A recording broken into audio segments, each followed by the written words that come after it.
Well, since we're all here Mhm. and Cookie has been torturing me, I can now torture Cookie. Cookie, do the recap. I don't remember shit. Hylia turned into a werewolf and almost killed Willow. I think we left to go see the guy at our keep, and then on our way there, Helia turned into a werewolf. Yeah. And we discovered that she was the one who, may have killed those soldiers.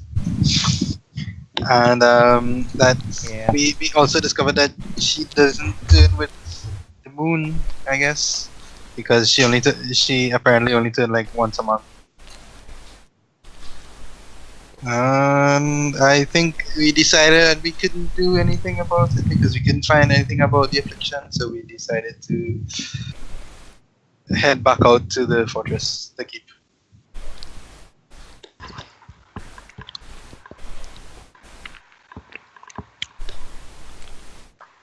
Good job, Cookie. Good recap. Thank you.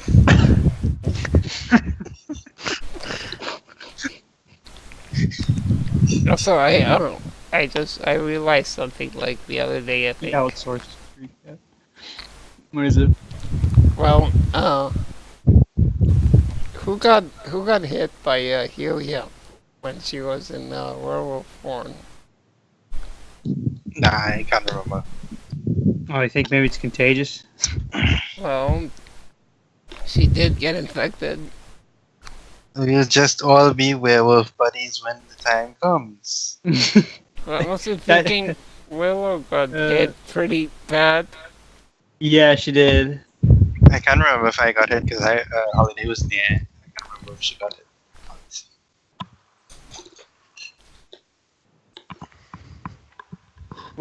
I can't remember, was Willow bit? I think it was pretty bloodied up. Yeah. Oh boy. Something to definitely consider. I can't remember everyone who was severely wounded. Was it just Willow, or did somebody else get hit too? I mean, other people may have been hit, but it was only Willow who was that badly injured. Yeah. I mean, even just getting hit once might spread it potentially. I don't know. I mean, assuming it's a little bit harder to contract it, the one most at risk would be Willow. Maybe. I just can't remember who else was hit. We will all have to like lock ourselves up in like a month.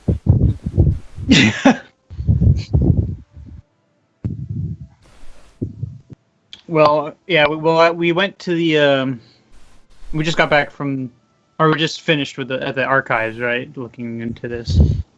You, having returned to Silborn, having made it about halfway, a little bit more, through the Yinwood before this whole incident occurred, you've spent the day back on your arrival going through the archives and talking with Purger Calm about Helia's affliction. And having finished that up, you decided that you didn't want to impose again on Duke Nowrath, Mm-hmm. and are currently discussing what you're going to do and these concerns over who might have been injured, a week ago out in the woods over some cheap copper ale in a local city inn and tavern. Okay. And it's about nighttime, so like. It is. It is. It's mid-evening. Skies are dark, though the city is still bright with activity.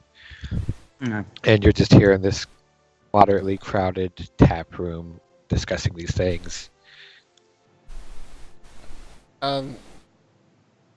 Juanita kind of wanted to send a message to the reef that we've been delayed, but we're still headed over. So I'm not sure how she could go about doing that. I Could feel like ask Duke. we'd probably Like the travel Duke. at the same speed as any message we could send.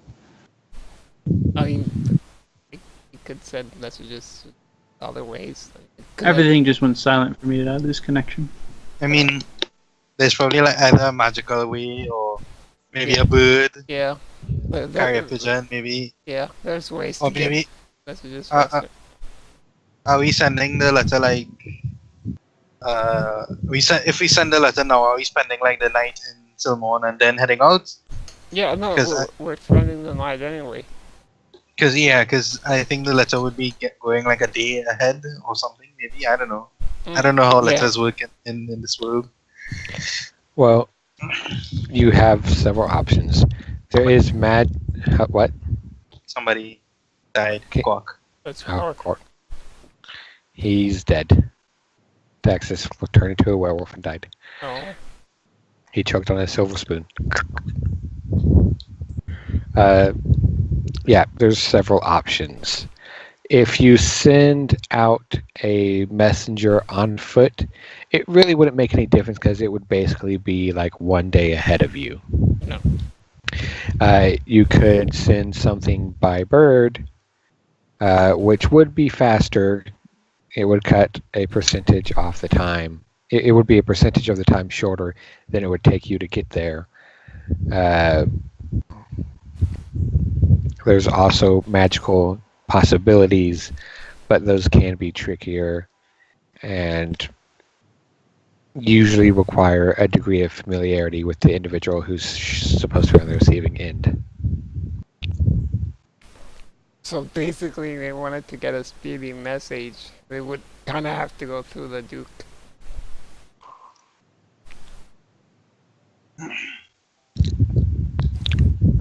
Yeah. I'm pretty sure he has the resources to send it for us, but like, I mean, the Duke did say that we're welcome to stay there whenever we want, but Mhm. what You don't want to impose on him more, or no, it's less that and more like, what if we have to explain ourselves and then that complicates things with knowing what happened that night before the battle. we can just say we're we're just running like a day late. If you can get a message across to the reef. I don't think we need details. Based on, aside from all that, based on what you were told initially, the Reeve isn't really going to wait for your arrival. He's going to get there and start to get to work. Oh, Okay. Like part of the reason, and by get to work, I mean, what was explained to you is that there's a whole evaluation process where the Reeve's going to go through with his men, evaluate the value of the property and what repairs it might need, this, that, blah, blah, blah, blah, blah, etc. kind of things. so he'd be staying there anyway. Like, it's not like he would leave right after we get there, right? No, what you were told was that he's going to go do his thing, and it's not imperative that you get there right away Oh. because he's gonna start anyways. But once he's finished what he's doing, if you're not there, then he's probably just gonna leave. But that's a matter of like maybe a week or two From the current time. from when he left Nostana, which was like a week ago. Oh, yeah, then Okay, yeah. so You we should cut- probably head out. Which means, it's going to take him, like, you imagine he's probably only just arriving, so it will be like a week or two of him going Oh, through the process. Okay. Yeah, then we have time. We don't really need a message then. You could roughly estimate that leaving tomorrow, by the time you get there, he might be done with his thing. Not to the point where he'll leave immediately, but he'll have things done. Okay, so assuming we don't encounter any other shenanigans on our way, we should be there in time. Also, just as a kind of side of note, something that would have maybe been mentioned to you was, part of the reason that he went ahead on his own without you and before you and would start without you there is, part of the evaluation process and all the things that he does needs to be impartial, and he doesn't need owners tampering with his work for whatever reasons that there might be, which you're not sure what they might be because this is something you're not familiar with, but that's what was told to you. Well, I think that yeah, even if we just send a message by bird, not really without having to go to the Duke, like even the bird just getting there a day or so earlier, we at least we'd know for certain that. Oh, hi Quark. I'm back. Hey, but- Did you notice I was gone? Yeah, We you did. noticed. No, we did. We pressed on. Okay, what happened? But yeah, if we at least send the bird, we know that it would get there in time and tell him that we might be a day or so late, so he'll Okay. know, and maybe that's just a good backup just in case we get delayed somehow. Okay, nice. Messenger bird then. Okay. Cool. Um, Can we- do we have- bird. Do we have the means of getting one? Yeah. Alright, we shall do so. Yeah. That'll make Daxus feel better. He feels. I mean, like he knows it was essential to look at Nelea's condition, but he's like, that guy is probably really pissed at us right now. Yeah. Well, I just explained that it wouldn't be a big deal. Okay. Yeah, he basically has like he does work over like week or two, so you have like a week to get there, a week or two to get there. Okay. So we're not in a huge hurry, but it'd probably be best if he leaves soon. Nice.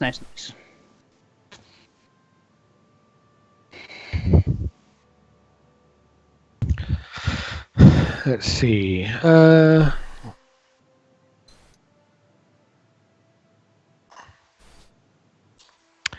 To cover, where are you sending the raven or the bird? To the keep, I guess. Your keep is not a registered destination. Yeah, it's a little old. I figured. I guess. Would shoot? What's the name of the? Well, actually, maybe there's a. Which one's closer? Is Ravenbrook or the Raven. Dwarven Gate City closer? The Dwarven Gate City is slightly closer. I would say that Holiday, especially being a local, you would know that in regards to things like messenger birds, many of the, almost all towns and villages, even down to some fairly small hamlets and settlements, all possible destinations for things like carrier birds. It's how a lot of news travels. You would also probably know that someone like the Reeve is likely to, while he's doing his work on the castle, would stay in the closest, largest settlement, which would be Ravenbrook. Okay, so Ravenbrook. So basically, him and whoever he takes with him are going to stay in Ravenbrook and then go back and forth to Alright. the castle. For that distance, it would be like 60 silver.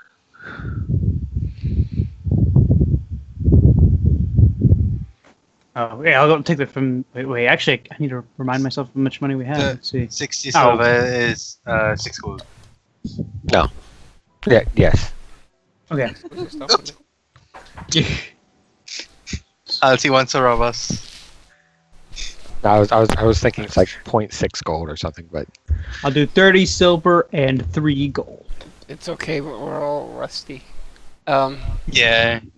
But aside from that, the two important questions to keep in mind are like how many days has it been since Helia's transformation? about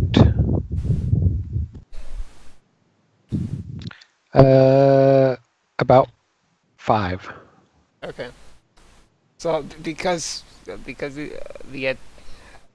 her turning into a werewolf and attacking us happened on the night she turned. Obviously, that means anyone also infected would turn the same night she would. Yeah. Yeah. So the question here is: say we get to the keep, what are we gonna do when the month when the month turns over and we're at that date? What's our plan? We I don't know. I feel it's something we should like. Yeah. Well, We lock Can we- ourselves in a room and wing it. I don't Can we- think a room would hold. if we don't remember everyone who got hit, could we do like an intelligence check or something to see if we can remember? Well, or I don't know. You might not even remember everyone who's hit. But To the best of your collective recollections, most definitely Willow, hmm and I think Holiday. Yeah. Okay. I was thinking it had to be her, if anyone else, but I wasn't sure how close one even. Daxus came in at the end. Danica Mhm. didn't get close enough. Juanita might have gotten hit. Mm, Let me check my werewolf notebooks. oh god. Werewolf notebooks. We all turn into werewolves and we all just sit around and have a conversation. He's a different notebook for each of us. There's a lot of really in-depth rules. I think Helia tried to attack either Juanita or Daxus, but missed. Yeah, I feel like Daxus came right at the end. I don't think he ever got hit. No, I think Daxus just came in and finished it off. Yeah. I would say that based on your experience here, what you saw was less of a werewolf and more of a were hyena. Oh yeah. Yeah. Yeah. Fairly similar to those things that you saw at the that keep, but not Mhm. quite exactly the same, but very close. Alright, but yeah, do we want like any heavy chains or manacles or whatever? I don't.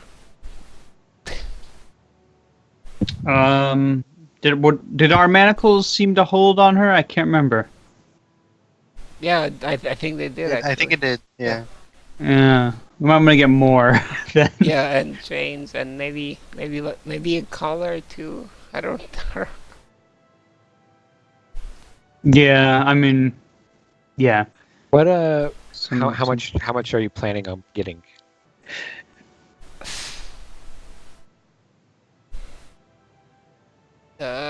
Okay. Well, let's see. Okay, we have just the one human-sized pair of manacles, which I mean, well, I guess they can adjust a little. I don't know. You think that to hold, I'll put it this way. You think that to hold something of that size, because Helia did become larger when she transformed, Yeah. Okay. they would need to be larger than what you have. You think if you put what you have on her, they would probably bust, or it might cut her hands off. Who knows? Oh, Ooh. Gosh. You also think that those alone are pretty obviously not enough, because there's the whole mouth thing. You know, all those. Yeah. Get a muzzle. yeah. Uh, Jeez. with all of you kind of collectively together, you put together an estimate on what you think you would need, an estimated cost of materials to, or let me put it this way, a conservative list to what you would need to restrain one of them would be probably about 5 gold For one? for one. You think a moderate, medium range amount of things to restrain one of those would probably be about like 8 gold. Okay. And if you wanted to go super safe and really restrain them, you think probably about 13 gold. Yeah, let's just go with that one. 13. Got to be safe. Yeah. And that's per however many of you want to try and restrain. Right, so... How many what? Oh. Wait.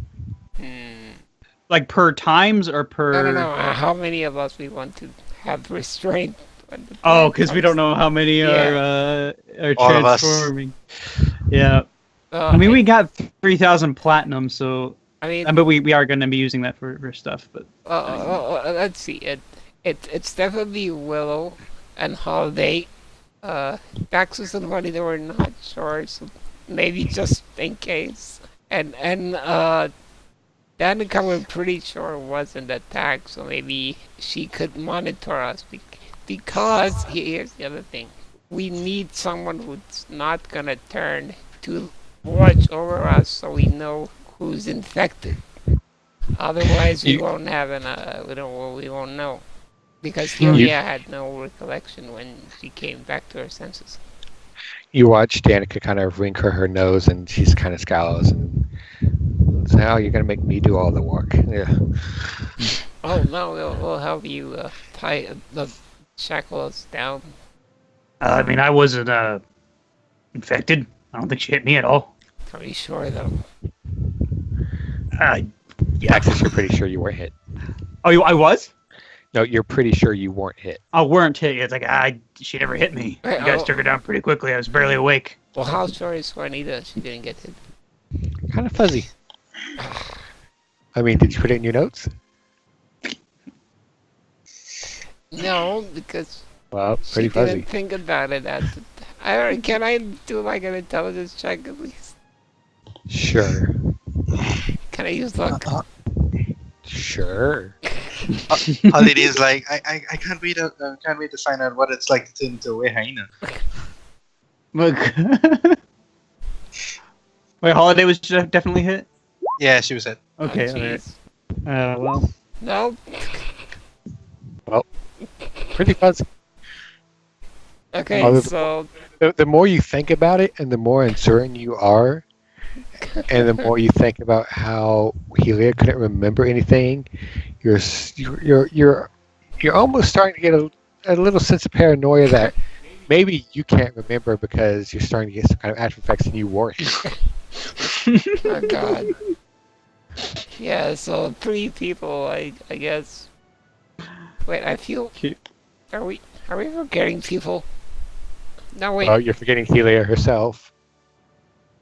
Yeah, 4 people's worth of change and stuff. Yeah. Oh, really? Okay, so is it 13 gold Each, yes. for each? Okay, then, yeah. So And like, how is it? Is there gonna be like a big metal spike we have to drive into the ground to like shackle us onto?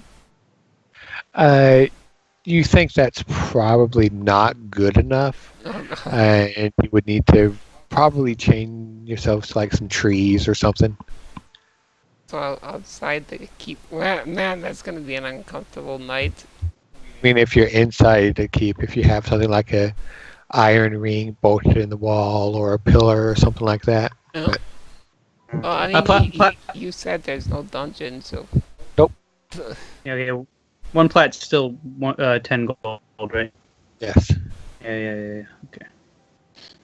Although I would say, don't use the plat because it's the most dense money storage. Yeah. Well, I guess Daxus just has 56 gold on him. He'll just pay for it out of his pocket. Okay. I mean, you guys bought stuff for him. It's fair. Yeah, we're probably getting like 3K.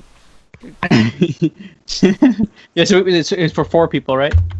Yep. Yep. Okay.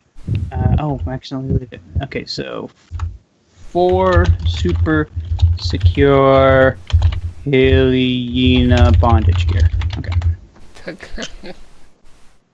And the last thing, in the morning before we leave, Juanita's gonna go to Deos and ask her if she knows anything about this, and if she knows to guide us to any source of information, and more importantly, if there's any like magical things that keep you from turning, like a magic item that could be useful. Hmm. Yeah, sure. It's a good idea. Jesus fuck, get in the box. She tells you that it's been a while since she was any kind of active practitioner. She really just deals in goods. And that's a bit more niche than she's really accustomed to. Mhm. She can maybe keep an eye out if something comes up, but nothing that comes to mind. Alright, so she'll tell her to send us a message to Ravenbrook if she finds anything. She will do that. Alright? Or if she hears of any magical item that could help with that. Hmm. Alright. Don't worry, Avalo's already like his shops are flush with such items at this point. Yeah, we should ask him too.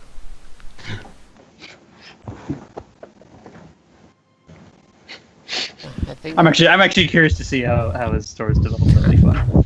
yeah, we're just gonna be the Werehai in that party.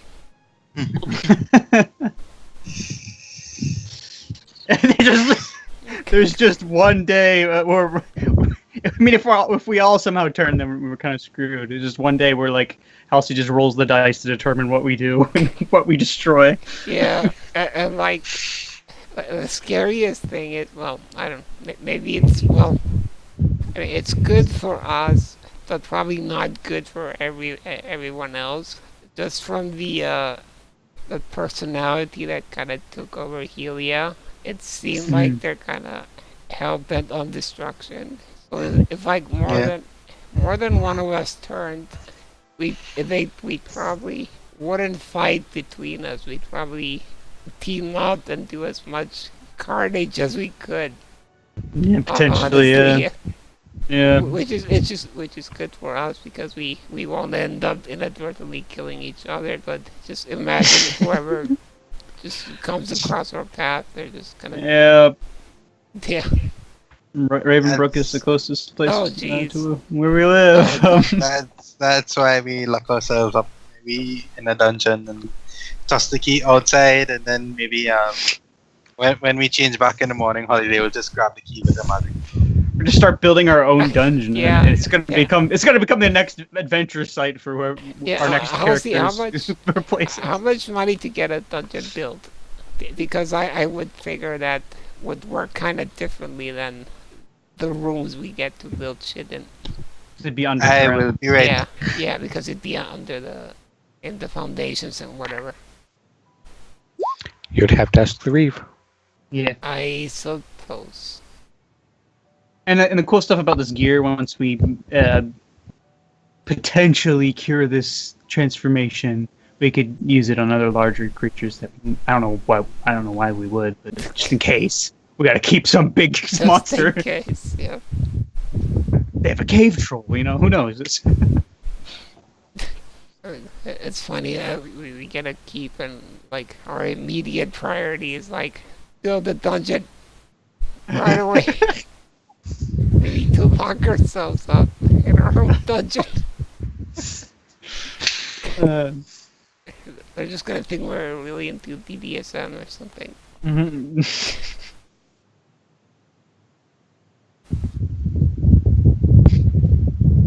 Like I just wonder, like, the looks and questions people are like gonna be giving us our way as we go around buying these Yeah, super I just- heavy trades and collars and medical. And whatever.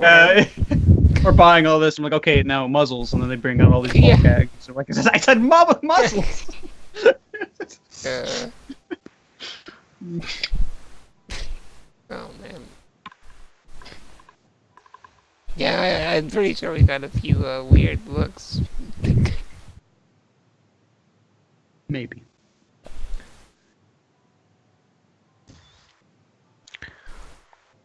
So, Yeah. having purchased your 4 sets of muzzles and chains and guards and all sorts of heavy, clinky things that you just kind of pile up and kick into the hole. And with It's just gonna call be it, an ass just trying to untangle those later. yeah. They just call it our BDSM gear.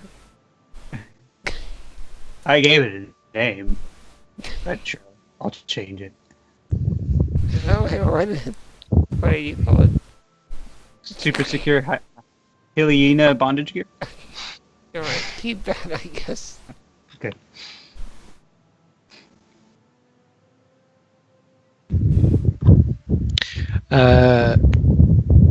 So, how are you guys leaving?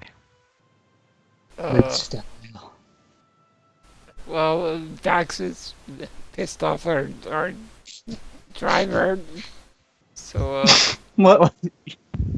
I probably I don't even remember what I said to him, but it was just kind of like mean. I don't know why. it was kind of mean, but yeah, I guess on foot. I don't know. Well, I don't know how much would it be to hire somebody to take us that far, or even to just get a wagon ourselves. I don't know. On foot. Do we? Oh, did I get disconnected again? No. Oh, Maybe. everything went quiet for a split second. Oh, okay. That's how conversations yeah. work. One person talks and other people listen. God. No, I meant the music, but I think it was just looping. But I didn't hear the music. It's weird. okay, but if we're all on foot, do we figure that we'll get there within that time window with that guy being there? You think that if you left on foot, it would take you Yeah, I'm not gonna make it. But yeah, you think it would take you approximately. All right, that's right.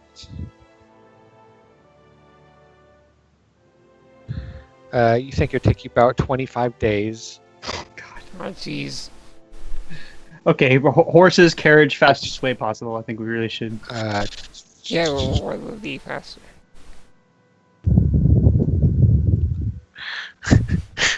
Oh, that's amusing. Or I guess we'd be getting there about the time she's transforming. I think because it's 5 days here.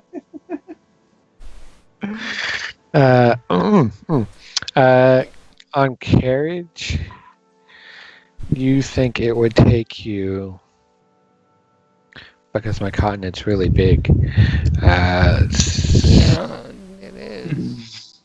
you think it would take you a little less than 19 days. Yeah. Yeah, let's wait, do that. How were we making so good time the first time? Because we were like halfway there in like a week, right?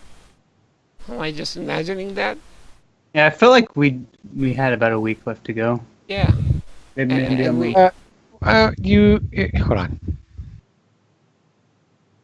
I actually thought it was 5 days, but maybe I could be wrong. Or that could have been 5 days to Nostalgia. You were 5 days out. Yeah. And I just remember you saying that we were almost halfway there. Halfway to Nastana, I mean. Halfway through the Yinwood. Oh. So 5 days of carriage got you about like 120 miles Oh, jeez. out of 600. All right. So how much would it be to hire another carriage? For a 600-mile journey, let's see. I don't have my books either, so I'm just estimating.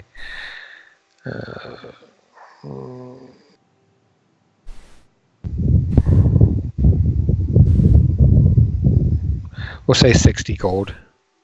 Okay. It's not too bad. Yeah, we're reading under our platinum though, just so you know. But I do have a question. How much time exactly are we shaving off with the carriage? Uh, 6 days, a little more than a week. Yeah, I guess that's worth it. And how much should we pay for sending the bird message to Ravenbrook? He already did that. Yeah, I already did All that. right. Yeah, I guess we could give him like an estimate in that message of how long it's gonna take. Too late, the bird is gone. Goodbye, bird.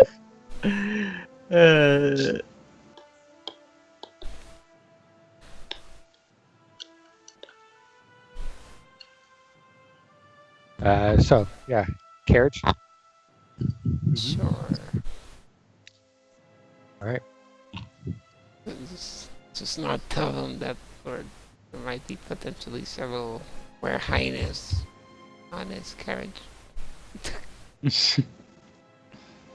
Well, if we make good time, they won't know.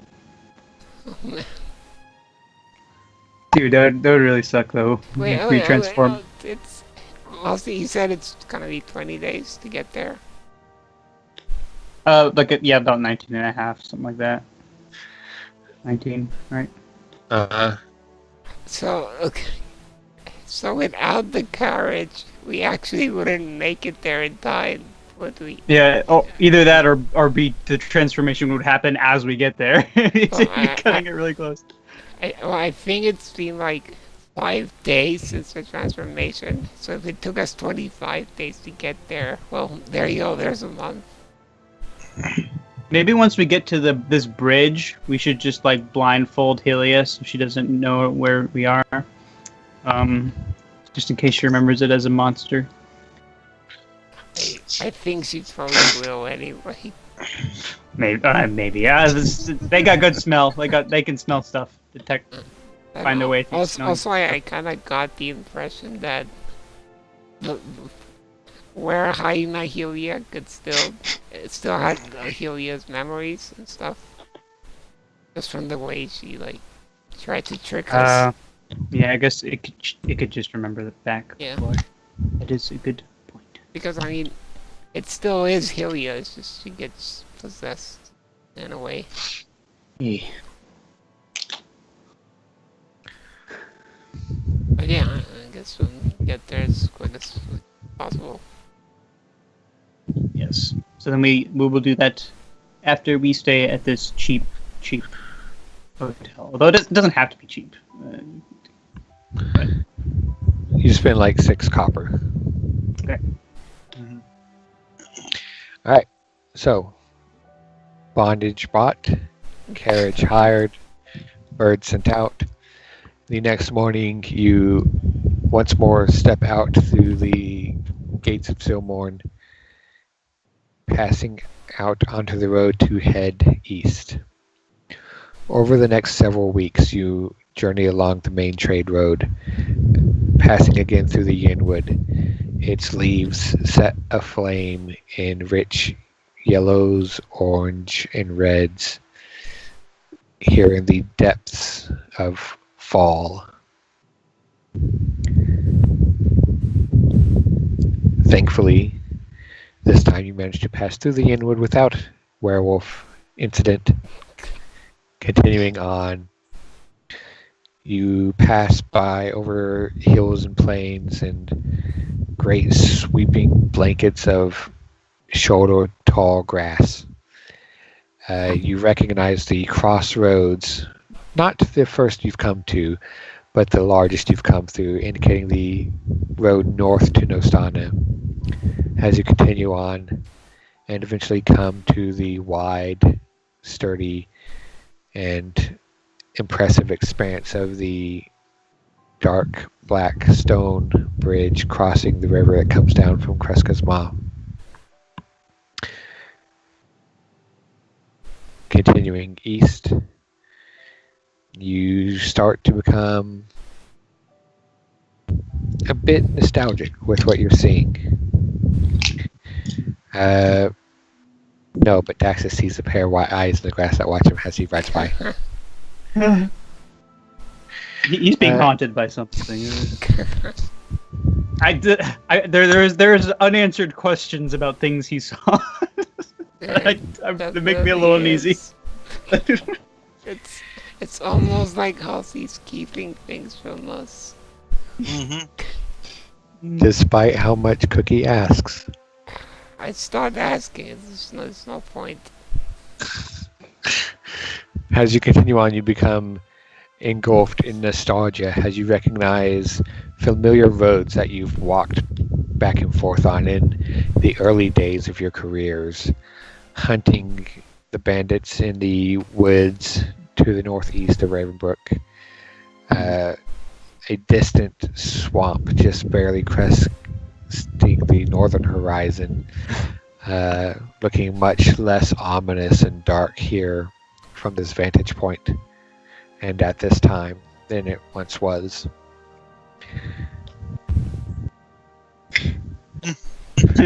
Yeah. Oh, we turn around. I was like just thinking of Bron. I can't remember, or is it Bron or Bran? Bran. Bran. Yeah, I couldn't remember what happened to him. Where'd he go? As far as you know, nowhere. Yeah. He has emerged from his stone imprisonment. He's set back to keeping the local wildlife in order. Cool. And maintaining the balance of nature. Nice. You think back to your first encounter with Marshal Cromgram and your fight with the Ankhags and Dog. Dog the dog. And Doggy, the dog. It inspired Doggy the fire demon dog thing. Doggy the Doge. Doggy the dog. Doggo the pupper. And though it is much more distant, you look off as you ride towards the southeastern mountain range, where you first emerged, sans Holiday, into this nation, having endured the goblin mines. Oh yeah. I think overcome with this nostalgia, Daxus would probably tell some of the stories to Holiday that she might not already know of some of these places. How you got two of your friends killed? Yeah. Yeah, Cornelia just leaves this conversation. I mean, is- he won't say it irreverently, but he might mention it. Oh, he was in a relationship with the 15-year-old girl. Now, are you heading to Ravenbrook or to the castle? I was thinking we might as well go to Ravenbrook. Yeah. I mean, how far is it between the two places again? I believe it's about like a. Oh fuck! Let me just. Distances.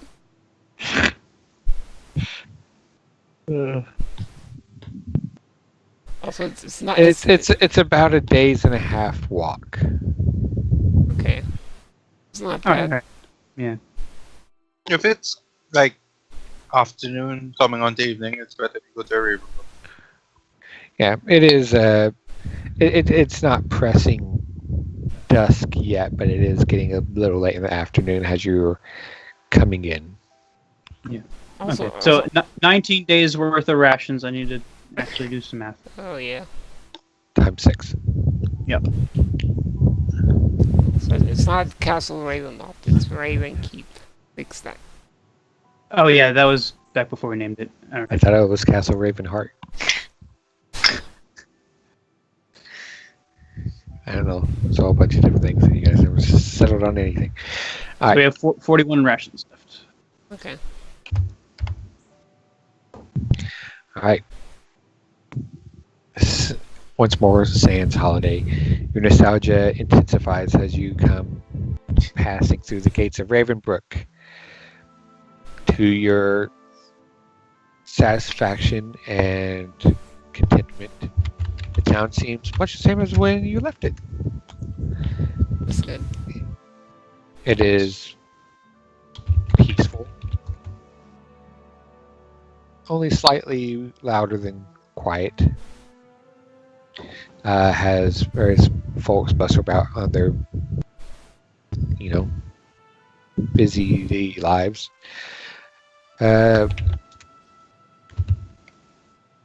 With no real specific destination in mind, the carriage just kind of drives up down the main street towards the center of the town and lets you off there before driving off somewhere else. You think perhaps somewhere else in town where he can rest up and maybe find a new fare. But you look around and you think, looking at these people and the place in general, the town doesn't really seem like it's physically larger in really any respects. But it seems like there might be more people here than you imagined there would be. Huh. Not any great amount, but you think perhaps the town has grown to a slight degree. See, Daxus, we did this. Our actions helped keep this place safe. This is quite a Yeah. little bit town. I quite like it here. It's very peaceful. Oh, Shit. Oh, you'll love it. Oh, wait It's till a you great meet place. Crickle. oh, we got gifts for him, don't we? Yeah. At least one. Yeah. But I'll see what's wrong. Hold on, I have to check if I have something on here. Since I have my computer. Oh, I'm Also, why won't your sorry. taskbar go away? It's in my way. I can't do shit. Hey, stop that mouthing my computer, right? Computer is shit. Don't be me. Maybe I should just take it away then and get no computer. How's that? It might be better than this. Sure. This laptop breaks at every opportunity. Sure.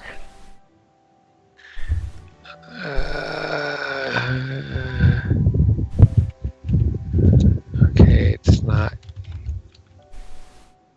here.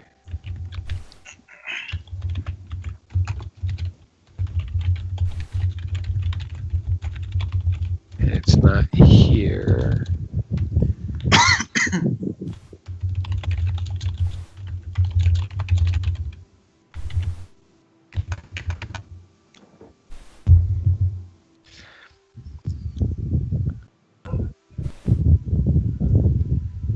Oh, is it Daxus's mom? What? Because he wrote her a letter. No, that's. I'm looking for something. If she was sent something there. Alright, well, damn. Can't fucking find shit. Looking for your Avalo packet. No, I was looking for something else. Anyways, what are you guys gonna do? I suppose we find the inn, Yeah. Yeah. ask for the Reeve if he's in, or if he uses this inn. Oh yeah, he'd probably be there. Maybe. Yeah, I think he comes in the evening and then goes back in the morning or something like that. It is about a day and a half walk. You imagine, I mean, you don't know for sure, but you imagine that the Reeve and whatever workers he has with him stay in town, and then they would go to the keep and probably stay there for 2 or 3 days and come back and Okay. then go again. We can ask the innkeeper because all he did doesn't know if if the Reeve is staying there, if he is coming, when do you expect him back if he's not there? Oh yeah, yeah. I mean, we're approaching the snoozing sprite now, Yeah. right? Yeah. How do you scroll side to side with the keyboard? No, shift, control, and R aren't doing anything. Left and right on the arrows. Yeah, they don't do anything. I mean, it shouldn't Oh. be different. It's Windows 8. What do you? It's 7. Whatever. Well, again, like I said, crap. Wait, is it? Are you even using a mouse? No. Well, there's your problem.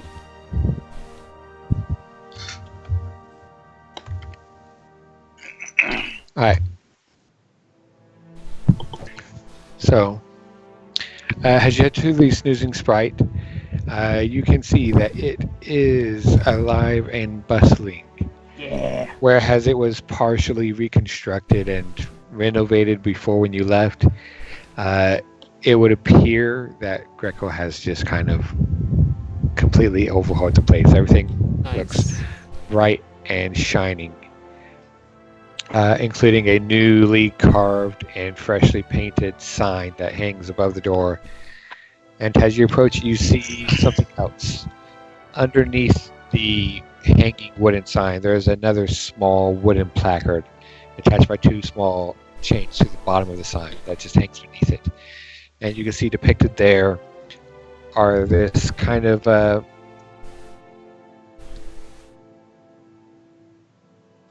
is stylized but simple kind of oblong circle cluster of raven silhouettes that I have a picture of, but not on Cookie's laptop. Oh. Okay, we can see it when your computer arrives. I guess maybe if you remember. So I'm gonna remind you. You think you could find it again? Maybe.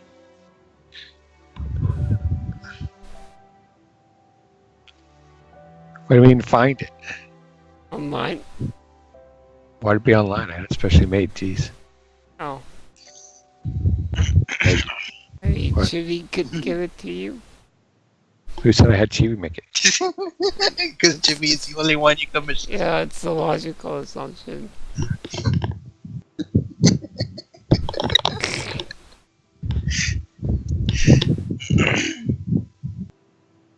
Okay, I found it.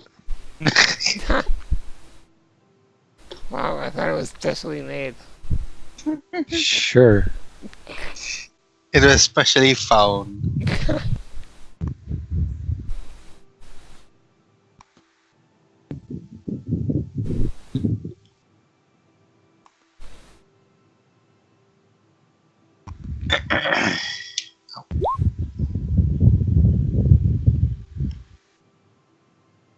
Tight.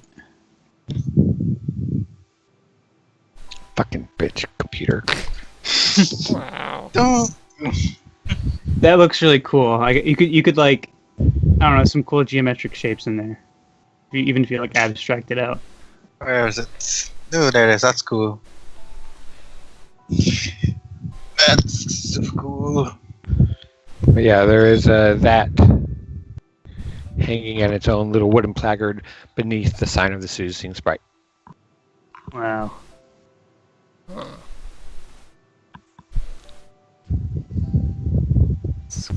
Cool. So we're stepping off in front of this losing sprite. Yep. And we are entering. Yes. And Holiday is like, "Hello, good people of Ravenbrook." Mm. And she enters. As you do that, you can see the inside is different than what you're accustomed to in, say, Nostano or Silmorn, where the majority of these kinds of places tend to keep a kind of dim low light atmosphere, the interior here, even as it's beginning to turn a slightly orange outside, is a very bright and shiny kind of room. And it's not packed, but it is somewhat crowded. And as you come in and say hello, there is a few patrons off in one corner that you don't have immediate sight of, who just kind of call out in response, hello, and you hear, and you hear ceramic and clay and tin clinking against each other. Yay! Ooh, this is quite the atmosphere. I quite like it. Yeah, Daxus is just taking it all in. It's like, yeah, it's changed a lot since we've last been here. It's good to be back, though. Yeah. He's kind of a nostalgic smile on his face. Approaches the bar. Who's behind the bar? Is it a familiar face? Nope. You see, behind the bar is what at first you think is a rather oddly proportioned woman. Something's not adding up quite right. But then as you get a bit closer, you can see that it is a very small halfling woman who is standing on a ball store behind the bar. Oh, okay. I thought you were going to say it's an elf. It looks like a woman, but has magic shoulders. No, you see that she is dressed in conventional, simple clothing. Fairly well endowed, and despite her small stature, is very clearly not shy about putting goods on display. Oh my.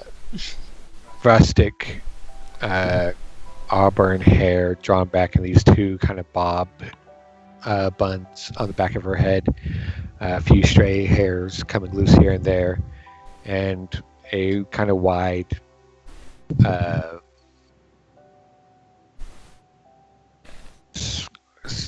not swollen, but well fleshed out and kind of rosy cheeked face that looks at you with this wide, kind of bright smile as she looks at you. She said, "Well, welcome. How can I help you? Fine folks. Looks like you could use a drink." Yeah, a drink sounds great, actually. I've been on the road for about a month now. We're probably getting a room here as well. I say, is Greco in by any chance? You know Greco, yeah? Yeah. He lives around here somewhere. We're all Alright. friends. Keep my And- eye open for.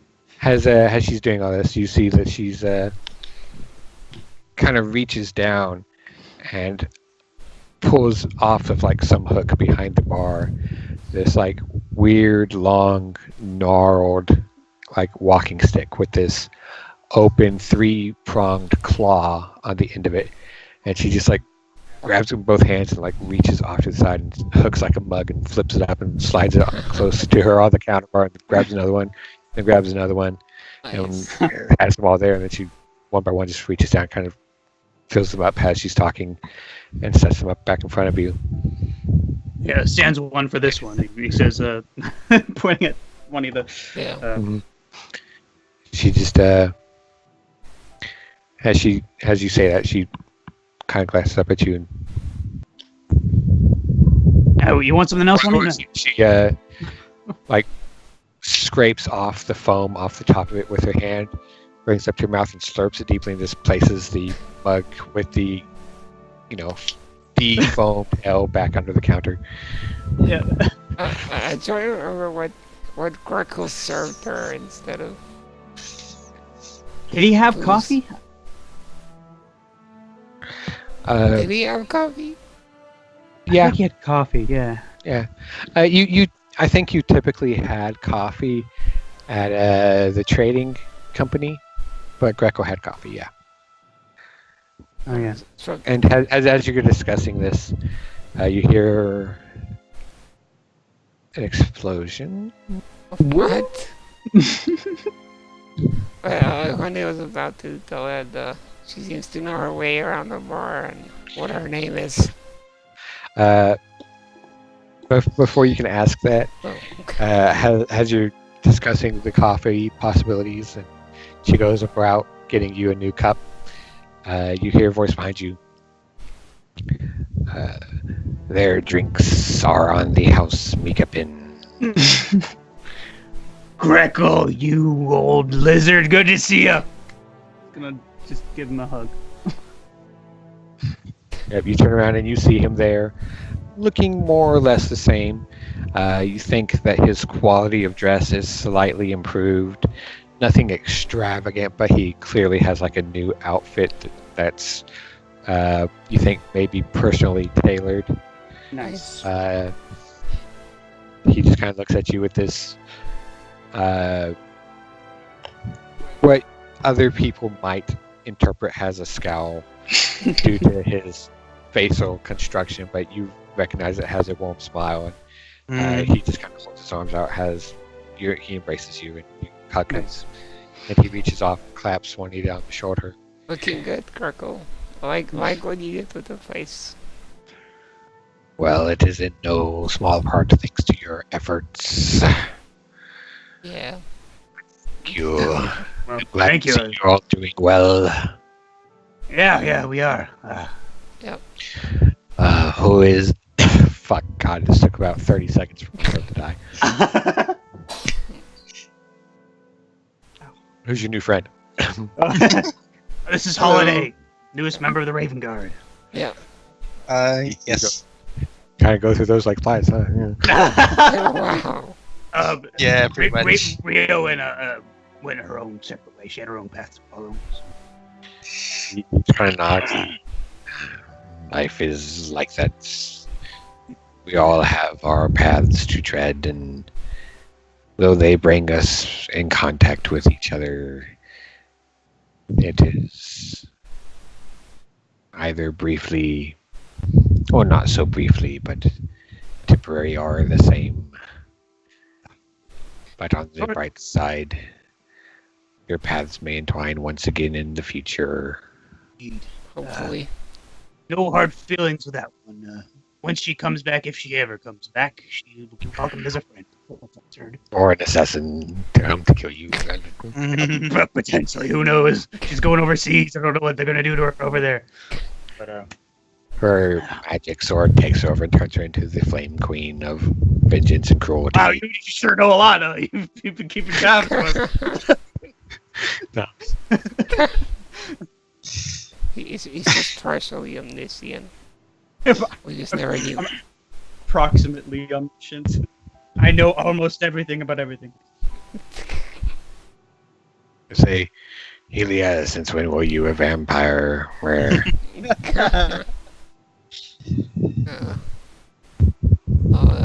We brought you a souvenir. Oh yeah. I kind of glance at Texas.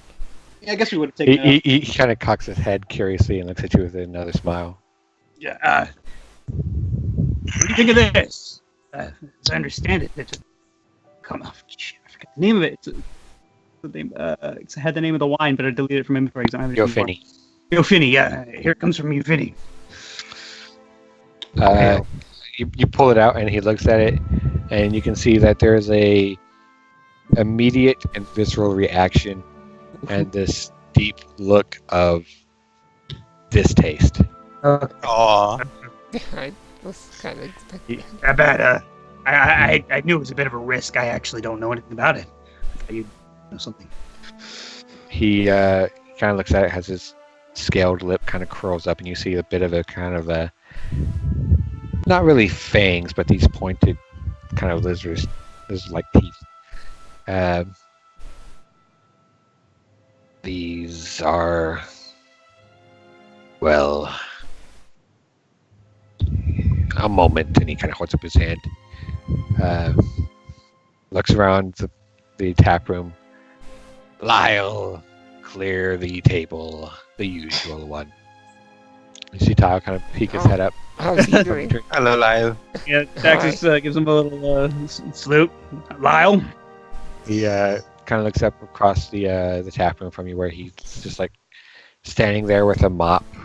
You kind of catch sight of him, has a couple of patrons clear a path, and you're not sure he was actually doing anything with his mop or just standing there leaning on it, but he kind of looks up at you with this kind of slightly dazed look and looks at Greco and nods and gives There's you a something kind of mystical about Lyle so- that we so- just so he's- there's a mystery about that guy. He's too unassuming to not have Oh, something. apparently he's mysterious. still working as a male prostitute, so Yeah. Well, I was just thinking, like, when we first met him, he was like sleeping in this abandoned building. I mean, I guess he was supposed to be keeping the place, but whatever. He spends every night with all the MILFs in the town, so Right? Yeah, we heard some weird rumors about that right before we left too. We Yeah. couldn't investigate it.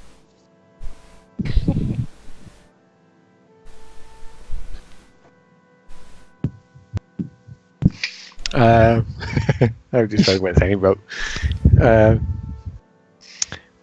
yeah, he just kind of gives you this kind of half-hearted, lazy wave, and then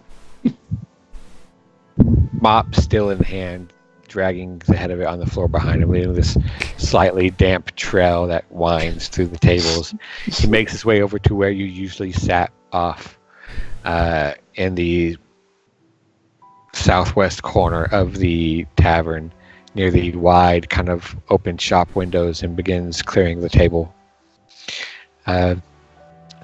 Greco turns back to the bar. Nikapin, prepare them food. I'm sure they will need sustenance. And turns to all of you. Please have a seat. I will join you in a moment. Do so.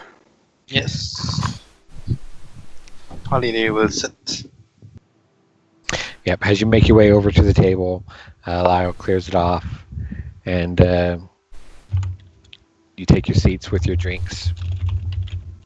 About 5 minutes or so pass, and you see this large tray. It's about like maybe 3 or 4 feet in diameter, just kind of bobbing up and down slightly, about waist height through the crowd, covered with plates and silverware and things towards your table.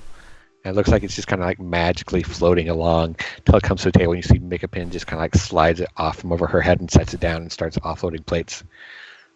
And here Thank you go. you. It's for you and you and you. Here, you can have. And she just kind of like grabs this whole bundle of silverware and just kind of like plops it there as far in as she can reach with her stubby arm. There's a few. Yeah, and enjoy your food. Let me know if you need a refill. Oh, thank you. Thank you. Just kind of like, shakes her hand with a finger out at you guys, just in a kind of like, kind of way. And just kind of bobs her way through the crowd back towards the bar.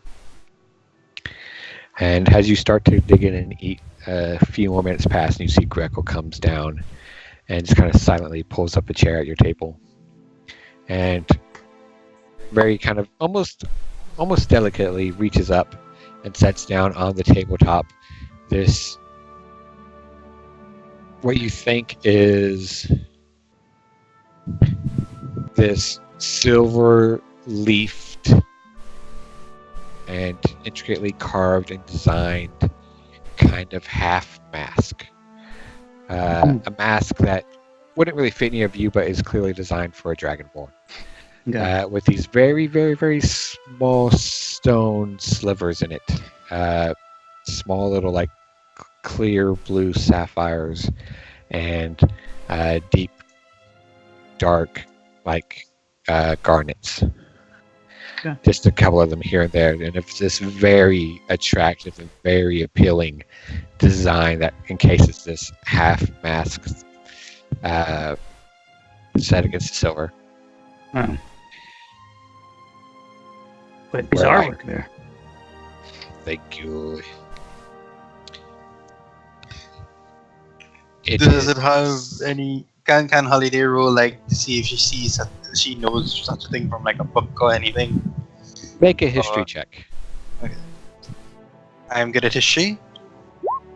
13. it's tickling at the back of your head, like you might have read something about it, but not enough for it to stick. Greco tells you, it is lovely indeed, and precious to me. Where I come from, there is a lot of importance placed on social hierarchy and an individual's role in the society. Masks are a important everyday accessory. Not just any masks, but one specific mask per individual. A mark of your station, and not just your station, but your purpose in life, in society. Your role in the hierarchy, how you serve others. Kind of not really picking it up, but touching it very lightly, just kind of turning it around on the table to provide different views of it. He continues, a mask such as this is one that a merchant would wear. That was indeed my calling for much of my life in Yofini. Since childhood, it is what I was raised to be. Fascinating. See. So what does this mask say then? That is the mask of an outsider, an exile. A mask of one who has broken some unspeakable law and has been cut from the tiles of society and civilization till the end of his days. Damn. Oh, Well, but I have to say, It's been we did have an idea. That's the dice rolling across the room. We did have an idea that the specific mask might be associated with something like that, but we didn't know for sure, and it just didn't feel right to throw this away, which is why we brought it to you. It is fine. I am not offended in any manner. I just find the implications of such a thing unsavory. I understand. He was the person it belonged to was not a very pleasant sort, was he? I won't ask how you came by it, but I find the fact that, well, the one who held this was... He just kind of looks at you meaningfully. Yeah. Dragonborn. Like, you get, was he a Dragonborn? Oh, yeah, he was, wasn't he? Yeah. Yeah. We just nod. Our decks nods. For all that it is distasteful, I find it curious why he would hold on to such a thing. He almost hesitantly, just very gingerly kind of reaches out and just kind of like taps the stone mask with this single claw. Almost as if he's just kind of like testing it. Mm-hmm. Exiles are not bound to these in any way. It is a mark of shame, but those without shame find little meaning in them. It is my understanding that most who are branded such destroy or discard such items. I find it curious that he would still retain this artifact. Yeah. I'm going back to my notes to see what was under all that. Because it was a really long time ago. I know, yeah. I don't think my notes are very detailed on the specifics. That guy. Drawing his hand back and just kind of like folding his arms across his chest, although he does keep one clawed hand out on the side of the table near his own silver mask, almost as if he's slightly like protective of it. Just keeping the hand close by just in case. Yeah.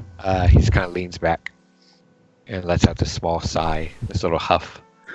Well, it is of no matter in any case.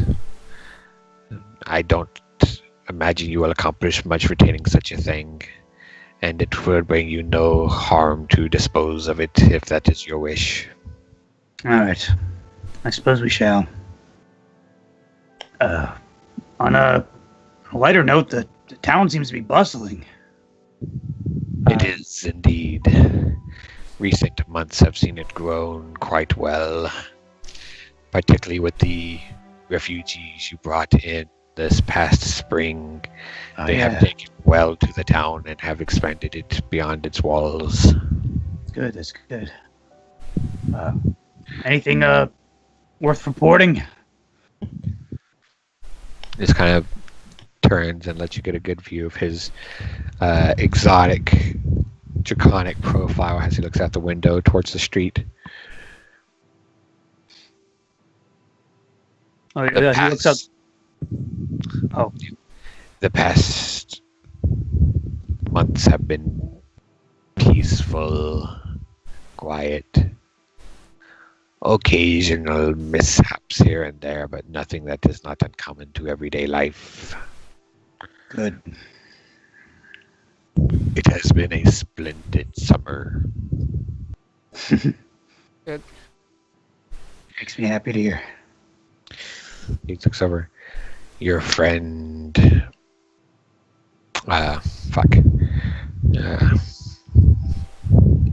Avalo is doing well for himself. I thought he might. I haven't looked at it, haven't seen his place yet. I hope it's thriving. Yeah, I'll probably go pay him a visit tomorrow. He has sold his shop and opened up a larger building down the street. Good for him. He sells exclusively erotic toys.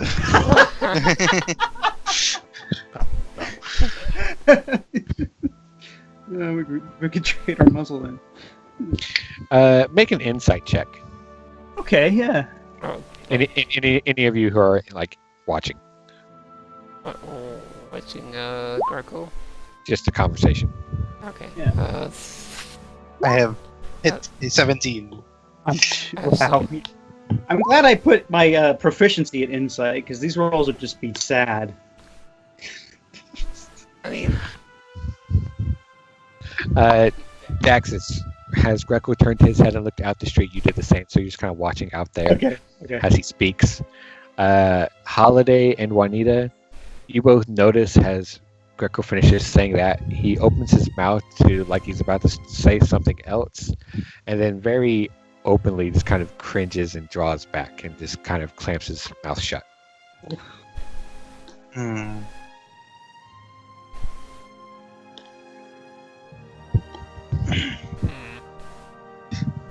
What were you going to say?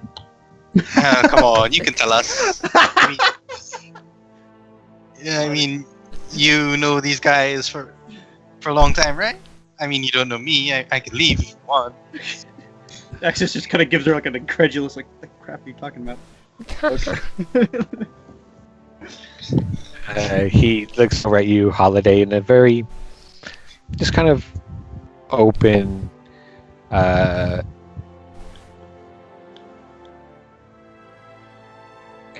open, accepting manner of your words and what you're saying. He doesn't look off-put. He just kind of looks at you and gives you this slight, like, accepting nod. Looks over at Juanita and glances at Daxus. I do not mind your presence. A friend of Ravengard is a friend of mine. It is simply that it is a sensitive subject. He kind of glances at Daxus again. I suppose you will find out sooner or later. I know Some what. Vera has left. Oh, Oh, Holly, you're like, who the fuck is Vera? yeah. yeah. Oh, it goes back to Ridfu. That was an out of character. Oh, Yeah, yeah. Juanita frowns a bit. Where did she go? I am not quite sure. Yeah. Uh, Did she go with anyone? On her own?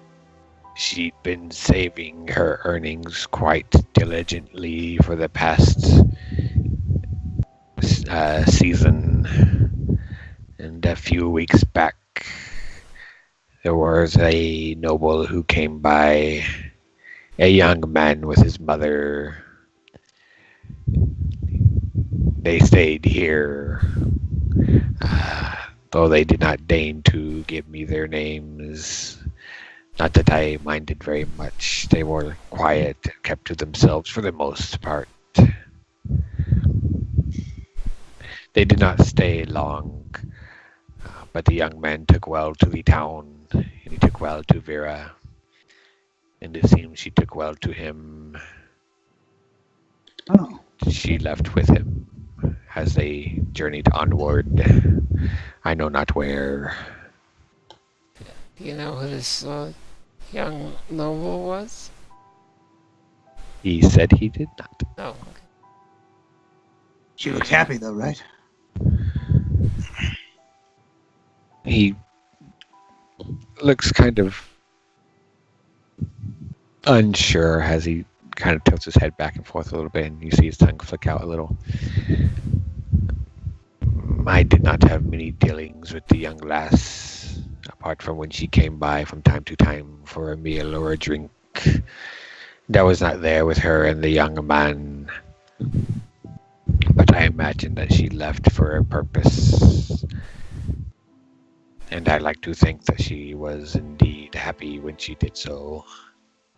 How long ago did you say this happened? A couple of weeks. We could have been here.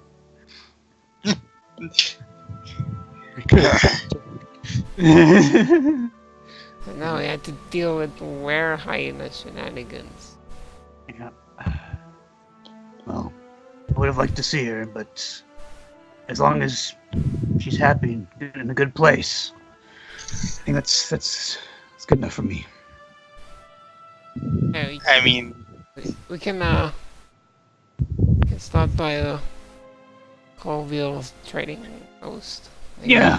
guess. Holiday thinks this is kind of shady, but she keeps it to herself.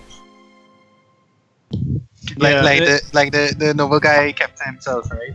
And he didn't give Yeah, Gretel his name or anything. And Vera Daxus, left with like, him. That's kind of shady to Uh, Holiday. What he said was it was a mother and son who were nobles, and he didn't like outright say, but you kind of got the impression that the son was probably of a younger age or so, and they collectively didn't really give their names to Gretel, but he says they were quiet and they paid and they just stayed a short time and then left, but Vera left with them.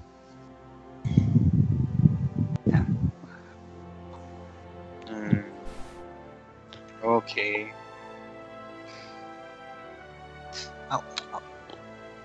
Well, let's not be too somber. If it's a life she chose for herself, then No, yeah. Wish her And the then best. we meet her later as a villain. We have to kill her. Holiday well, he's a doesn't know you. noble. Holiday doesn't know you. Yeah, he's a noble, so he's like, there's like, you know, like a 60% chance he's a vampire. That's how these things work. sure. Well, I think it's time we maybe retired for the evening. Get some rest. And, we can Good night.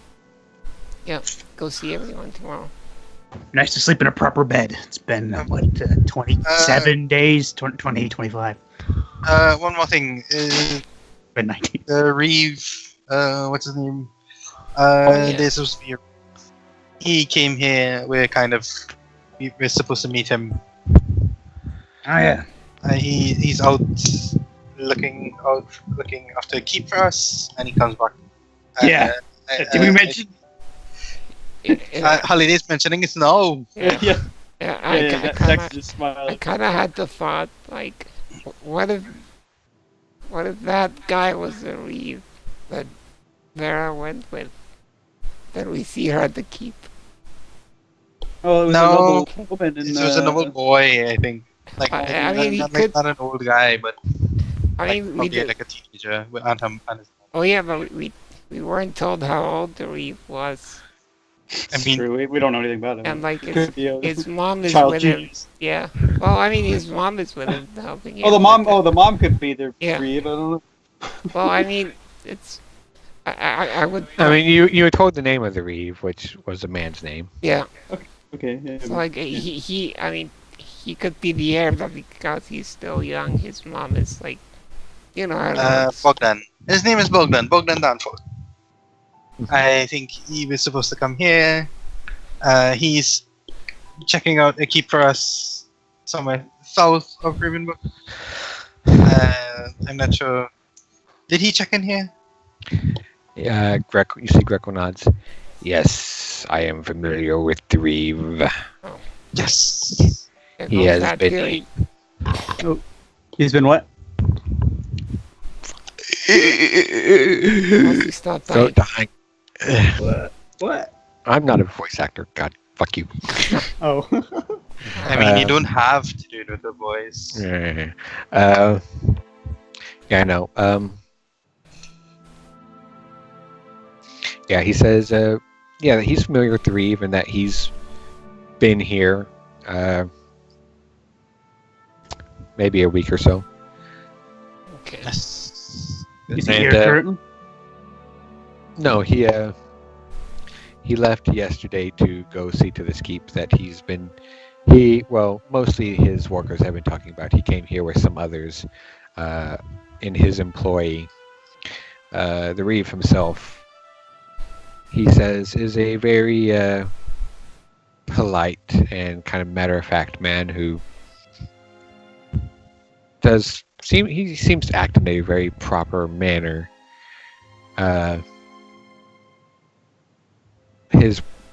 The bulk of his workers, though, are a bit more boisterous, and the Reeve himself has not really said much. Greco has heard from the workers kind of around the tap room that they're working on some keep or other near the gate. It's our keep. Yeah. It's our keep. You see Greco just kind of beams at you. Ah, I knew. Fuck! God! Oh. I knew you would come into your own. yeah. I mean, Well, holidays kind of did have the king, and she says that kind of softly, but yeah, we did and she kind just gives him like 2 thumbs up. we did kind of save the world, or well, the continent at least. I mean, well, yeah, maybe. He says that would be quite a story. But you seem weary. Let me allow you rest, and we will speak more in the coming days. Yeah. Yeah. Oh, one more thing before we hit the sack. What was that emblem beneath? I noticed a new emblem beneath the sign. Oh yeah. The ravens on it. He looks at you with a slightly less beaming, slightly more kind of impish kind of grin. It was impertinent of me, and I ask your forgiveness, but I put it there as a sign, a measure of pride, and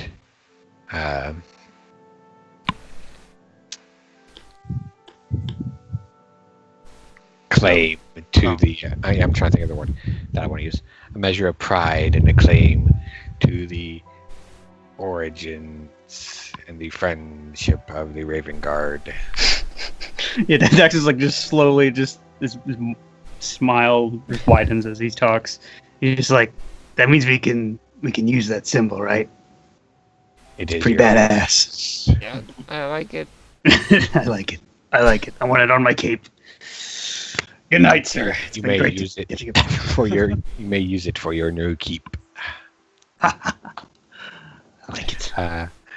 He says that he will have rooms prepared for you shortly. Gestures for Mika Pin to come over, and she will cheerfully refill your drinks and clear your dishes and such. And we'll go ahead and take a short break as you all go and find your first night's sleep back in Ravenbrook. Yay! And it's not even on fire. Holiday finds the room small and cozy. For and she now. would like to stay here forever. My Alright. schedule says the dragon doesn't land until tomorrow, so Oh, it's okay. okay. Well, Yay, Yeah. dragon! Oh man, Try to go.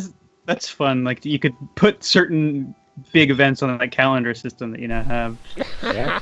And Yeah. so like it just depends on where we are, and then we'll hear about it. You can do some cool stuff with that. But yeah, I'm gonna go with That- it. That's one of the main things. One of the main reasons I made it. But yeah, I'm gonna get a drink and not die. I mean, he can also like fuck us over a lot better with it.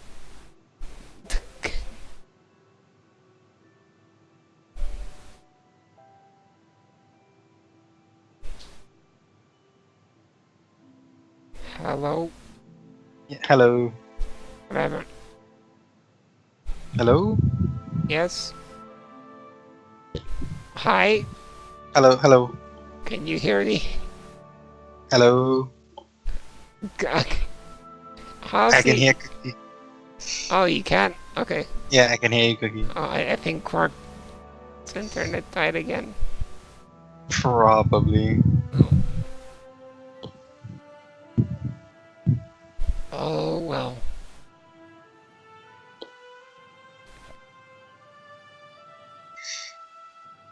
I was like wondering what was going on. Quark's internet died again, I think. I think Skype's internet all around is giving trouble because Halsey disappeared. Oh, And you keep cutting off and coming back on. oh. Maybe we should just restart the call. Yeah, we can try. Or I guess we can just leave and rejoin, I guess. I don't know. Like, after you left, so something's going on with the call.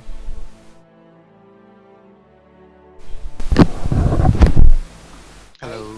Is it better now? Yeah, I think so. But Quark and Halsey still hasn't said anything. Halsey's just doing stuff, but I'll also be right back as well. Okay.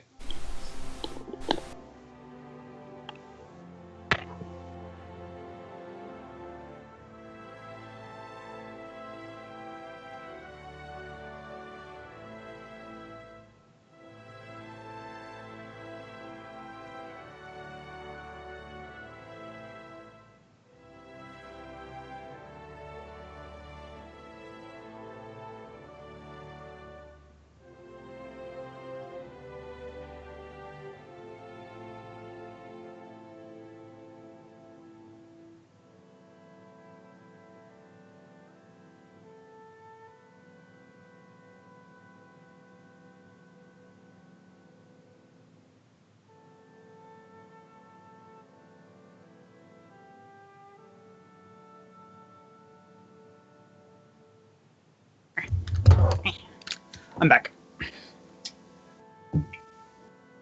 Okay, everybody else is gone still. Excuse me.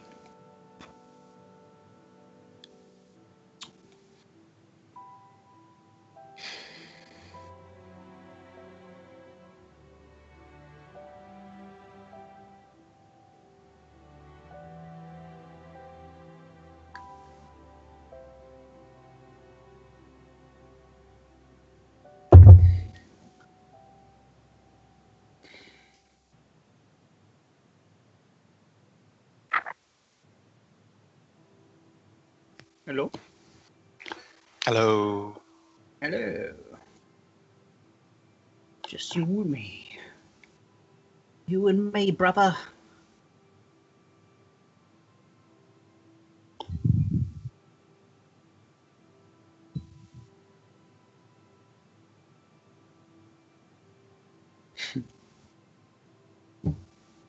We got to get the symbol on a shield for Willow on our capes. Just write a list. Holiday doesn't. Well, yeah, Holiday has a thing. Let me check. Let me see. It's a cloak of protection, I think. Oh yeah. Certificate. No, it's not. Yeah, cloak of protection. Yeah, she could probably get it on that, and then she'll sell it for something. Yeah, we just get it emblazoned on all of our magic items and increase the value. Sell them. She's not. I don't think she will. Put it on any of her clothes, but she will take a picture of it in her book. I will mark that. So we can always have it in case we need it, like to show someone, like a tailor. Nice. That is good. Devil's Throw.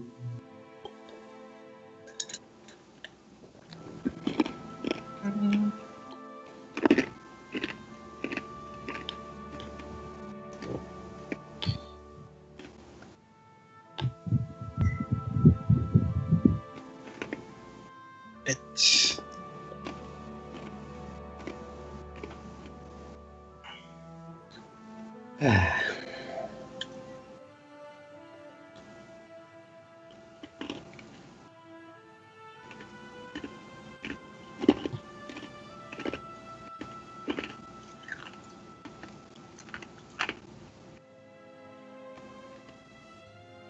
I think it's funny. We still have never met the mayor of Ravenbrook. You met the sheriff, and that was good enough. Sure. Because he's kind of like the mayor. Because when we went to him with like all the refugees and stuff, we didn't go to the mayor. We went to him. Yeah. The mayor, like, I feel like he's a little hands off this place. That might be an assumption. Oops. See.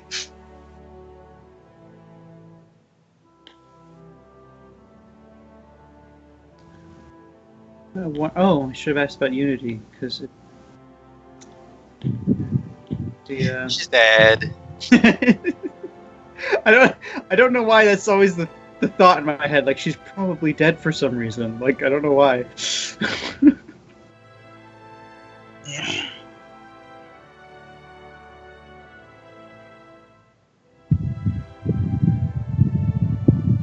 And I'm kind of looking forward to meeting Anarkroth again. I like weird wizard people. We owe him favors, which could come into play in a fun way.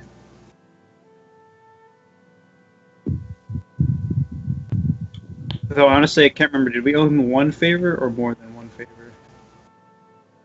I can't remember.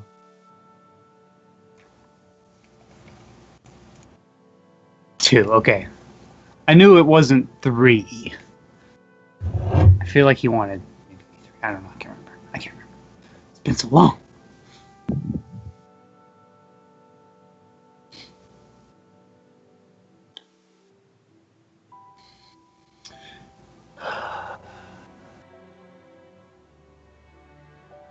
I think I've almost beat Valkyria Chronicles.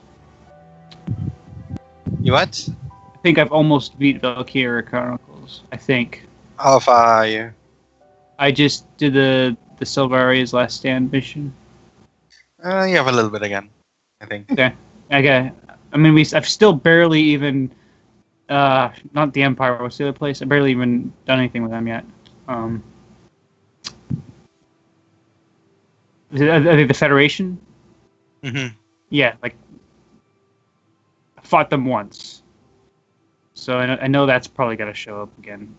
I did also just see a very unsettling cinematic involving the Princess Cordelia, or she's a princess, right? Yeah. Princess Cordelia. And the guy who was basically screaming, "I'm a bad guy" the whole time. Yep.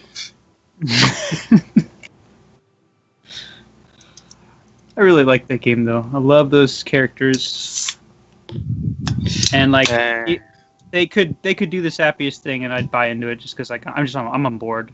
Whatever happens in that going forward. like they 2 is kind of like a forced sequel in a kind of way. Like it didn't need a sequel, and then they made it. Does it use the same characters? Welkin and Alicia appear, and you could get them as like bonus characters, but they're not part of the story. Okay. They make cameos, but it's like Kind of like it's- Vise and yeah, it's like this military school, and it has more Empire stuff, I think. oh yeah. It just kind of feels kind of forced, but they focus on expanding more on the characters and stuff, which is okay. But the main guy isn't as cool as Welkin, and then Yeah, and the main Welkin- girl isn't as cool as Alicia. Yeah, Welkin and Alicia are great, and their romance is very like not forced and not even cliche. It's just Like- kind of subdued and peaceful, and I don't know. I like it. It takes place like over the course of the game. Yeah, yeah. It's not natural. like all of a Feels sudden. natural. Yeah. Yeah. But I think like the third game, which wasn't released in English, which I played because fan translation. Yeah. I think that one is probably the best one next to the first one. It's balanced, and like they balance all the classes, and they have new classes, and it has a really good story too. But at the same time, being on the PSP kind of holds it back because they reuse a lot of maps, and like you always go through like a few of the same maps. Sometimes in reverse. It's a bit banana, but it's still one of the best ones. It takes place during the war, while Squad 7 is working in the back room. Wait. It's during the Yeah, Second European War. Cool. yeah. That's neat.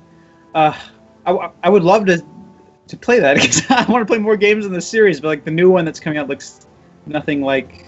But that one's more like a spin-off, like a fantasy Okay. kind of spin-off. It's not really part of the same series. Okay. But if you Yes. want, you can like download a PSP emulator and Oh yeah, I do actually have a PSP emulator. Forgot Google the about fan that. translation of Valkyria Chronicles 3. It's good. It's these how it's set up. It's like these outcasts from what's the name of the country? Galia. Galia, yeah, these outcasts. They have their names stricken from the record because of something they did, something in their past, and they are used like a Black Ops group, Yeah. Okay. and they undertake like the most dangerous missions next to Squad 7. Oh, okay. So it's pretty cool. Yeah, like already on the outset, if they've done something bad to Galia, I'm like already defensive because I like Galia a lot. It's just this tiny little speck of a nation between these two giants, but it's like so strong. I think it's like some things that they did bad in like their history, not against Galia itself, but like Okay. like they're criminals. Some of them Okay. are criminals. Some of them have really checkered past. Like I think one of them was an assassin, and things like that. Yeah. And they don't have any names because all their names are stricken from the record, so they call each other by number. Oh wow. Okay. It's pretty cool. Wait, but this is the second or third one? Third one. Yep. Okay. I've been meaning to go back through and reading all the backstories for all the little side people you get. Just because like I don't know, I like some of them. And I kind of just want to see what they have written in there because it's like a whole encyclopedia of stuff you can read.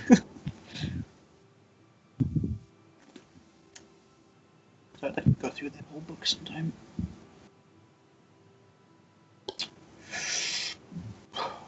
Excuse me. Burpee.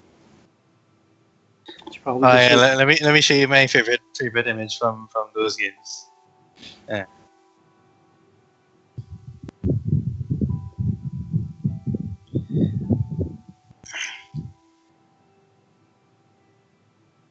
like 422 is their tank, and the Edelweiss is in the background. Oh, the Edelweiss? Yep. Nice. And it, like the scenery is just like peaceful. You see the balloon floating up in the air, the birds. Are Yeah. And you just have these two huge machines of war. Yeah. That really feels like Valkyria Chronicles. Mm-hmm. You gotta have that contrast of peace and war and optimism and Yeah, I would say that the second and third games really lose that because you don't see a lot of like Brule in the countryside and how peacefully the Galia is. yeah. You see more war. The third game is cool. It's pretty cool. Yeah. I think it's very important in Valkyria Chronicles to see Brule and everything and so you know what they're fighting for and everything.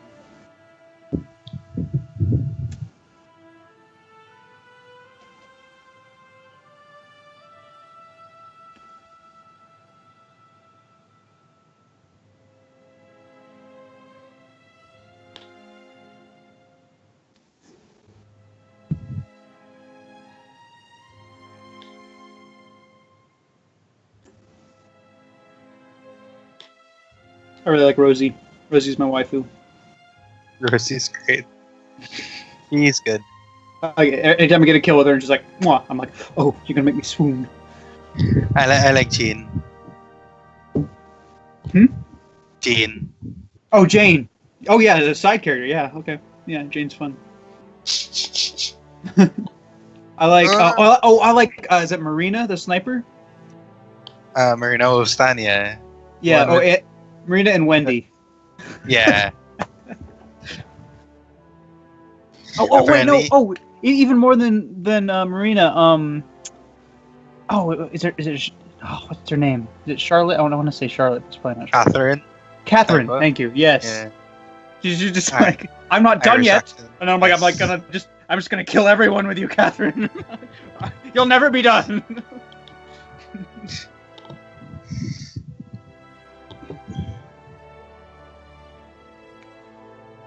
I think it was one of the optional missions. I think it was the one where you got to protect like a base from just hordes of enemies, and you have to survive for 8 turns or kill them all. Yeah. And I just had her up on a hill, and she just sniped, used her 3 shots, and then like on the last one got the thing where they reload and get all their ammo back. So Yeah. I just like killed so many people. Yeah. Those moments make the game fun. Yeah. They really do. I had a lot of fun with that game. Played Yeah, it a good. lot. I played some of those skirmishes so much that I've beaten them in almost every way I can think, at least some of them. So like I don't know how much replayability there's going to be. I'm going to be too good at the game. There's Although- There's new difficulty modes, right? I think you unlock them. yep. I think Yeah. there's like a playthrough on YouTube where the person didn't level up any characters or weapons. Oh wow, that's interesting. And it's just like if you have to pull off some real trick shots like lining up 2 enemies in a shock trooper Oh. Yeah. Oh man, I love it when you do that. and killing both of them. That's awesome. And yeah, If that you is allow cool. safe So stuff. maybe when you finish and you become an expert, you could try that run through. Yeah. No level up, no upgrades, nothing, just Yeah. default. I think they use like the weapons you get from the Imperials, like Oh, nice. Those are pretty good. you get those, but no wait. upgrades or anything else. I was thinking of the ones that Cordelia gives you. Those are sweet. Hmm.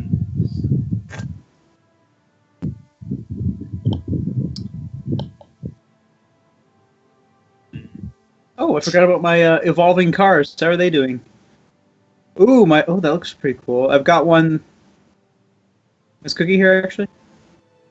No, I think both him Better- and Halsey. better. I'm playing this Not here. game. Oh, you're here. Hello, Or Kyle. it's, Hello, okay. it's not really a game. It's more of like a simul. It's like an evolution simulator, and it emulates. Car Or, evolution. yeah, basically it's these cars, and they try to make it through the obstacle course, and then like they test. That's enough of your shenanigans. They test and kind of technically breed and try to make the most efficient car to get through the course. And, Send me the code of your best car so I can check it out. Okay. Copy current. Is that what I do? Copy best, probably. Oh wait. Oh, copy best. You're right. Okay. I'm doing the Sisyphus challenge, and my score is 245.2.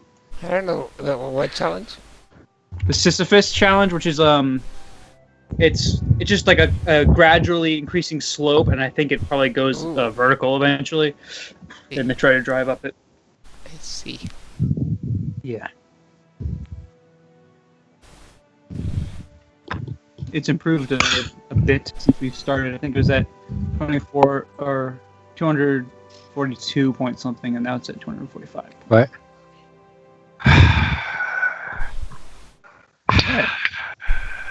Oh yeah, yes. So let the dog in.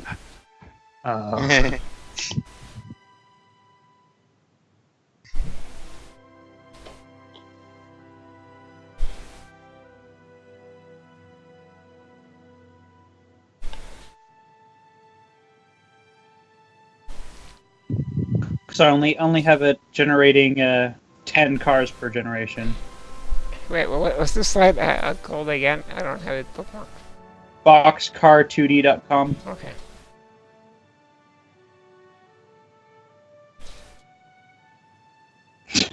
Like just watching them fall back down. Shattering. The sign of the cat. That's why she's being a cat and exploring wherever.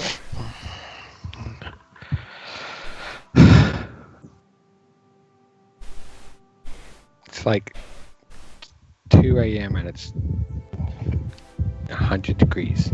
It's not 100 degrees. It's I What are you I saying? doubt it's not hot. And it's like 99 degrees. I doubt it's not hot. Let me check.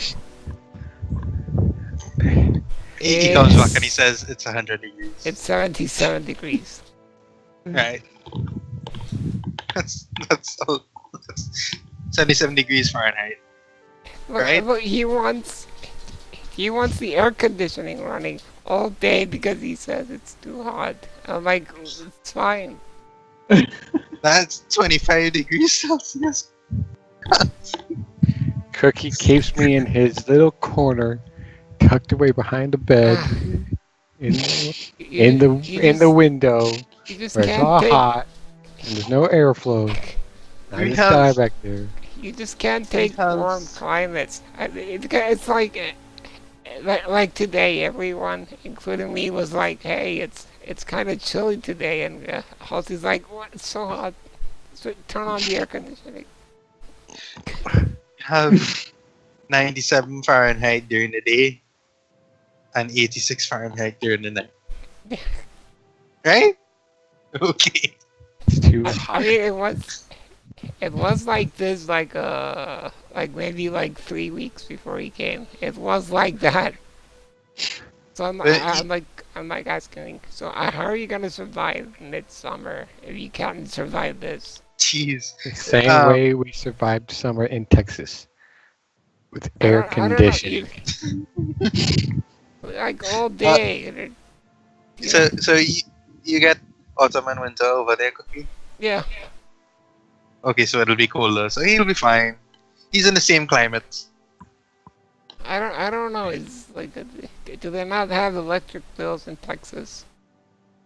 Yes. And we can pay It's- the money. It's probably less expensive. America. Maybe because guess. it's like it gets pricey here. Well, you clearly just need to mine more coal. But the point is, we're moving past like air conditioning requiring weather, but he still needs it. when we don't. It's got to acclimate. Yeah, I suppose. Acclimating to California was not easy. I don't know if I ever did. But you have the air conditioning on all day this summer. No, not in California. Not with those prices. Oh. You could just take off all your clothes and drink water. Oh, Go straight through your pores immediately. I guess you're better at dealing with the heat than healthy. We deal with it in the best way, with technology. Also, You're just heat. Man, I just got the platypus of cars showing up. It has like a weird vestigial upper wheel just above it, like a I don't know. I looked at the design you sent me. That's a weird ass looking car, and like, why is it vertical? Like, I thought cars are supposed to be horizontal. Yeah, it like falls down. I think. Hold on. In any event, it's been like half an hour, so. Okay, fine. Okay. You sleep in your nice beds, which you're pretty sure are also new. You wake up surprisingly late in the morning, having just succumbed to the comfort of your beds.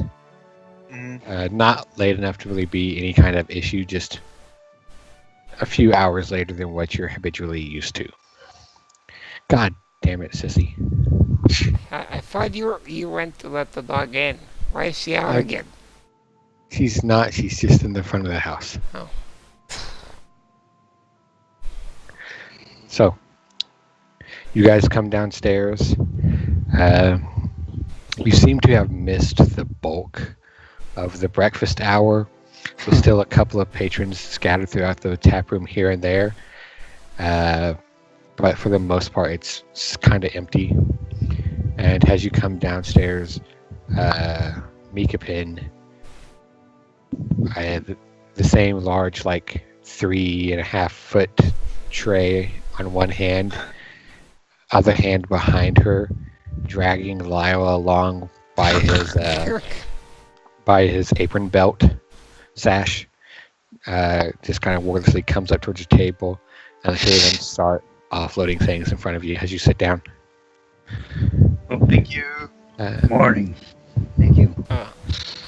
Mika Pin kind of like finishes offloading the thing and tucks the platter behind her back like this giant, like Boromir style shield. Says, morning. Well, enjoy your breakfast. Still hot. Thank you. Thank you. How is it? Is it tasty? Chicken. Texas takes it. Is it better than Dex's cooking? Yes.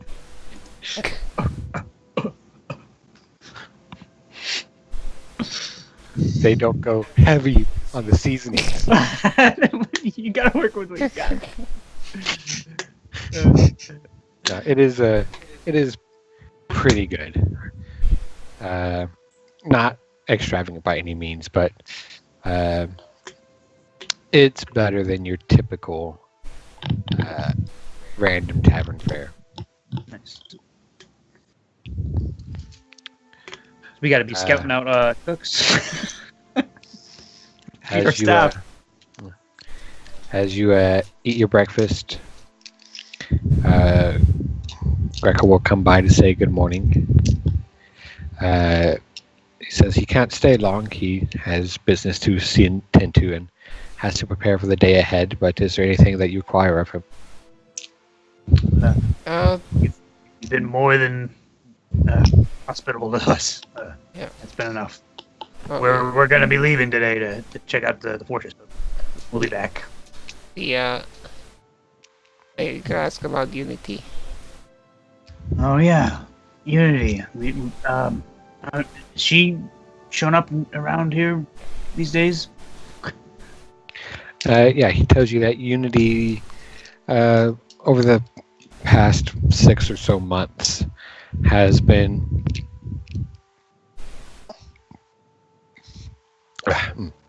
showing up gradually more frequently, has both she and the refugees are becoming more accepted and integrated into the town as a whole. She still stays with them off east of town in the farmlands. They're outside the walls, but they've built almost this small satellite community there under Ravenbrook's stewardship. And Unity herself doesn't come by every day, and not really necessarily every week, but she does come by from time to time. And when she doesn't, even though she doesn't, there are inevitably a handful of the ex-refugees who come through the town every day. Do you know in which direction is it that they set up this extra village, I guess? Yeah, it's east of town. It's not that far. It's just like maybe 15 minutes walk off in Okay. the eastern fields. So it's kind of on our way to the keep anyway. Well, and it's Not the exact really. opposite direction. Yeah. I said it's like, you said east, and the keep is like southeast. Southwest. Southwest. Alright, west. It's 15 minutes, we could go by there. Yeah, I'd like to see her. I But, bet she's thriving out there, though. But as we leave the tavern, Dex is I think there's some we need to visit before we do anything else. So kind of gesture to the cemetery. Right.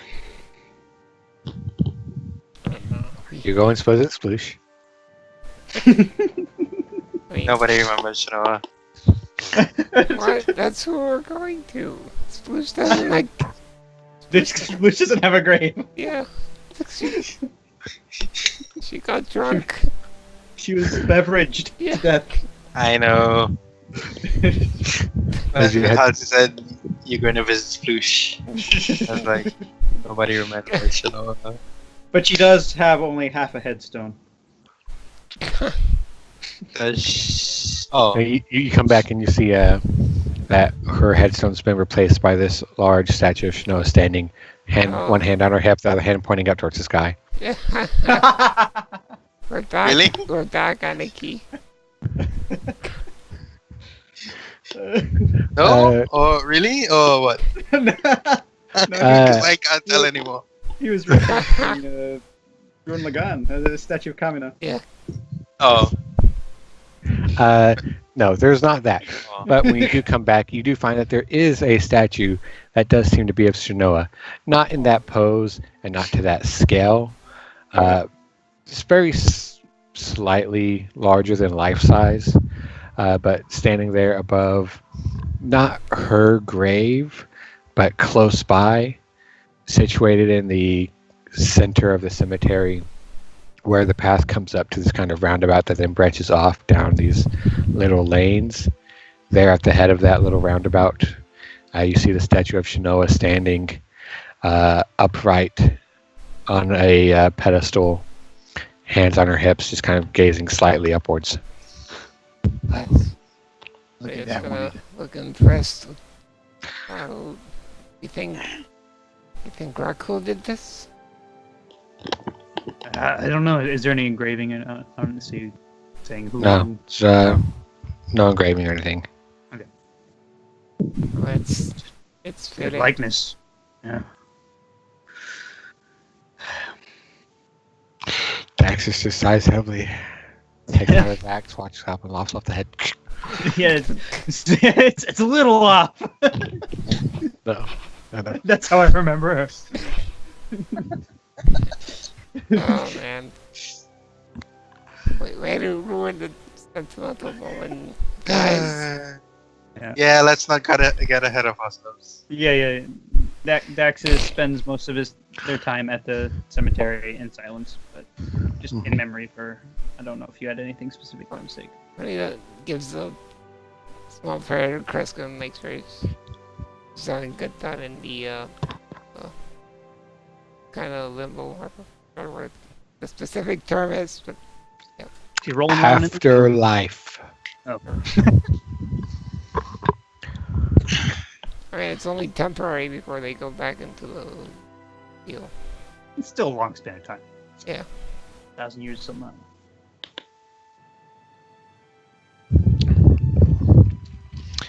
So, you guys spend a amount of time in the cemetery. You say your prayers and pay your respects. Then you move on. Heading. Oh, are you waiting for a prompt, or are you still talking? That was a prompt. That was a prompt. Okay. I guess to Colville. Oh, are we going there before Avalos? Well, No, I guess we might as well. It's on the way. Yeah, let's go wherever. It doesn't really matter. Yeah. Yeah, it doesn't- Yeah. It's not like the huge cities where we had to like. yeah, yeah. We're gonna like, Yeah. Okay, it takes most of the day to get there, so we're Yeah. gonna. So yeah, we can Yeah, go to Colville Trading Company. All right. Right. You arrive at the Colville Trading Company, looking much the same as when you left it. Heading in the front or the back? Go front. The company, yeah. The front, yeah. Right. You head in and step into the quiet interior. There is just the dim, muffled background noise of the outside of the town through the walls and doors as you step into this quiet space. Moving past the antechamber into the main bulk of this front room. You look around and the place is empty except for Mr. Colville, who I can't remember exactly which one he is. I think it's Thomas, the one who's here. Yeah, I think it's Thomas. Yeah, you see, Oh, sorry. I'll let you finish your description. you see Thomas standing there behind the counter, the small round glasses on the bridge of his nose and his hair just kind of fanning up behind his head in this bushy mass. Slowly flipping through a ledger and making these loud scratching marks with the tip of a pen against the coarse paper. And though he is the only one in the room, the place is slightly crowded as it looks like he's prepared for some shipment or other, and you see these stacks of crates and barrels all covered over with these tarps and bound up in rope on the sides of the room, but they're large enough that they kind of take up the bulk of the space and just leave this narrow kind of walkway from the door to the counter. How does he look? How does he look? Yeah. He looks okay. He looks much the same as when you left him. Alright. Oh yeah, I was gonna ask. Because Daxus did write a letter. If he was going to get a response, would he get it here? Potentially. Okay. Check the post office. When there's not much in the way of a post office. When you send a letter, depending on where you are and what's available to you, a trade house like this is a common destination for letters, unless they're specifically marked to go to, like, some residence or an inn or some other such. And even then, unless you pay, even if they're addressed to a specific address or residence, unless you're paying someone to take it there, they usually arrive in bulk at a trade house or such. Yeah, I think Daxus just said to send it to Ravengard or not Ravengard, Ravenbrook. So many ravens now. Got Raven Keep now too. Yeah. There's a quiet moment as you walk inside, slowly make your way away from the door, as Thomas is scratching at this course paper with the tip of his pen, marking off some kind of checklist or other. And then he Hello. glances up at you. I can just imagine like Daxus always just opens his mouth to speak, and Holiday's just Yeah. right in there. You see, he kind of glances up behind the reflective lenses of his glasses, glances back down and makes one more check mark, and then looks back up at you with a considerable amount of aplomb, just What? glancing at you. What? Like, what do you mean? What's this expression like? Dude, I don't know. It's surprisingly neutral and Oh. just unsurprised. Yeah. He kind of looks at you as if he had just seen you yesterday. Oh, okay. He kind of looks up at you. Well, afternoon, Daxus, Martin. Hey. Not that. I'm Morning. Juanita, Daxus. Oh, I guess it is afternoon because we slept in so late. Yeah. Kind of. Afternoon. How are things going? He kind of folds over this long red ribbon in his large ledger and folds it over. Well, going well enough. Can't complain. It's good. It's good to know. Or, I was curious. I was kind of expecting a letter. I don't know if it would have come in here. See his face, eyebrows kind of knit together for a moment as he thinks. Let's see. Kind of brushes the large ledger that he has in front of him off to the side and reaches down beneath his counter, kind of rustling through some things, and pulls out this smaller ledger, more like this kind of binder than any big, large thing, and opens it and starts flipping through. If memory serves, I do believe I saw trails his finger down a page. Okay, yes. I was right. I did remember seeing something like that. A moment. Sure.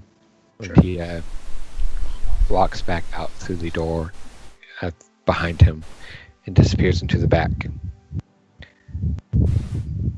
A minute or so passes and you see him reemerge, closing the door softly behind him with this quiet clack.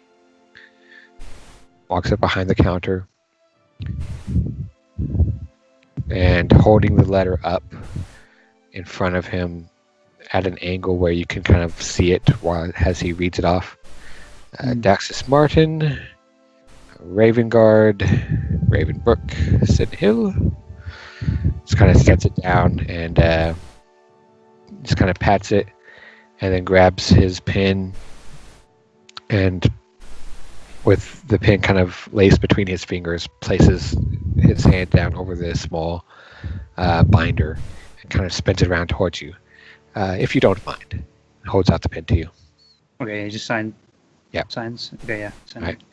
And he'll just take it back and I didn't read it. He just took my soul. I just Yep. forged a contract with the devil. you sign the contract. Today, yeah.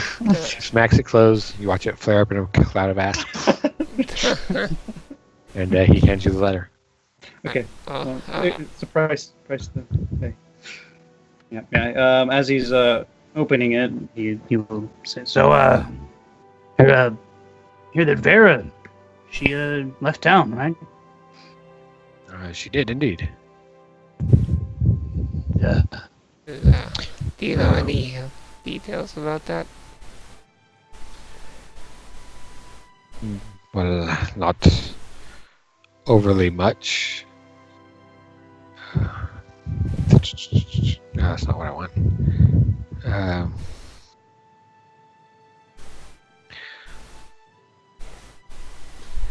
I was regretful to see her go. She She worked well, worked hard. She was dedicated.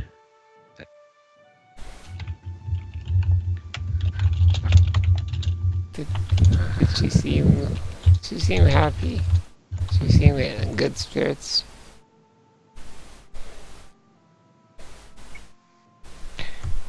You see, he kind of like his hands are on the counter in front of him. You see, he just kind of draws his fingers back under themselves and brings his hands a little bit closer together. Not in any aggressive or tense stance, but just slightly more thoughtful. And his eyes kind of go down a moment as he's just kind of peering into the wood surface of the countertop.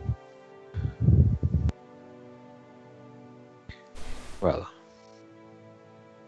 it's hard to say that, or it is it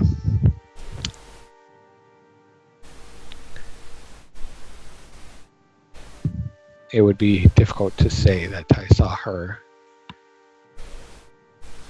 happy with much frequency over the last months.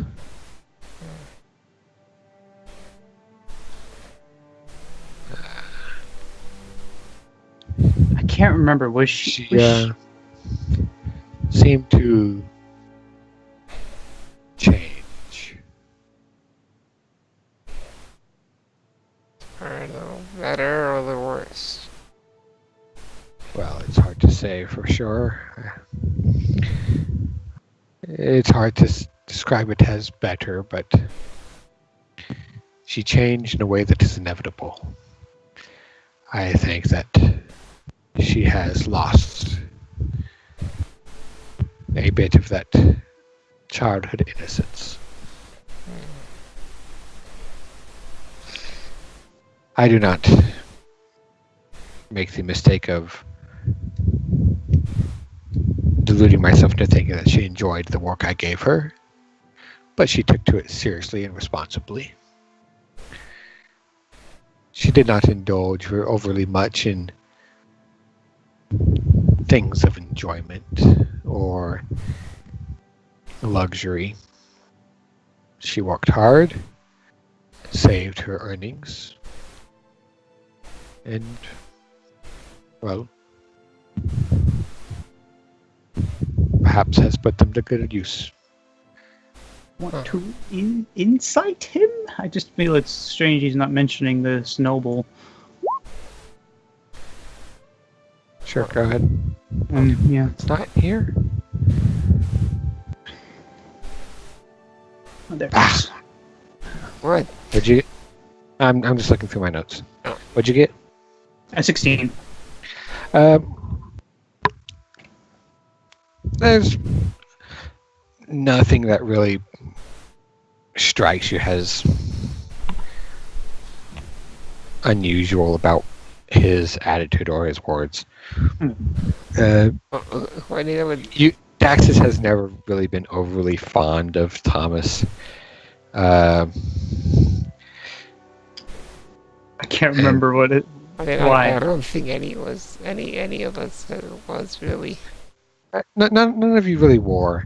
Not for really any specific reason, but you've come to know him as a man who seems to view the world in a very practical, Yeah. slightly detached manner. In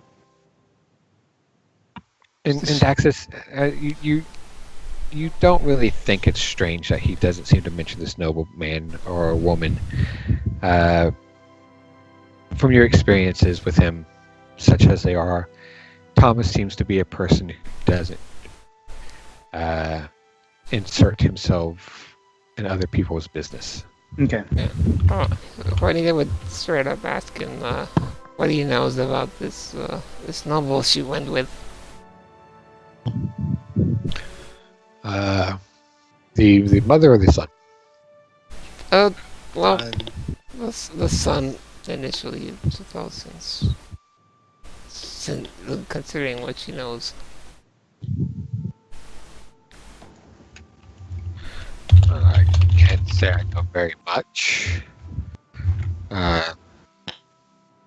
He seemed a polite boy, if a tad exuberant. I don't quite recall his name.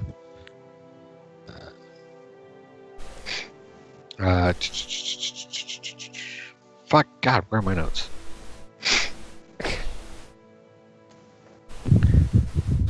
Oh, it's okay. There it is. He seemed a good lad. A bit loud, but well enough.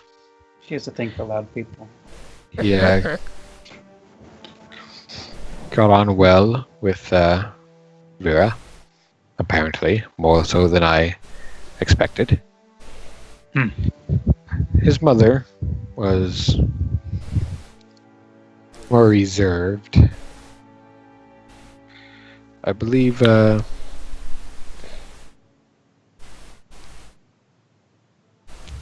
really? It's not in here either? Oh, fuck me. I feel like I'm getting this wrong because it's not in my notes. But did we know that like Vera was like kind of trying to escape like an arranged marriage or something? I Yeah. don't know if Daxus knew that, but Juanita knew that. No. Okay, yeah, I was pretty sure Daxus didn't know it, which is why it's not in my notes. I feel like I remember that being mentioned. Yeah. That's why she's kind of finding it a little troubling that she kind of like sort of did a 180. Yeah. She probably. What I'm thinking is that she maybe went back into it. But I don't know. Well, I don't think it was a noble. The first time it was just an arranged marriage, and she was like, "Well, I want to go out and explore the world and do my own thing." And then it feels like somewhere along the way she kind of got jaded and Yeah. Kind settled of crushed your for- dreams. Yeah. Crushed her dreams.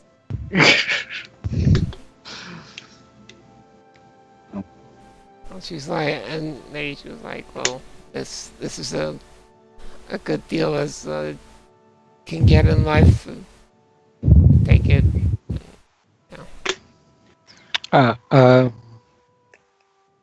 Yeah, he says his mother was a bit more reserved. She was polite and well spoken as well. Yvain, I believe she said her name was. Can you spell that? Yvain. Do you know where they came from, or where they were headed? The No, city? they had no business with me, and as such, I only really met her the once. I see. Oh, might you have any idea who they dealt with in the town? I mean, must have come here for a reason. He gives a very slight shrug, and just, well, as far as I know, they were passing through. Stayed for about a week, and moved on. Alright. Okay. Yeah, thank you for your time. But Thank you. I Daxus kind of like. Daxus, you would know that in this type of situation, you're expected to pay the trading house something like usually a copper, maybe 5 copper. Okay. Let me just actually see what he has on him. Might be gold. As he's doing that, funny I would ask him. So has trade improved at all?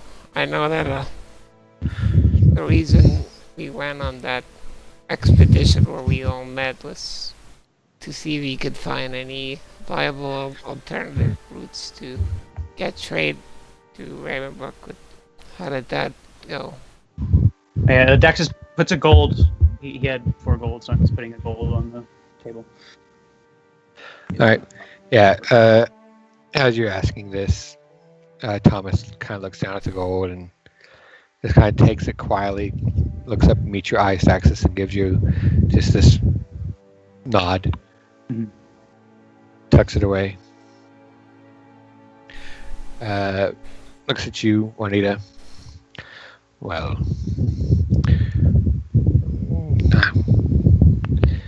can't say it's really improved very much, but it hasn't suffered either.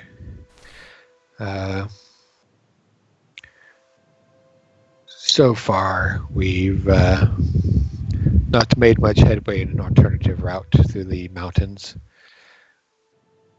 We're employing some few surveyors to try and find a safer path than the one they found last time. Well, I should say the one that the previous surveyors we employed, who apparently had a different notion of what they considered safe. But nothing concrete. In the time being, we are simply putting up with the Black Gate. Well, actually, we have taken up a residence nearby, the fortress southwest of here. Actually, we're going to be renovating that rather shortly. If any work comes up, anything that you think might suit our talents, and finding a new path to Reska's Maw, send us a letter or something. Let us know. He just kind of looks at you and nods.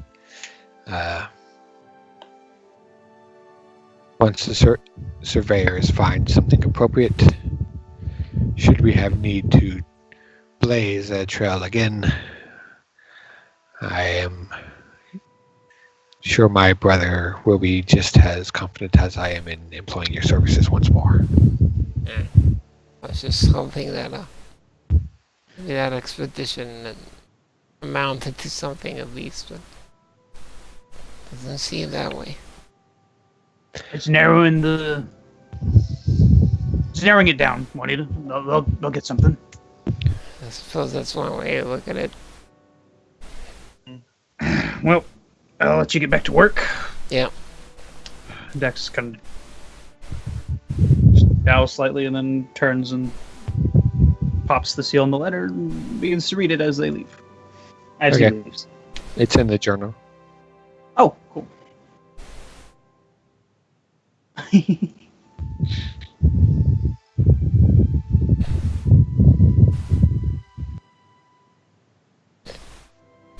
Right. You step outside and close the door behind you. Dax is Daxus is just reading and he just freezes. Yeah, his face looks white as a sheet.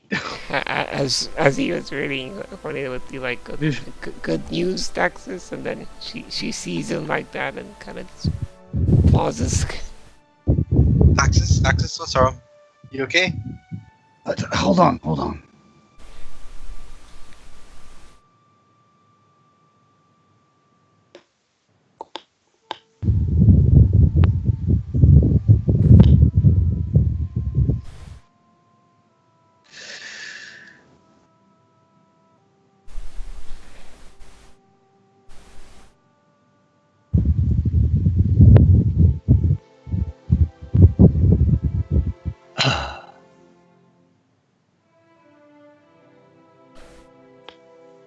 What is it?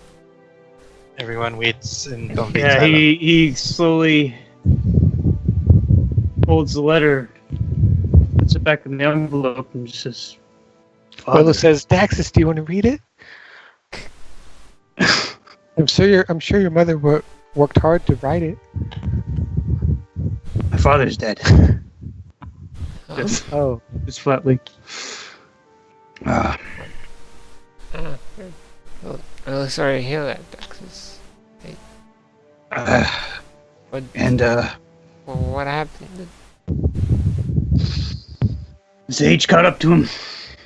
Mm. But there is going to be a reading of his will, and I'm going to need to. Just like freezes a moment in thought. And he just puts the letter away. We got other things to focus on. When Daxus is from Rhaegar, right? You know, gold clothes. Oh, let's Yeah. go. Rhaegar, yeah. Okay, how far away is the date it said the that would be Myrddin and Froston? It's winter. It's not winter yet, right? Or not winter. That's more. right now. It is.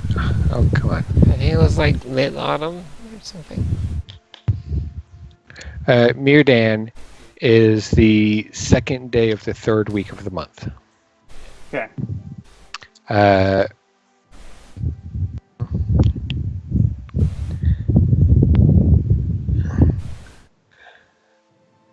That is. I'll just do that. About a month and a half from now. Okay. All right. Oh, and that's we gotta get moving quick, I think. And just. I'm going to need to go back home.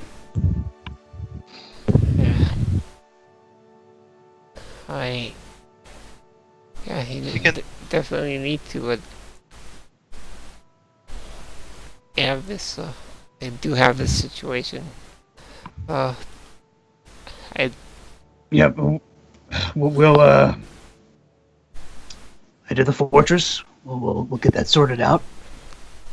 But from there, we can start heading there as soon We as can possible. probably head back to Silmon or Well- Nastana and charter an airship. I don't know if any airships go. That would probably be best, because if those kind of lowers her voice, if this infection has spread to more of us, then we can't be on the road for very long. I know. Oh, you're right. Yeah. So many things happening.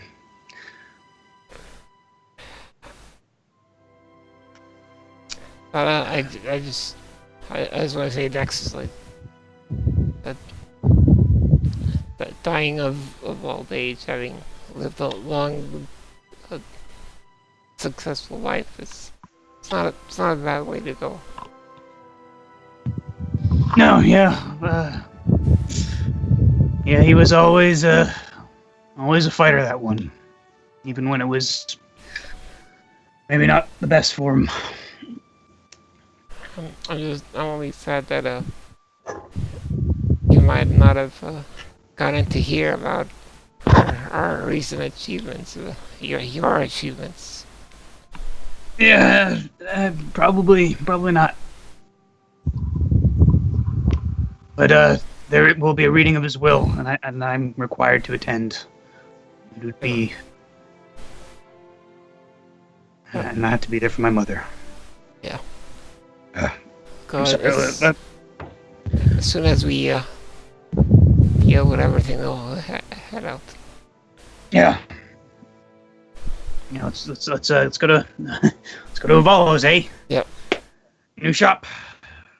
And, Yeah. Prim and proper. I'm looking forward to seeing how he's getting on. She kind of gives Dax a pat on the shoulder, rubs his shoulder a bit. Okay. We're all here for you. Alright. I know. Yeah. Thank you. He gives him a smile. Okay, we then. So Ted. Oh, yeah, he showed it. Greckles this week. Yep. So we're headed that way. All right. You make your way to the new White Orchid. Not a gigantic building. It doesn't really overwhelm any of the rest of the town, but it is a much larger establishment than the one he was previously settled in.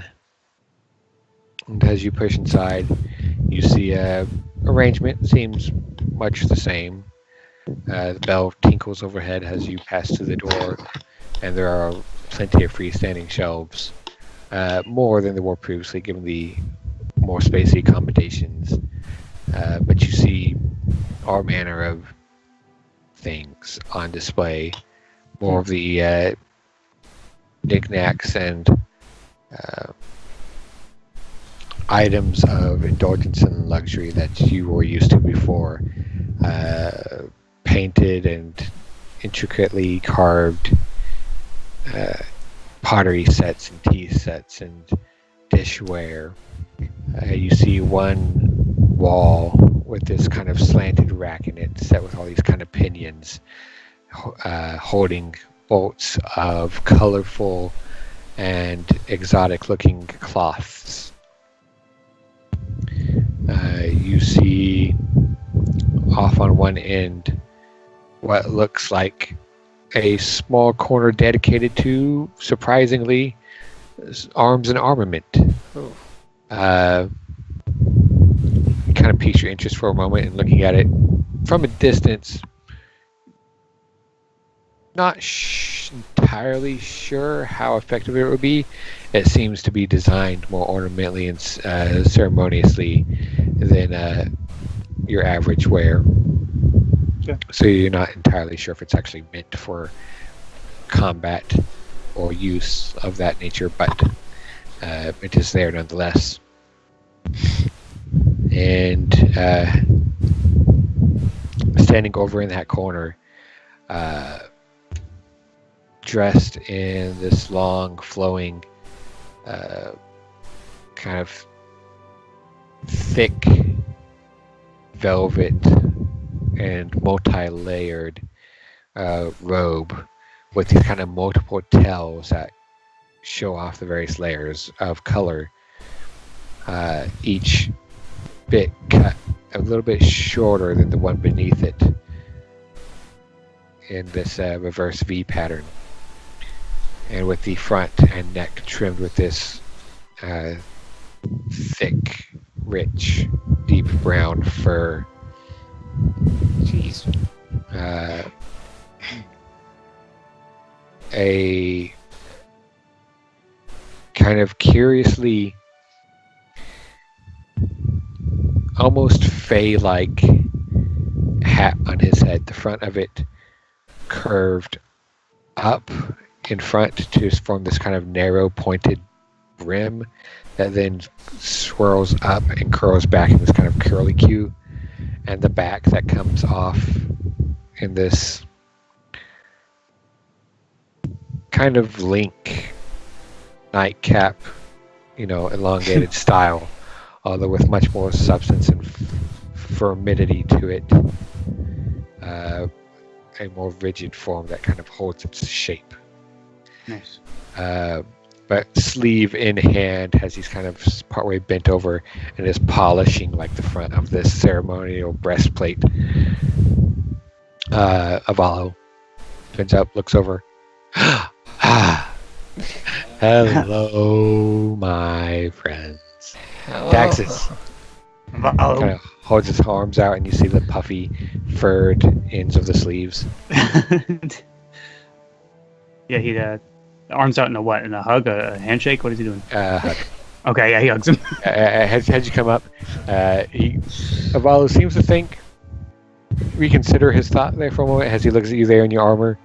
Oh yeah. He's like, I feel like Daxus has figured out how to hug people in this thing now. He can from him. Yeah, you see there's the moment of reconsiderment and just like but he kind of goes with it anyways, and there's that brief moment where he realizes you're not you figured out how to not crush or cut or pinch him, and he's like, Oh, wow, you've certainly stepped up here, haven't you? Well, it's a bit better. Did better. Now, I will be honest. I wasn't sure what expectations to have.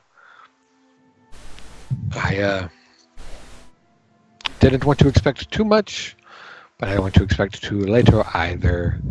I'm sure you would deliver something, but I wasn't sure what you would manage to pull through on. But well, that all aside, I'm rather satisfied. I'm glad to- Could be more. Profits. No, don't mistake me. I don't mean to impugn your efforts. You've done quite well. If you say there could be more, you know, we do travel.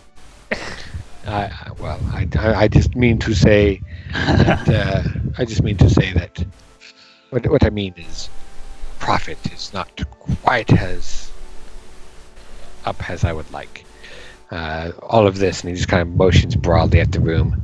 The relocation and reacquirement of goods has been quite an investment, and I'm going to insight check. yeah, sure. Yeah. I want to know if he's honest or if he's like trying to talk down our commission.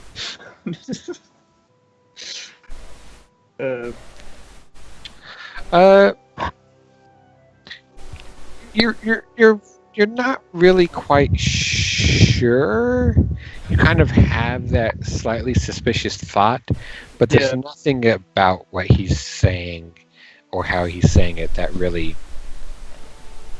feeds that suspicion at all.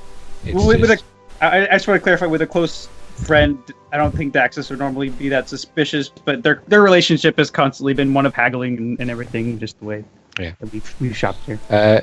You're not really. You don't pick up on anything, but you can't just be sure. Okay. So, how much did our contributions help? Oh, well, to be sure, they helped quite a bit. In fact, obviously they enabled all of this. I just mean to say, with change comes investment, if you know what I mean. Ah, yes. Nice.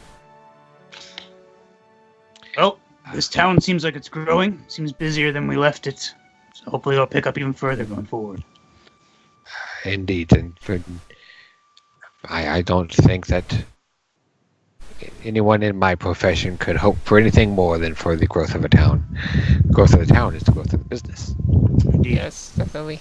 Speaking of business, I recall you mentioning some financial compensation for us for Well, helping you reach new clients. well, right to the chase then. Well, I must say I'm a bit surprised. I thought Daxus would be the one to jump on it, but no matter. I wanted to look at the wares first, but we can do payments first as well. That way we can maybe buy something with it. Well, unfortunately, I seem to have misplaced my catalog. I might have a PDF of it somewhere, but well, I just. We can window shop. We can window shop.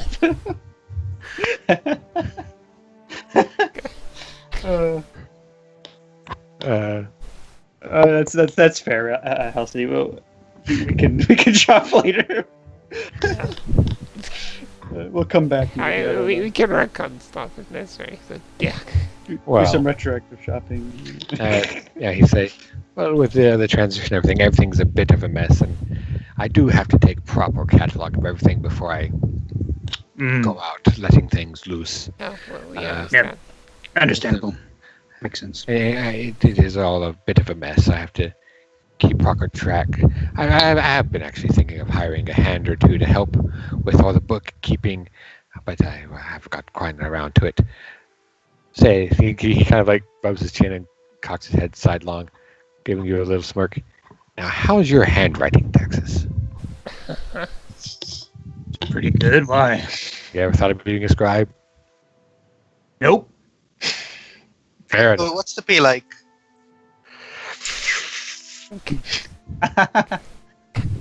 50 gold a month. Get you do it on the road. Nah. Well, my shop is not holidays. 100. So. Holiday just goes, nah. But yes, let's end here. Kind of wave you over to the front counter and motion for you to just wait there a moment as he goes in the back. And he just kind of leaves the door open, and you can see there's like piles of what look like shipping crates and Ooh.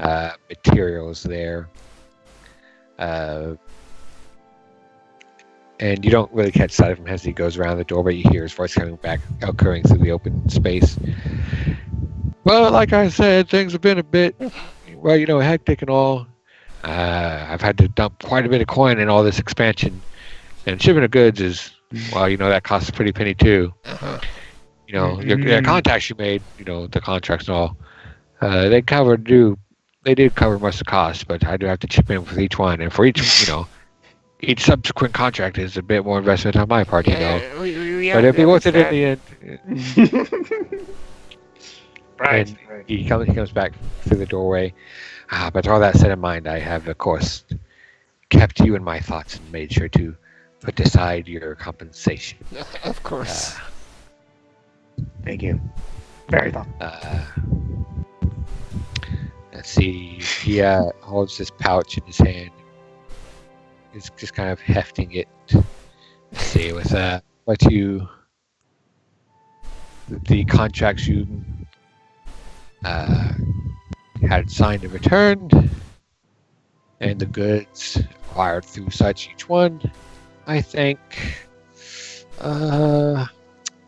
Hefts it again, and just kind of reaches over with his other hand, opens the top of it, pulls back on the drawstring, and reaches in, pulls out this small gold coin, tucks it into his breast pocket. That's there. That should do it. Places it down. All right, how much is there? You take a moment to poke through. It is well, I'll just tell you. It is about. All right, let me make sure I get these right, the right denominations. Okay.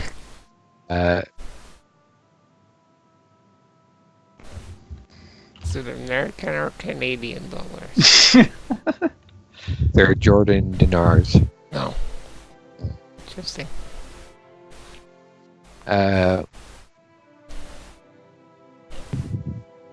It is about. That's right. It is. He actually pulls out a couple of small pouches and places them all down. Ha. It is about.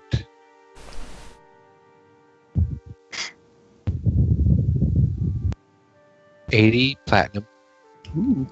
Alright. and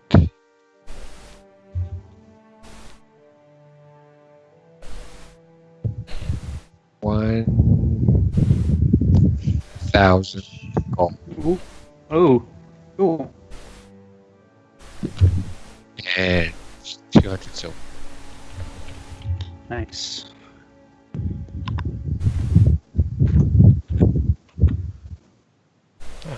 That seems fair. When you say Dexus. Looks good to me. And Numbers seem to be in order. yeah. And well, we'll be having a residence close by.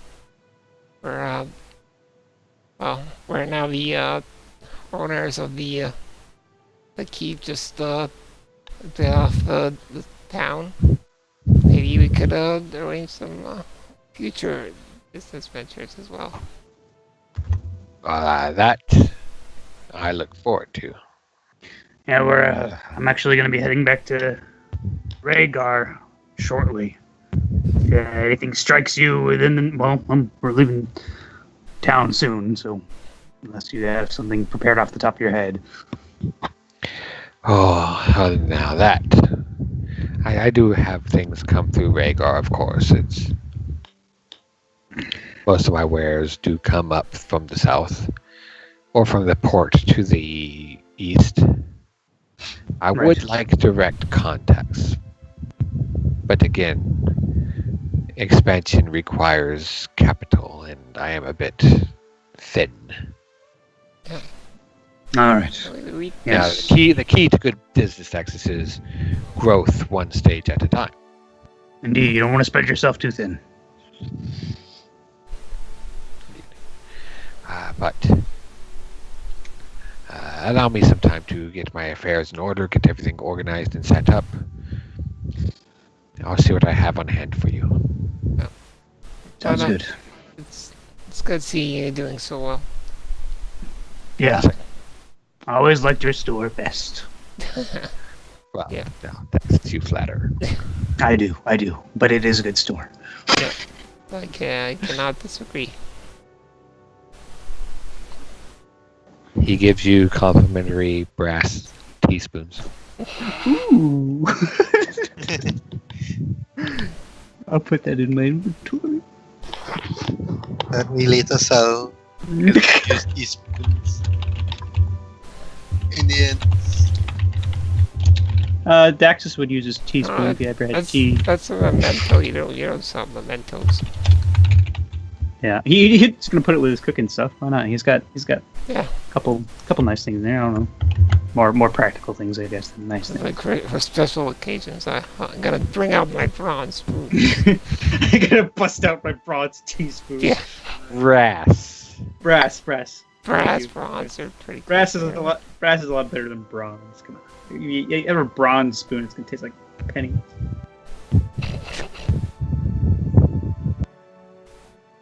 But yeah, you say your farewells to Avalo as he goes about Yeah. straightening up.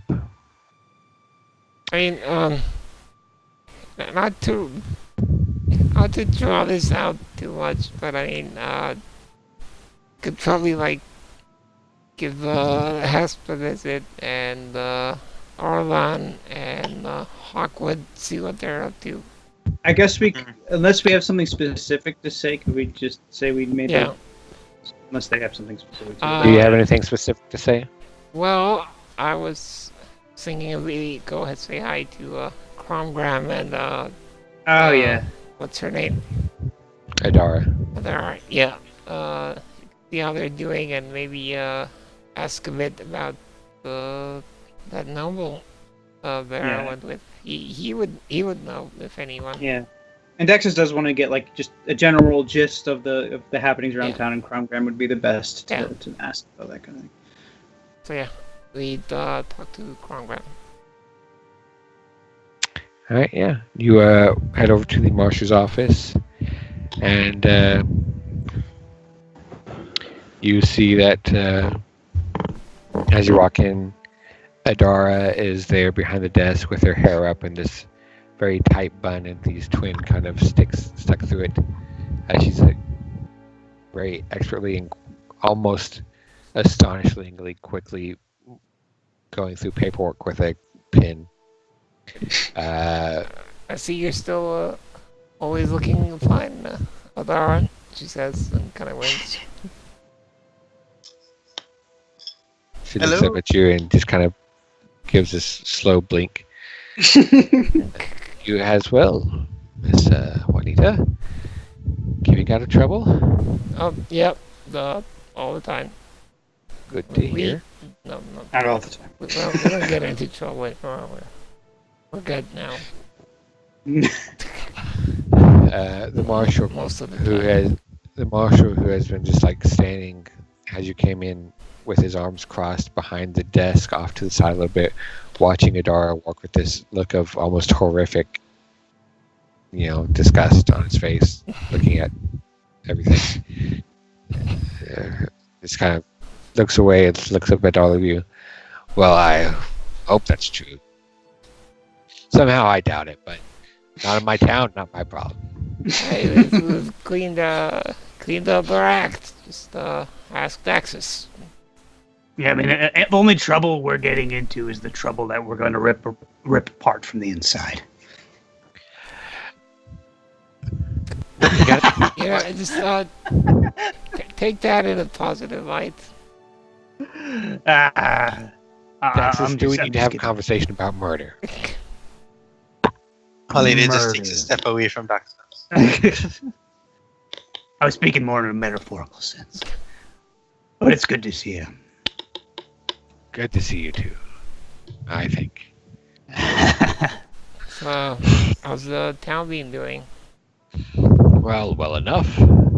I've got some new recruits on my hands with the growth of the town. Imagine.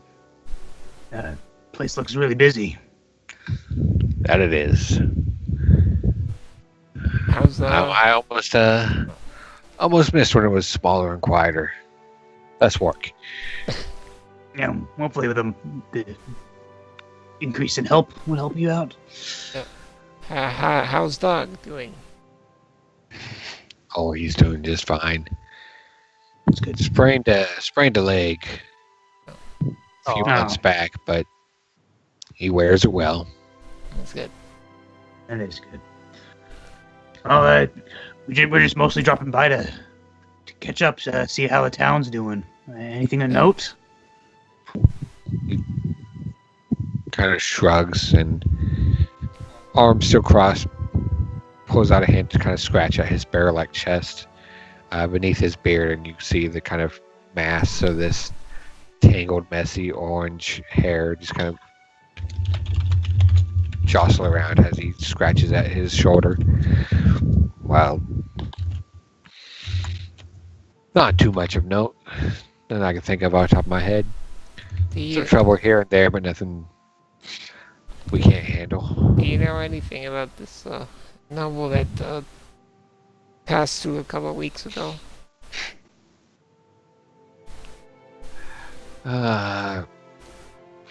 Noble. With his mother? I think her name was Yvain. Yeah, it was, sounds familiar. It's he starts like snapping his finger, and is clearly looking like. Oh, again, that's the wrong one again.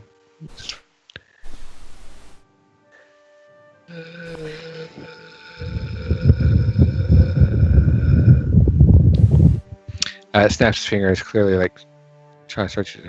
Yeah, your vein. That's what Adara. Before you can like ask her Adara without looking up, but still, hand blurring across the page as she writes. The Countess Yvain Alret. Countess. Countess. And Spell the last name. Alrette. I mean, like the chat. Alrette.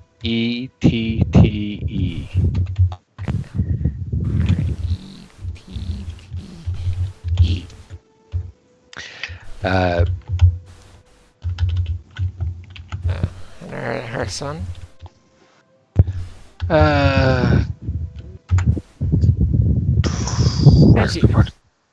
She's mostly looking at Adara at this point. By this point.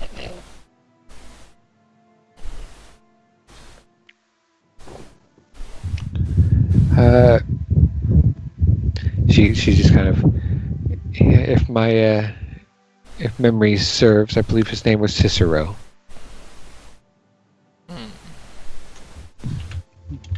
Did he work? C- Which sister? Cicero. Oh boy.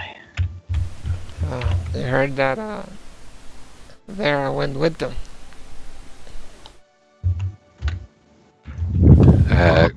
Cromgram just, yeah, I think I heard that too.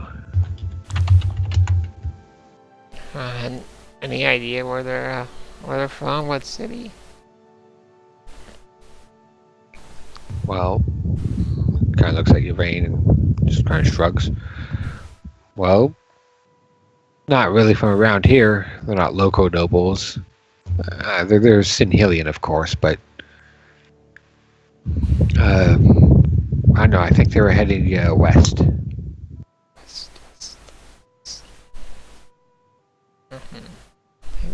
Maybe Nostana then.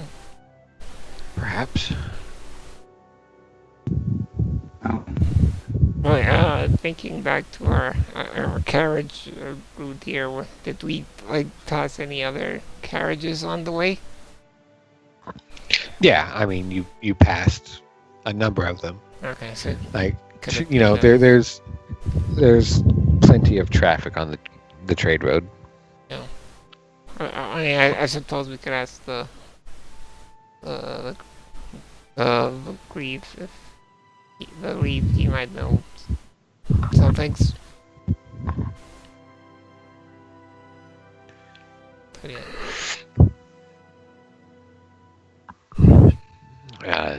yeah, Do you say that? I was just thinking aloud. Okay.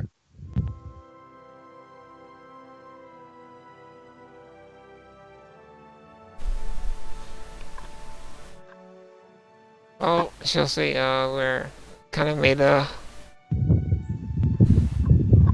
home for ourselves nearby. Kind of, on the keep. Just a bit odd off the town. Oh yeah, the one that Reeve fellow's working on. Yep. So, Oh yeah. Right, he's a we're good man, that one. We're planning out to go meet him today. Well, Well, you got Well, we'll meet him tomorrow or the day after. a little bit of a walk ahead of you, but Yeah. good on you then. Reeve's a good man.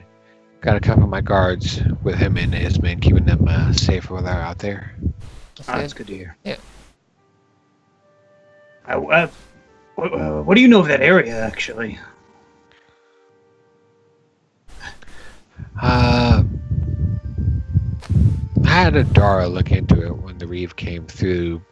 Yeah. First time. Yeah. Just to take stock of it before I sent my men out there. So just kind of shrugs. Not much of note, apart from the keep itself. There's a couple of small villages around the area.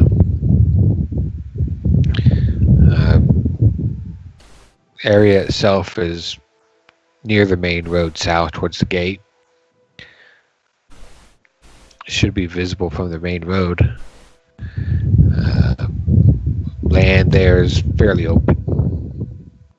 Keep itself, if I recall correctly, is set up on this small rise. Nice. But Or distinct.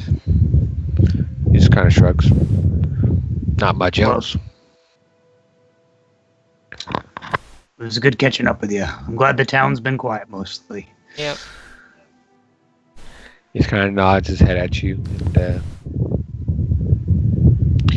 reaches down to scratch Dog's head as he walks out into the room. Oh, there's Doug. What are you gonna go pet him? Yeah. Okay. Dog just kind of looks at you with this big droopy jowls and just kind of looks up at you with these big eyes as you scratch his head. Colin is like, we should get a pet dog, and then cry uncontrollably when he dies in a battle. I mean, we kind of have a pet Yeah, dog. we have a pet dog. I mean, like a real dog. Willow kind of pouts. Doggy is a real dog. I mean, like a non-magic dog that we can have all the time. Why would you ever want to? Dax is just like, he's completely baffled. He's like, you want a non-magic dog? Yes. I don't know why that Or a sounds so pet. weird coming from you. It does. I mean, I can probably enchant it. Make it Oh, shoot okay. lightning when it sneezes. That now it makes sense. But The I monster want the just pet. I want this pet. the monster just kind of snaps his fingers and points at you. Holiday, yeah, blank canvas. Good thinking. You want them untrained. That way you can do it right. She just gives a thumbs up. Sure. Play again. The marshal. I don't know how people feel about animal experimentation. Probably didn't have rules against it then. Especially with magic. You'd probably use magic on those animals. So. I mean, there's still stuff that people probably frown upon. I mean, you've got necromancers and leeches and whatever. Yep.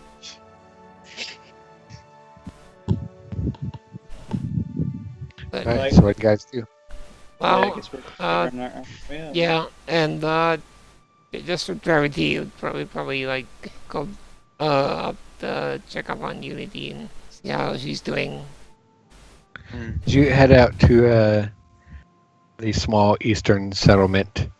You see it's grown more, and there's a couple of new houses that have built around, and the ones that were there when you were last visited have been kind of built up a bit more.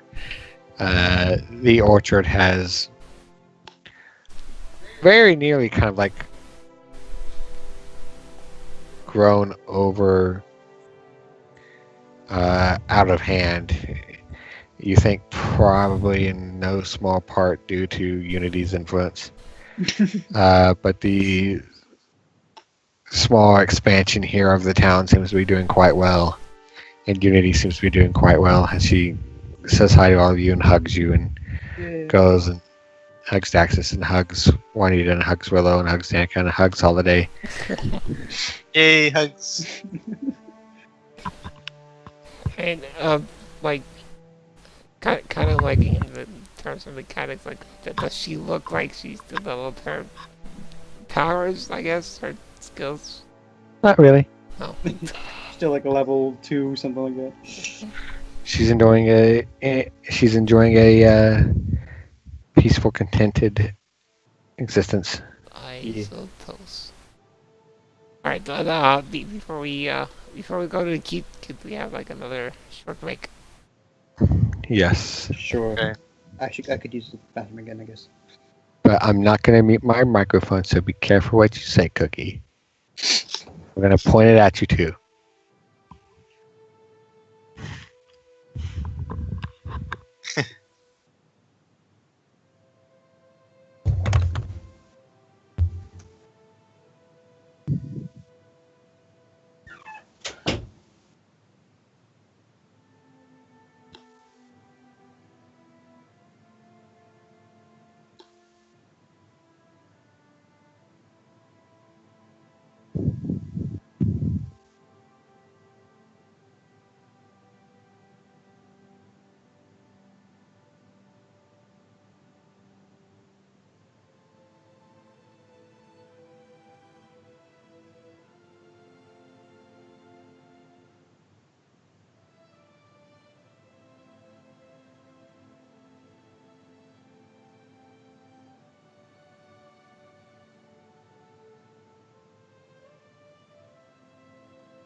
I'm back.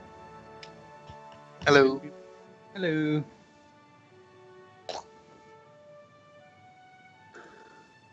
Oh my word. Is Cookie here? No. I'm just on this car evolution thing. There's a weird quirk that's evolved into all my cars where all of them spawn in this weird vertical fashion and then fall to the ground. With like, yeah, like the front wheels pointed toward the road and then the back wheels up in the air.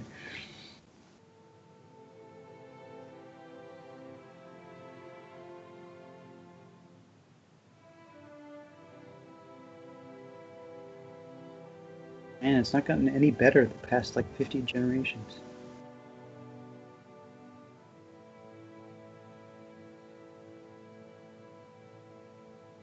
Kind of plateaued.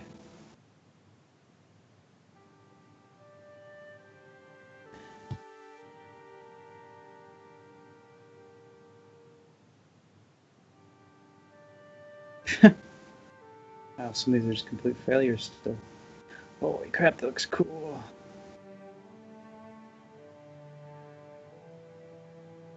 But it was really lame. Turns out.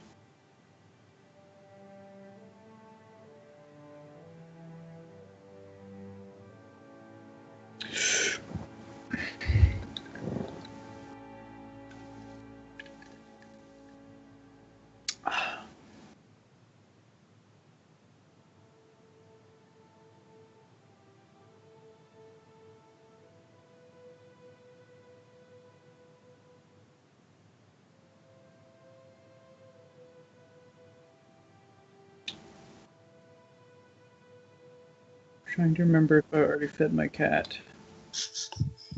Feed it again, just to make sure. He begs for food all the time. I don't remember if I fed him. I should feed him right now, because if I go much later and I don't feed him.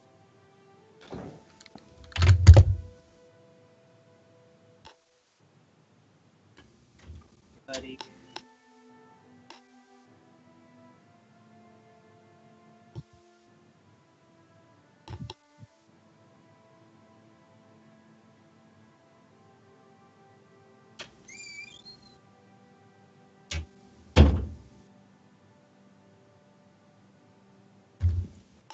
Yeah, I'm pretty sure I fed him. There's still food left over in it.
Ooh.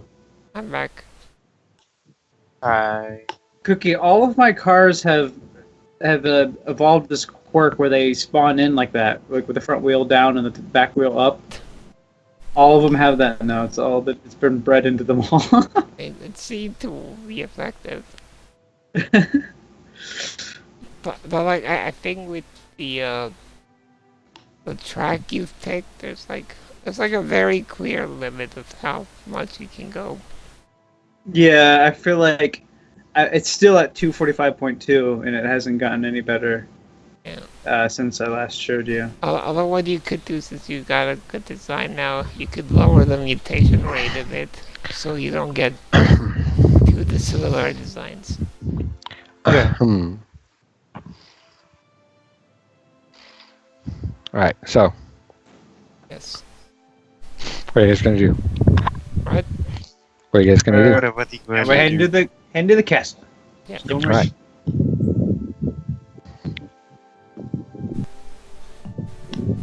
And I stick to the main road because we might be passing paths with him as he's heading back. I don't know. Wait, question. How many days until the month? Very, very, very good question. Right now you have 3 days, maybe? to the what? Till the month of Oh, To oh, the- tell that. Yeah. Yeah. I don't know. Make an intelligence check. why Oh. we can write down days. We're not. Oh, do you have paper in your inventory? Danica does. She's not wasting her paper on this. Jeez. What? It's important. You have 5 days. Okay, that's good. Yeah. You also have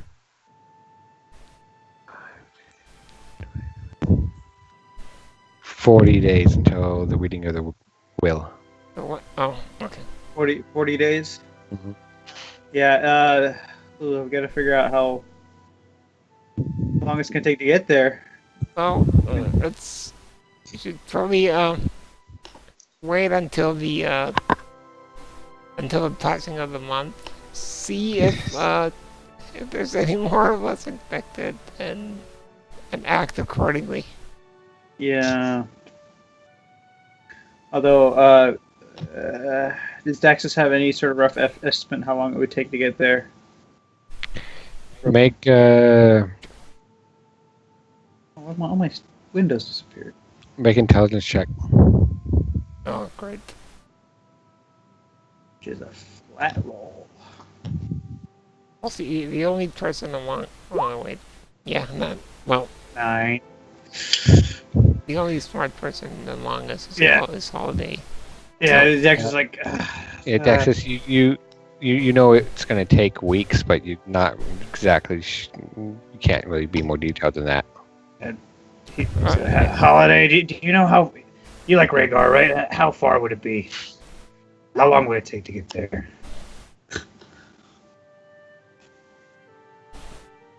What a smarty pants. she thinks and thinks.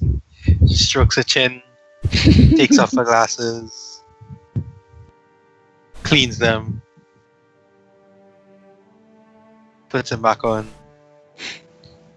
strokes her chin again. I think the airship idea was the best bet, really. As expensive as it might be. As she waits for the halcyon in her brain to calculate how long it would take. You just want to see how far you'd go.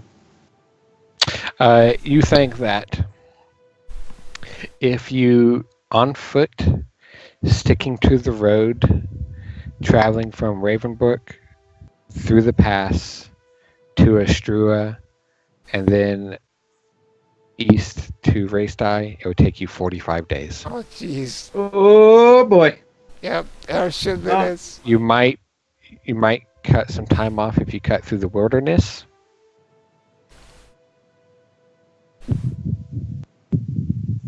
Or you might get lost. Mhm. Yeah. What about airship? shit. Yeah, could we do? Yeah, how Would much we of know an if they airship- would have? That's also moving at a normal pace. You could also cut off time if you moved at a quicker pace, Yeah, which has drawbacks. But yeah, and then also if we're waiting 5 days though for, well, Daxus wasn't hit though. Daxus could go on his own. Yeah, If we had to, and then if you guys wanted to catch up with him, that is a possibility. Mhm. Although, I mean, even if Daxus left now, would he make it in time? But how long would an airship take? Do I know? Yeah. Kanji with calculated from Nastana. your estimation is that from Nostana, which you can also estimate that from Ravenbrook, it takes you about 9 days to get to Nostana Mhm. on foot. But from Nostana, you think that, the airship wouldn't fly a direct path from Nostana to Raystai. It would most likely fly, as far as you're aware, to the Black Gate and then fly over the pass. Has even airborne, that's still the safest route. And then once it passes through from the other side of the gate, then turn and draw a direct line to Raystai. But that would be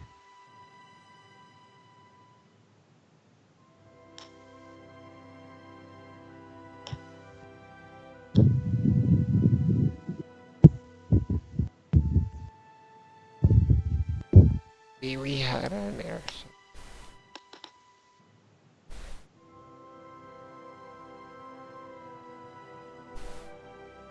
bought magic on cursed armor instead. Well, we needed that. We'll get It- one it- one day. It is that more direct path is several hundred miles shorter and covering more distance per day. It would take you about 13 days, Yes. plus the 9 to get to Nostana on foot. Oh, okay, yeah. that's way more reasonable. That seems really sensible. Is it? Because it was 45, right? Going just on foot. Yeah. Through, right? Yeah. So that's significantly better. Yeah. Um. So Daxus would have to cut through the wilderness and just go non-stop to get there in time. Yeah. He had yeah. to run on foot. Yeah. Yeah. But Well, yeah. He would if he did leave now, he would get a horse and he would move at a fast pace. He would stick to the road. He wouldn't dare trust himself going to the wilderness, not knowing where to go. But he would move at a pushed pace. But we can deal with the reef here and see what's up here, and then quickly make our way to Nastana and Yeah. to Raystar. All right. Yeah. I mean, actually, if we go the what- airship route, we have time. Yeah. Well, do we know how long it would take to? Does it take time to organize a flight to go to a place like Rhaegar, or is that place busy enough where? It is one of the, it's Kind of one of the main. stops. out of from as far as you're aware, from Nostana, there are 4 major ports of call for an airship that are always kind of going, and that is Silmorn, Nock, Astrua, and Raystrai. Okay, good, cool. All right, good to know. All right. So now we're not at a crazy race for time. We got a little bit of. Yeah. Which is good. So Actually, we amending that,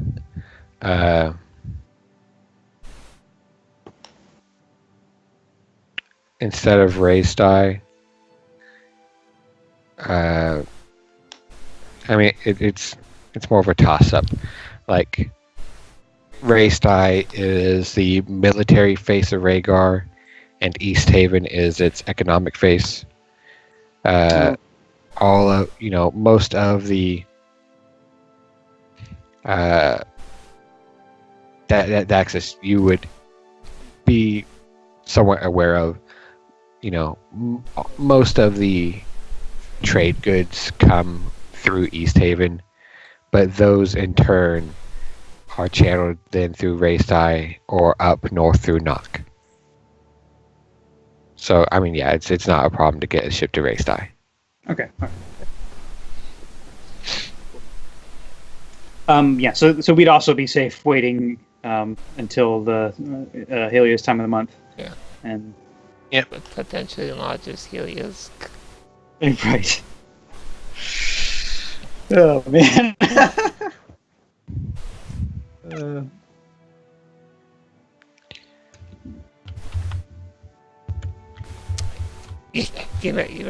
You know the funny thing is, all the other potentially infected are also female, so it's just building more into it. Time of the month. I mean, the only non-female is Daxus, so But yeah, and he wasn't Yep. infected. Yeah. Well, I mean, we don't know if we are yeah. infected yet. Yeah, we don't. I mean, we're not tying him down, so he better not be. Like, see, it's contagious through the air. God, no, I think it's too much. Okay, so we're heading to see the reef at the thing, like Raven Keep. you spend the remainder of the today heading out from town and walking south along the road. A road you've only really traveled on Maybe once to the tower or right an attack. really only about once before on your way to Vortivask's tower. But even then, you only walked on it a little ways, as it itself was only about an hour or so from the town. You walk on a distance, and continuing on, you break for camp for the night, feeling a bit more deeper the chill of this mid-autumn weather. You travel throughout the course of the next day and break camp again. And as you break camp the day after, you walk for just a short distance before you see the rise of this stone structure off to the western side of this road. That's it, isn't it? It looks like it. Oh, before leaving, Holiday took a picture of the Raven Guard symbol, right? Oh yeah, I forgot to mention that. Yeah, we talked about it while you guys were gone. She took a picture of the Raven God symbol that Grackle had under his sign. I put it in her book on the forum thing on Roll20. Okay. So we can show that to the people building stuff. What's your castle's name? Ravenhold? Raven Keep. That's what I said. I don't know. Raven Keep, I guess, is what. Well, I don't whatever. It doesn't matter. Yeah. We'll come up with it. So we'll figure out something. But yeah, I just- as you come up, you catch sight of it. It's not built on a mountain or really even a proper hill to speak of, but there's a small rise, a low incline that rises steadily and gradually up just a small distance to this kind of plateau. Probably really only about maybe 40 or 50 feet elevated up from where the road you're standing on now is. But up there you see the main thick, stony bulk of the main bastillion, with these towering central spire that comes up, these squared off crenellations. You see other smaller structures spread out around the skirts of it, in this enringing wall of darkened stone with other small spires and turrets among it. As you turn off from the road onto this small, disused but visible path that leads up towards it, you can see the keep is very clearly abandoned and disused and in some state of disrepair. It is not by any means a total wreck, but you see holes in the roofs and some walls and crumbling stone here and there.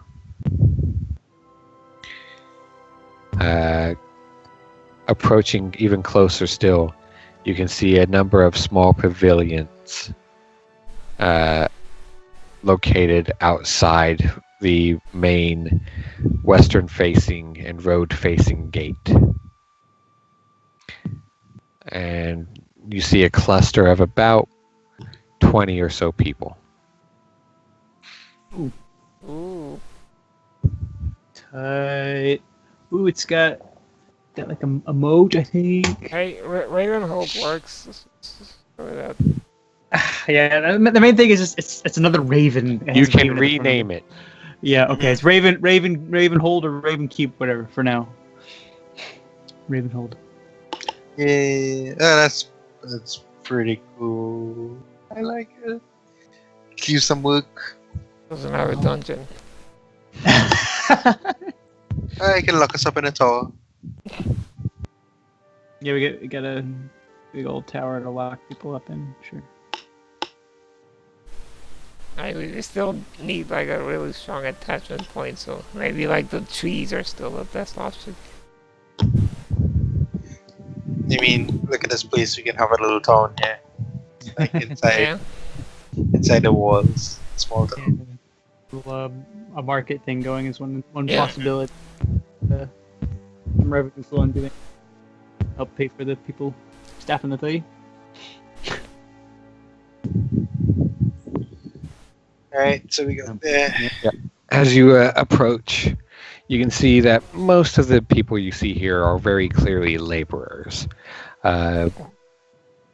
Very simple men of the earth. Rugged, thick, muscled bodies. Wind and rain-etched faces and arms, covered in scars and thick mats of hair. Very simple, torn, dirty, patched up, and resewn and clothing.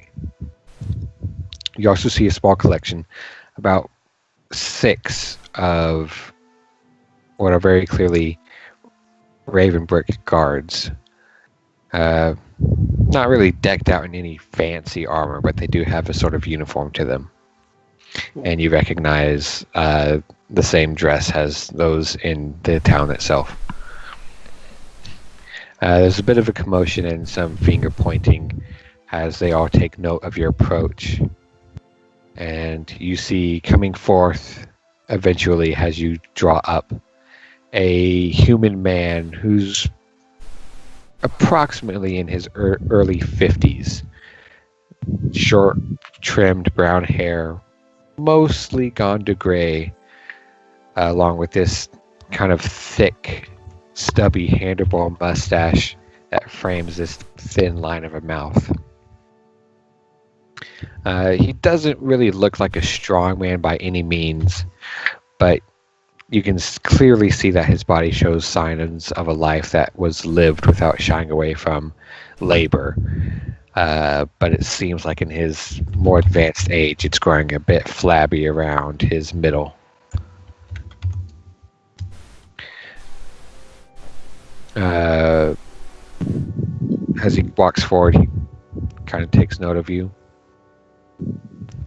and looks you up and down. Can we help you folk? Daxus Martin of Ravengard. Right Yes. He comes forward and brushes a hand off on the side of his trousers and holds it out to you. Bogdan Danford, at your service. Been waiting on you. Nice to meet you. Yeah, did you get our message? We did. I did. Yes, indeed. Yeah, I apologize for any delays. It's no matter. We're just about finishing up estimates on the holding. Oh, that's good. Been looking over the structure and the foundation and the surrounding terrain. Think I've just about got everything I need. That's good. Excellent. Excellent.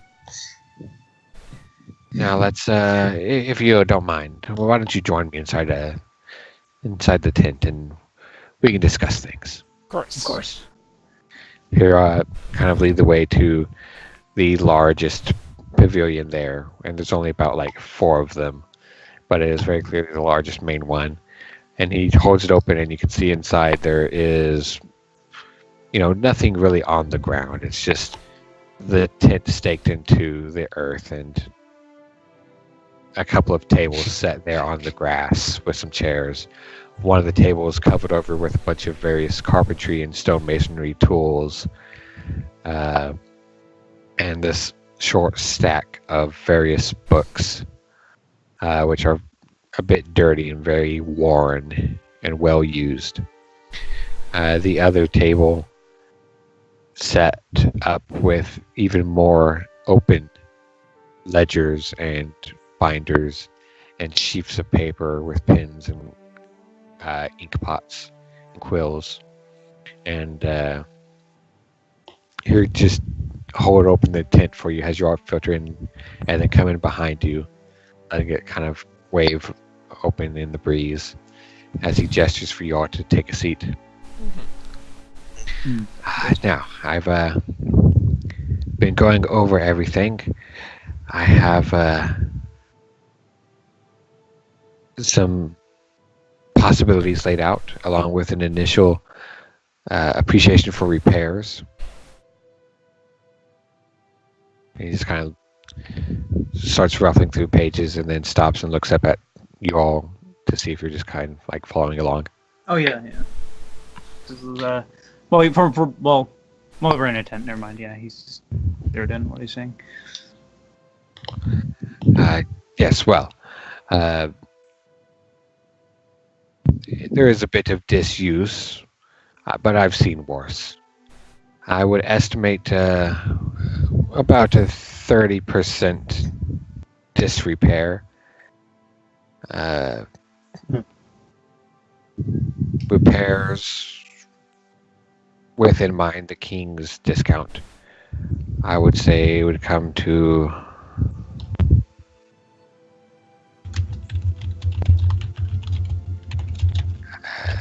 $10,500 gold. I think we can barely cover that. 10,000. Everyone just lets out like a sigh of relief. 10,500. We don't have that much, do we? Oh wait, We had oh, yeah, a we thousand- do. We had 100. We do. Yeah, I'm sorry. We have. Yeah, I saw. Yeah, I forgot. We got crazy platinum. Wait, crazy platinum. All right. Everyone just lets out like a. All right. I marked that. All right, I think we can manage that. Very good, very good. Now,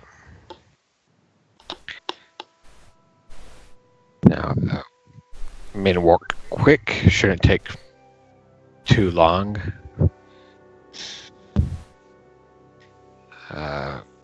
Repairs and furnishings should be complete in a... Oh, he kind of rolls his eyes up and wiggles his head from side to side as he thinks. No more than a few months. Okay. Understand. Now, of course, that is with in mind any modifications you wish to make. Right. I know we talked about this a lot, but I completely forgot what we settled on. I think you have to scroll all the way up, like Man. the list. Yeah. So ways back. Control F, stable.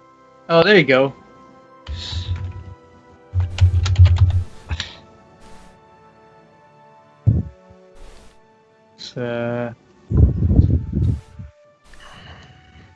Stables, lodgings, merchant area, then workshops.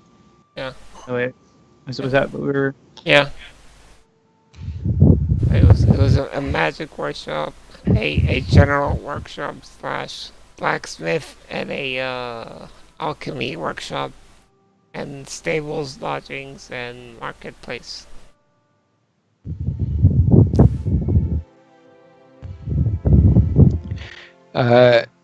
You could probably forego the alchemy workshop if you wanted to do the black powder and like the workshop and blacksmith shop. Alright. Yeah. Okay. So what would we do instead? Let's see. Yeah, now I have to now you have to remind us all the available options. Well, what kind of things would you want?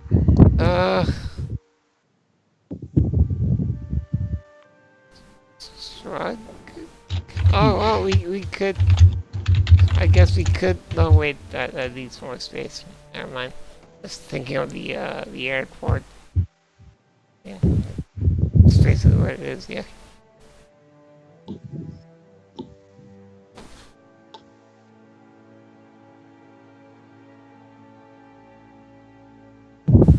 As you're kind of discussing this, Bogdan just you see he's kind of respectfully biding his time for a moment as you're discussing things, and then just eventually has just a little bit of enough, and just here, just one. Let's go in order of priority. And let's take it one step at a time. What is it you want the most? Well, I would say the priority is to make the keep as self-sustainable as we can. My thoughts exactly. Self-sustaining. We want to be able to pay the people we staff here, especially for when we're gone for extended periods, which is the nature of our work. Holiday just stays quiet because the first thing that came to her mind was a magic workshop. What the most magic workshop? So yeah, a way to make money. That's why we had the idea of lodgings and stables. So Very well. we're close to the path past the Black Gate. So we thought that there would be travelers who might want a place of lodging. Very well. All right, lodgings then. And you see he starts flipping through ledgers and turns over to a fresh page and pulls out an ink quill and a ink pot and dips it and starts scrawling. All right, well, let's see. Lodgings. And With the king's discount, we could have that construction cost lowered down to 2,000 gold. oh jeez, this is 10,000. It's just the 30 pairs. Yeah, You said 2,000 gold for the lodging. yeah. And she'll tell I would think that with lodgings, perhaps stables would also be a good idea, because might be traveling with the horses or carriages or whatnot. Well, let's see. If you want dedicated stables, of course, if you just want simple hitching posts, then that's nothing. But if you want dedicated stables, capable of housing a multitude of animals, we can knock that down another 2,000 gold.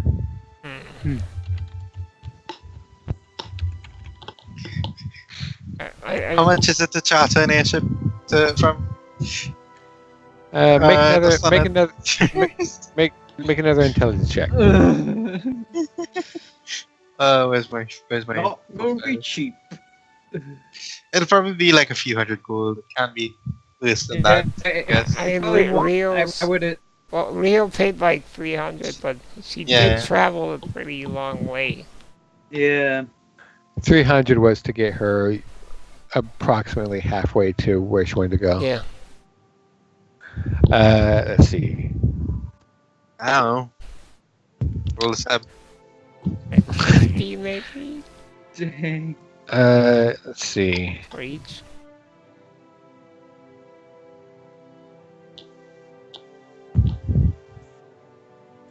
I'm sure we'll have some gold left over. So far, it's what 14,000 gold total, almost Yeah, 15,000. if we do build all that. Even if it was 300 a person, that'd be 1,800. Yeah. Oh, yeah. So we just have to make sure we at least have that. Yeah. Your best estimate is that it would probably to get to Rhaegar or to Raystai. You think a safe estimate would probably be 100 gold each. It's not. That's not too bad. That's not bad. Yeah. You do that. But as for the stables, I'm just thinking. Well, but both in character and out of character data. If we want to like attract enough people to actually make a profit off the lodgings, then maybe you'll need a stable for like richer people, I guess. No, well, it's just a temporary thing. They stay at until, like, they come here for the night, and then in the morning they head off to Yeah, but I mean, Ravenbrook. So I don't think they need anything more extravagant than the 2,000 gold stables. well, I just mean that if they have like wagons or more animals than we can handle, then they wouldn't stay at our keep. They'd just go straight to Ravenbrook. If we couldn't house their animals and wagons and whatever. I think you're arguing the same thing.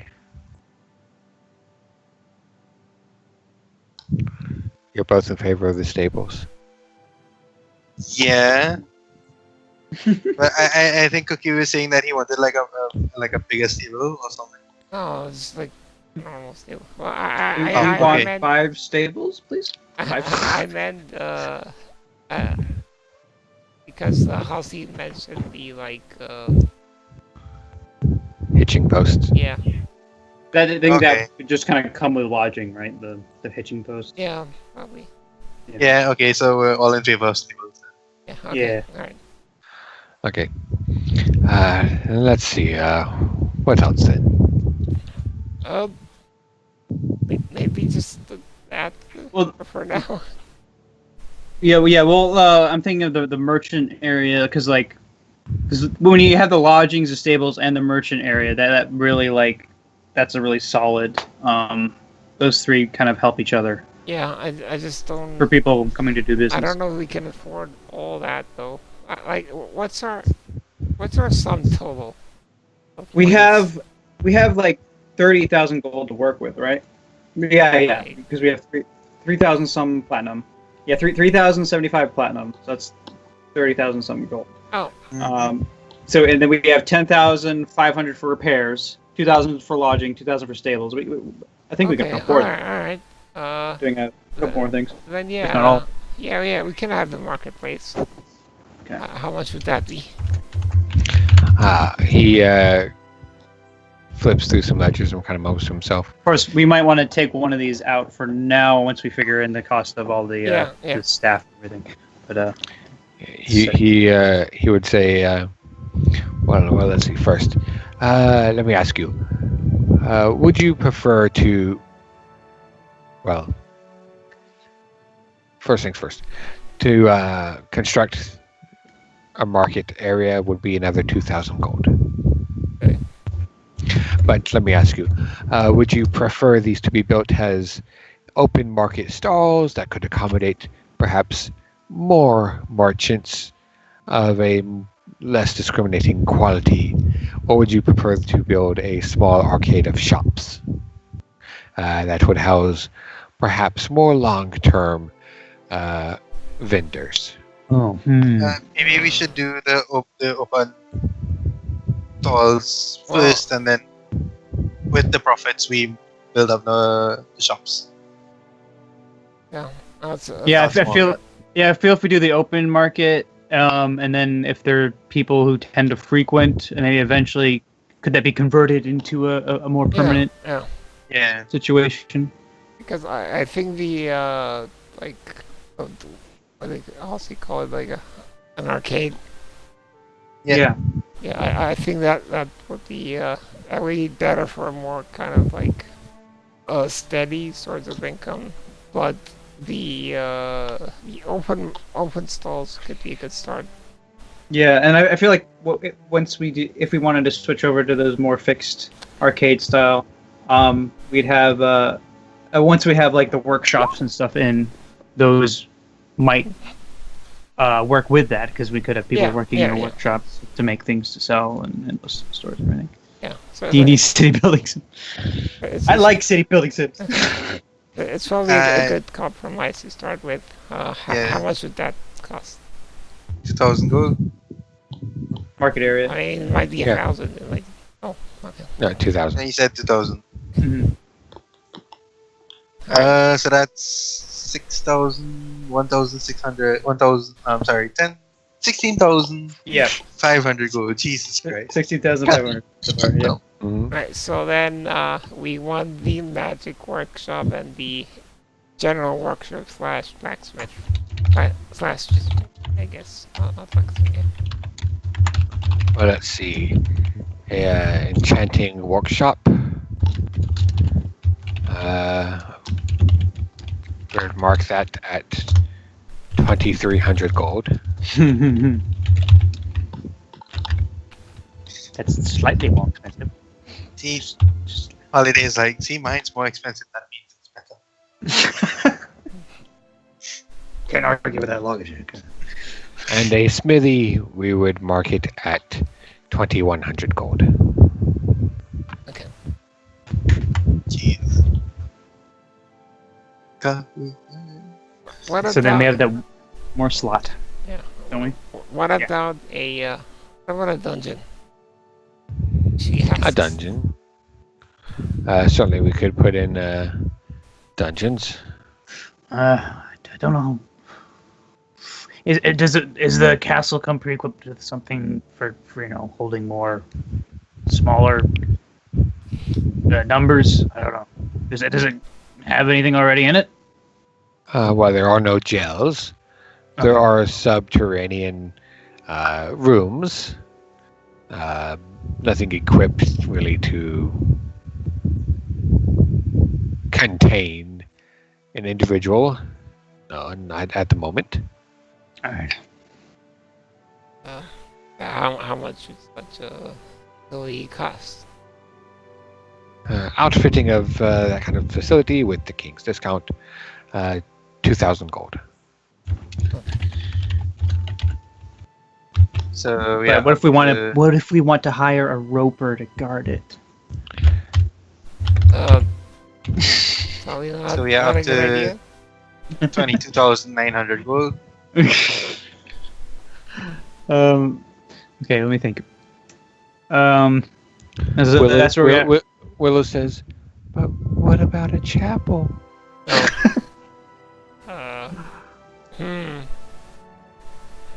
It's not actually a bad idea. Yeah, actually, I kind of like chapel better than dungeon, really. Because Like, we kinda dungeon, need I to mean, look we. at- If we're gonna have people here, Yeah. we we're gonna can- need people. You're gonna need a place to keep criminals, if any. And Yeah, I think we should keep the dungeon also for other reasons. Excellent. Danica says, but what about a theater? That's not Yeah. strictly the a world is your theater. it's not strictly a priority. I mean, we could have an outdoor theater for now. but we have to be. We're approaching our 30,000 Yeah, limit, Yeah. so but we did have an extra room slot because we weren't building an alchemy workshop, so that could be the chapel. yeah. Spill the chapel. Yeah, instead of the dungeon. No. No, with the dungeon. No, but we can't have both. I thought there were 6 slots. The dungeon is subterranean. So it Oh, doesn't- so it doesn't take a slot. Okay. I did not Oh. say that. Oh, okay. Okay. It still counts as a room slot. Right, that's what I figured. Okay. Well, I guess no chapel and okay. yeah. Yeah. Until later, maybe we can expand. Sure, you're gonna have dungeons and a chapel. Yes, but the dungeon has to be under the chapel. Yes. I mean, would it? I mean, because we are going to expand at some point anyway. What would an expansion cost to add like another slot? Say, Well, it would probably cost about to expand the foundation and potentially expand the wall and fortifications. Minimum of 5,000. Okay. That's for the future, though. That's not for now. Okay, so this is what we want to aim for. We also need to figure out the cost of staff and everything, so we might have to put one of these on hold, if not more. What is the cost of that going to look like? Staff. Hold on. I mean, the staffing cost is more going to be like a per month thing. Lodgings, stables. Workshop slash smithing. Markets, Market, magic workshop, enchanting, smithy, dungeon, chapel.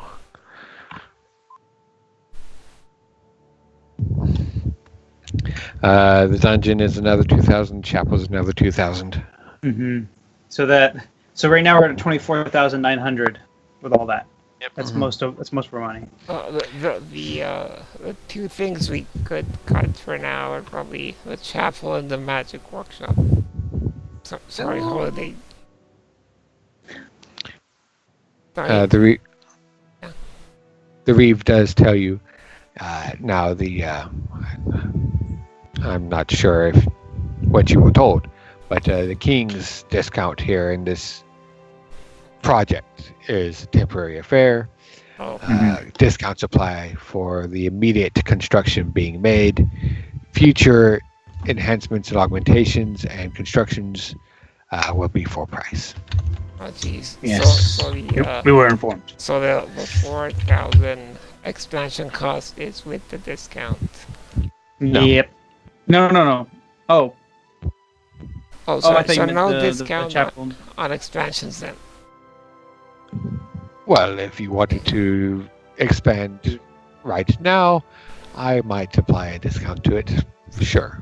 But We're not going to do this.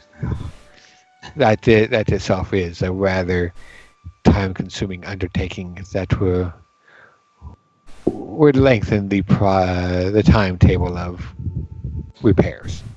Mhm. I mean, eventually, if you do get your airship, I think at that point you'd have the money to expand. Yeah.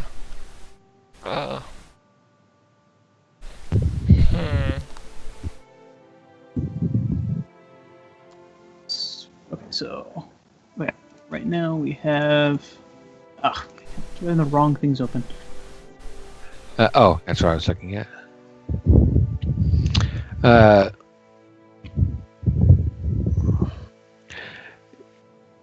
The Reeve would tell you, well, for a keep of this size, to staff it, I would recommend about 50 unskilled laborers.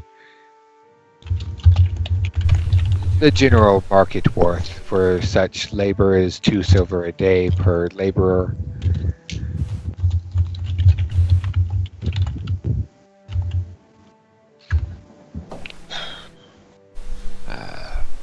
You would also require 50 skilled hirelings. An individual who is skilled in the things you require would probably charge you about 2 gold a day. Okay. That's the whole staff. Yes. And any guards that you have or want to hire would count towards your 50 skilled Okay. hirelings. Like, what would be a good number of guards for a keep of this size? Well, that entirely depends upon you for what you expect to put them to do. But general guard duty, I suppose. We're not very familiar with what goes into the staffing of. Yeah, well, I mean, they're going to be running lodgings and stable and the market area, getting that organized as well. I would recommend at least 20 guards. Okay. Now, of course, soldiers that you want to hire, there's a variety of quality that is available. And men of war with different abilities and areas of expertise. But they indeed themselves would expect different varieties of pay.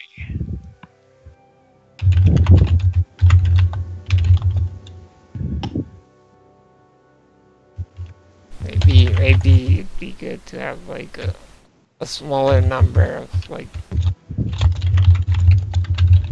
the experienced fighters, and then just a larger number of general guards. Something like that. Yeah, I'm thinking in terms of like, because like already just the buildings, just the building stuff alone is 24,900, which, and then currently we have 30,750. Well, I guess technically 31,750.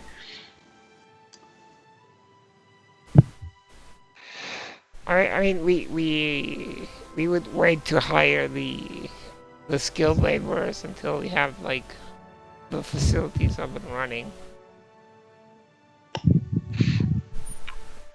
Yeah, I mean, we're not getting a discount on the staff. That'd be Yeah.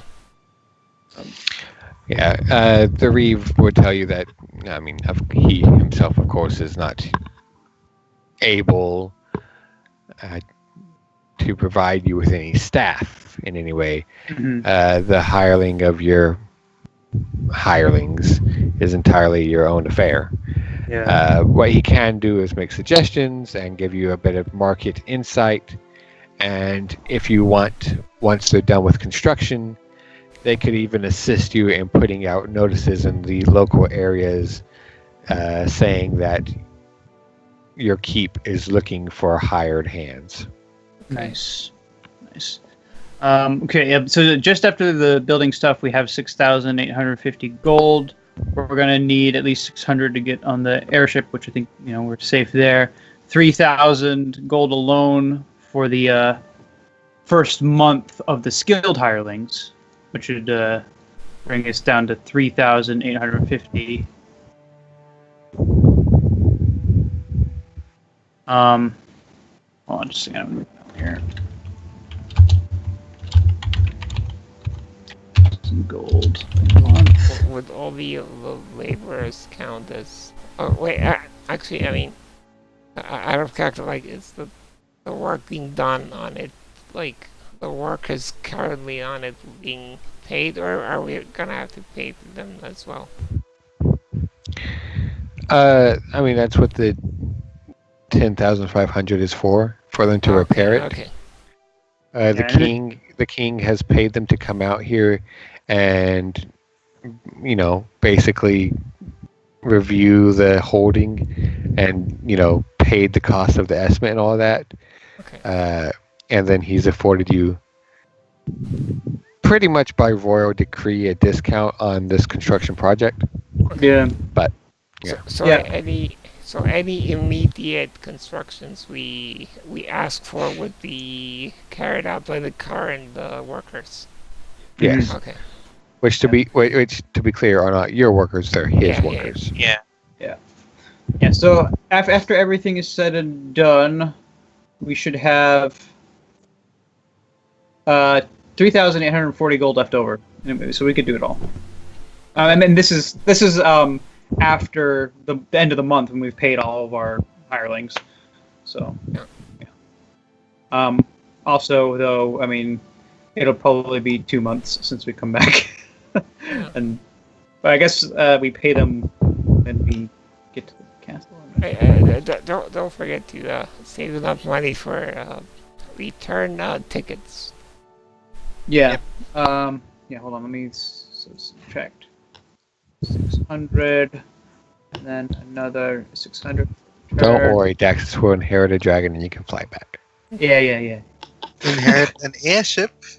Oh yes. That'd be interesting. I think though the one thing we should do is, because like currently we're kind of taking up Ravenbrook guards. I think before hiring anyone else, we should probably hire our own guards. Just make sure the place is safe while we're gone. Yeah. Mm-hmm. That'd be a good place to start. At least 20 guards is what he recommended. Which is Yeah. So good. you could get the guards for now, and I mean, the stuff is gonna be, it's still gonna be building, so we don't really need to hire other people for just yet. Yeah. But yeah, so we're at least good for this first month. Yeah. And then we're gonna need to come into some more cash before we can finish that second month. Yeah.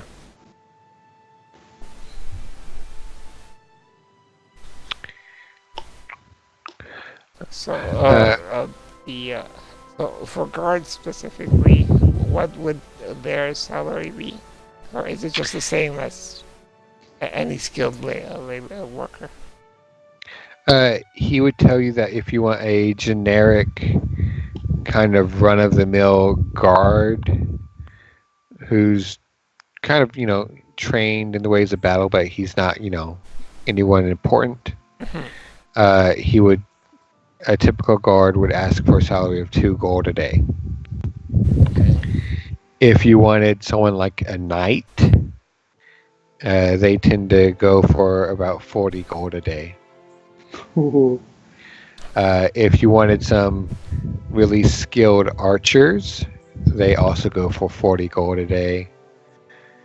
There is a bit of a sour look on his face as he says that sometimes some folks are known to hire on less reputable folk, put to their own uses bandits and the like. I've heard they are given to pay equatable to what a general guard might get, which seems hardly fair. Yeah. But I I'm wouldn't sure you're trust it. not. But I'm sure you're not. I'm sure you're more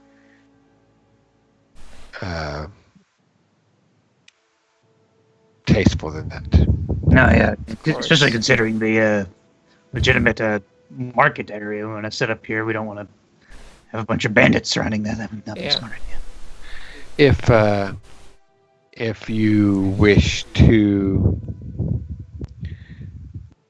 have men to explore and scout the surrounding regions, most scouts would expect to pay of about 5 gold a day.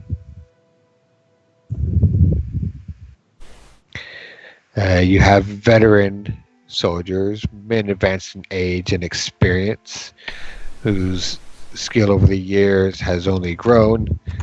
They, as well, typically charge about 40 gold per day. Yeah, I remember the one thing I wanted to do back in town, which, I mean, we can go back. It's yeah, when we would have gone to see Hawkwood, Mhm. if you'd be interested. Whenever you passed through the temple, Hesp told you that Hawkwood comes by from time to time, and since coming north over the mountains, he's pretty much stayed in this general area. Not necessarily in town, but he's around the local regions. Okay. And she can pass him a message next time she sees him. All right, Mhm. because like That'd be good. in terms of having like a veteran or a knight or something, like he serves that part well. Mhm. Yeah. Could even whip some of the other guards into shape. Yeah. But I think to start with, maybe just the 20 general guards is the way to go. Yeah. Now, Yeah. also, if you wanted an assassin on roll, those go for 200 a day. Oh. No, I think we're okay for now. I'll make the note anyways for the future. I missed one of the 40 gold per day ones. I think it was after you mentioned scouts. A veteran. Okay. Veteran soldier. Now, if you want Zatara on Oh, pay, jeez, no. Tony and tell us. I don't want to know. Tell us. 250 a day. Oh, okay. Okay, so to recap, we are going with lodgings, stables, open stall marketplace, workshop / smithy, and what should the last one be? Chapel. Oh wait, no, and dungeon, and then we have one more slot. Then I thought it was chapel was the last slot. Oh, it's either chapel or magic workshop. Which one? Wait, I thought that's no. We have lodgings, stables, market area. Then we have Mhm. workshop or the enchanting workshop, the general workshop / smithy, and the chapel, and then Halsey said we can get the dungeon on top of that because it's underneath it. If you want to consider alternatives to the chapel, Bogdan would tell you that Indeed has the fancy lady said you could build a theater. Sewers might be a nice investment. Oh, Sewers.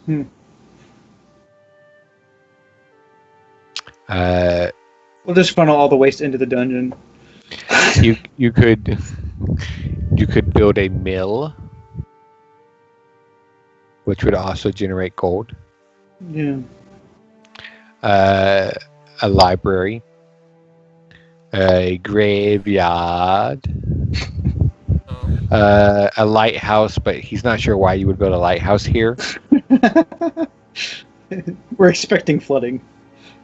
You could build a garden. just for future knowledge, you'd ask them what an airport would cost. Full price about 10,000 gold. Oh, jeez. Yeah, that's a future thing. Future thing. He could also build you an escape tunnel. So yeah, a sewer. I mean, like without a sewer, is it just the place is gonna stink more, or does that mean just? I mean, your unskilled hirings would grab the chamber pots and walk Yeah. off into the woods and dump them. Yeah.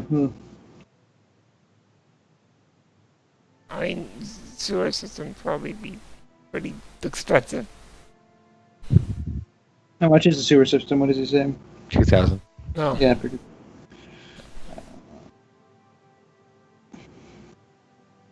Um, Oh. we're like, should we build a sewer or should we build a chapel? Or a graveyard. Or graveyard? So you could totally want a graveyard. I know. I was just thinking. I don't know if we want a graveyard, considering the Tower of Evil Undeath that was, just You a could day's build walk. a dining hall. You could build a clock tower. Ooh. And dining hall might be good. Especially if we have like. Yeah, it might be a good idea. A soft spot for clock towers. Dining hall would be cool though. Just having just a freaking tavern. Go. Yeah, we Or could go. pub. down- the You one could true also chapel. you could also build some catacombs for every time Saini dies. Just stick another head in the wall. Although I did like the idea of the chapel though. You could also build some baths. That house. See, don't flood us with too many options. A bank. Bank. Actually, a bank is 2 room points. Oh. ooh. You could build a battle ring or training grounds. That might also be good. You could also Yeah. build a boutique.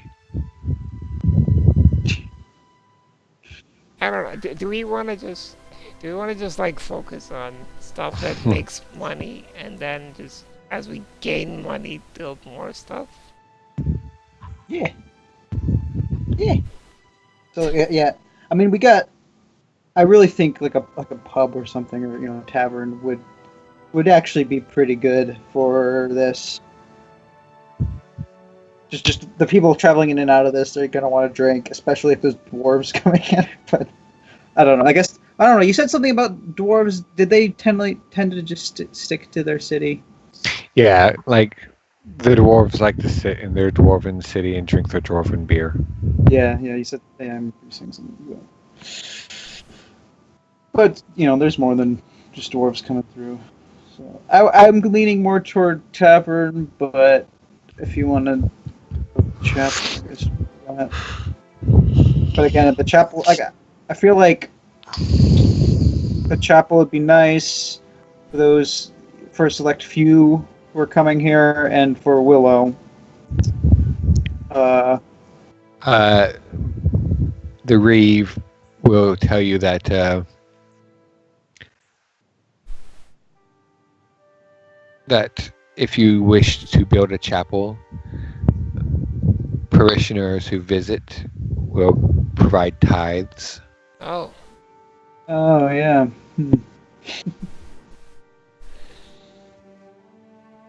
So that is a source of income. I mean, there's also the option of not building the magic workshop. What? Why not? If there's something we want to build more. Doesn't Saini really want that? Well, yeah, but I mean, we're discussing priorities, It's insane. Well, Saini, you're being undermined, Saini. I feel like that. I mean, that could be a good source of revenue as well if we hired one of our or a couple of our hirelings to actually work there to generate revenue potentially. Bogdan tells you that your run-of-the-mill skilled hirelings would by no means be able to Yeah, operate such a a room, but one of your skilled hirings could be a spellcrafter of some sort. Yeah, which might want more per day, but also they'd pay for themselves. Depends on what you get, Yeah. or what you want to get. I mean, I should say. What's the best way of like monetizing the magic workshop? Well, if you equipped it with a there it is. If you got a spellcasting hireling, you could stick them in there and have them create magic objects for sale Tight. Okay. or use.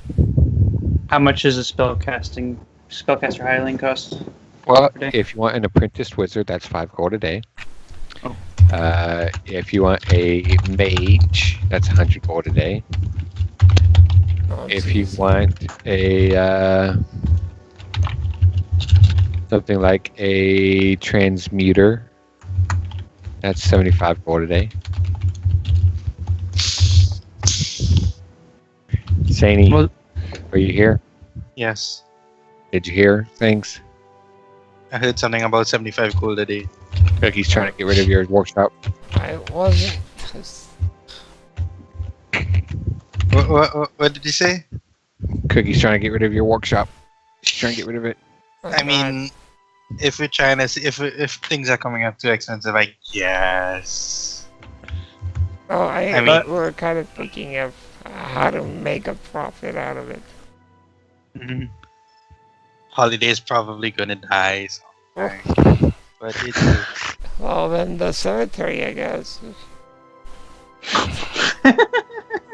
I mean, she probably will die in a place where you can destroy in a ditch and be done. Hey, you're gonna carry her body back and carry her.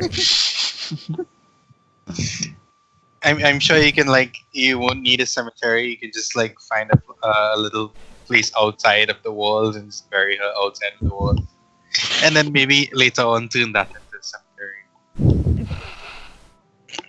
I mean, we can always bury people in Ravenwork. Yeah, next to Shinoa. Yep.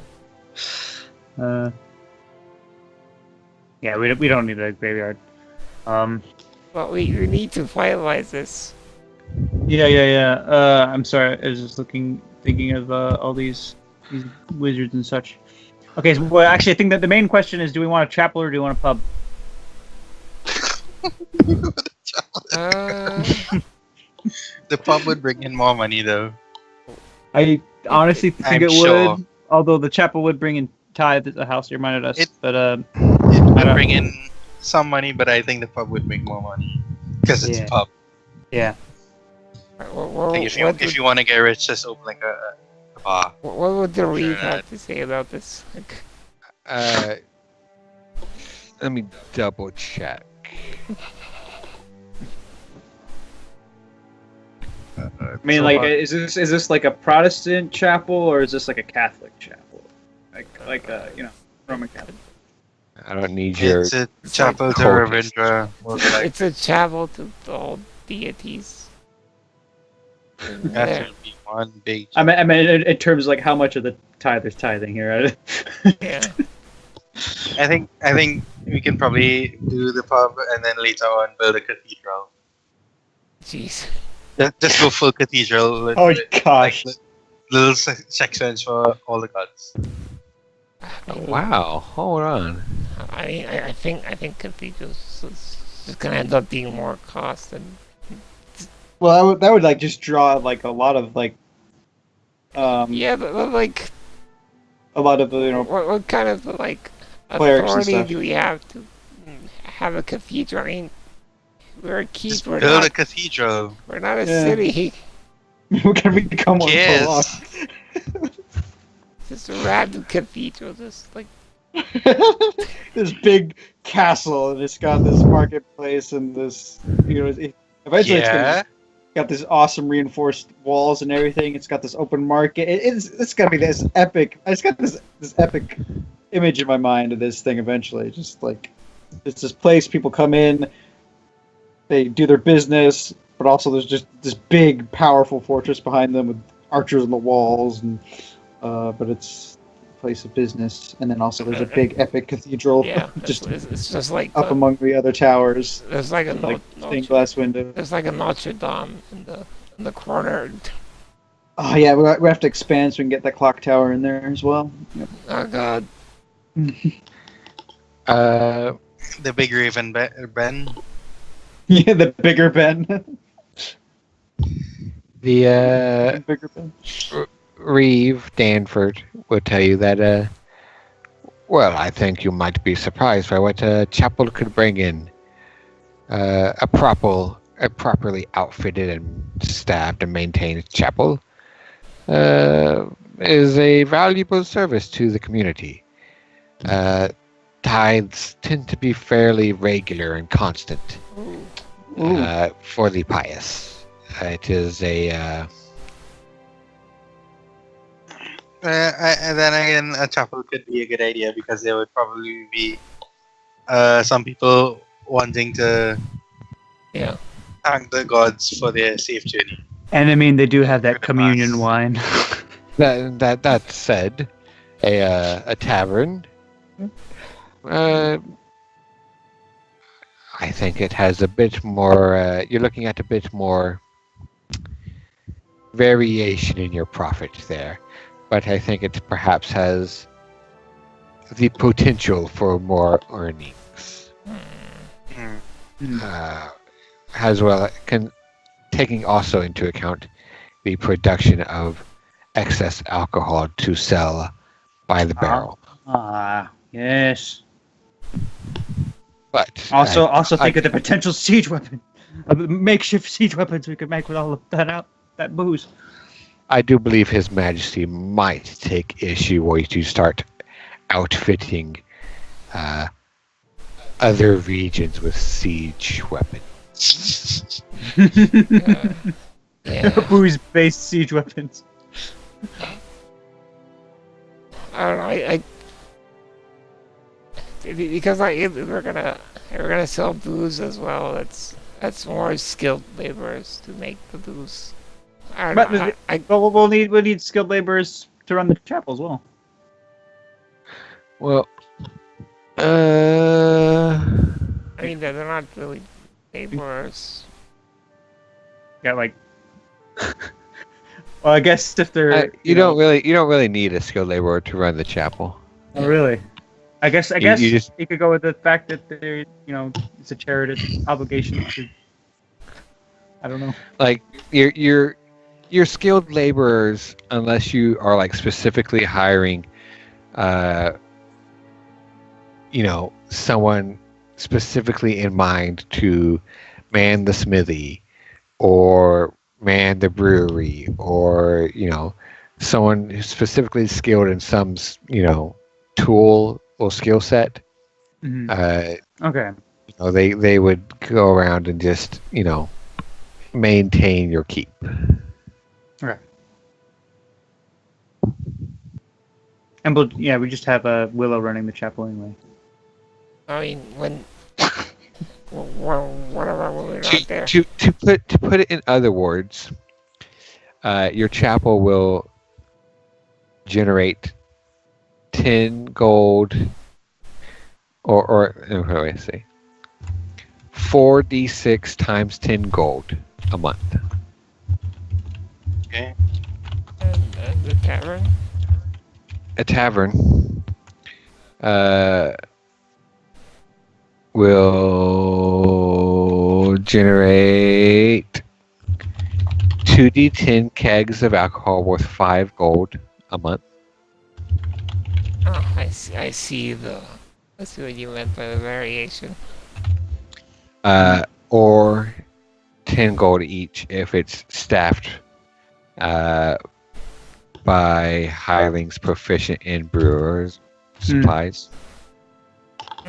And in addition to the kegs, it generates 1d10 gold, or 1d10 times 10 gold every month.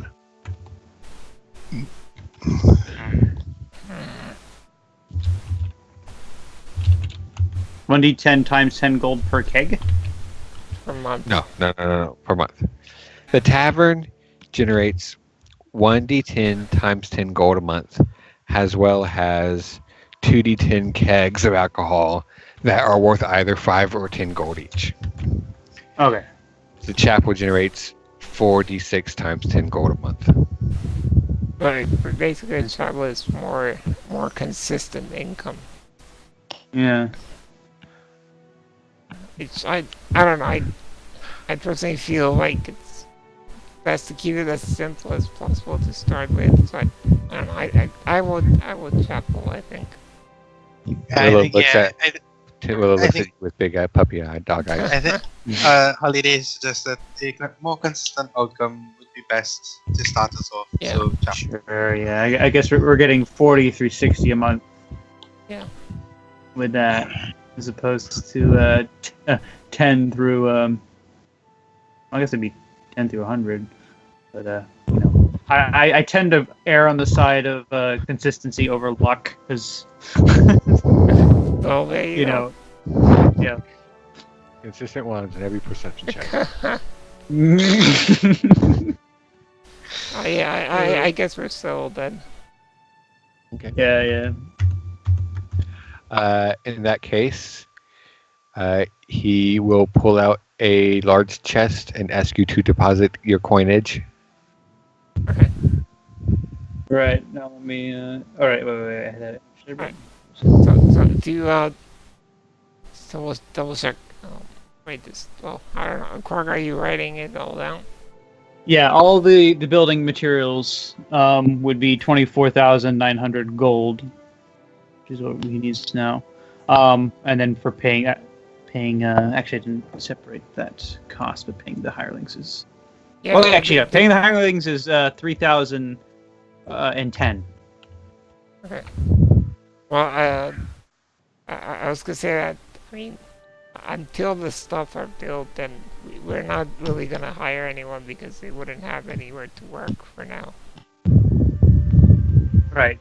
Oh, right. Yeah. So, and it's going to take them a few months. They said. So it's So- just what we want built for now. Plus the guards because we kind of need the guards. All right. Yeah. And then 20 So yeah, 24,900 in building.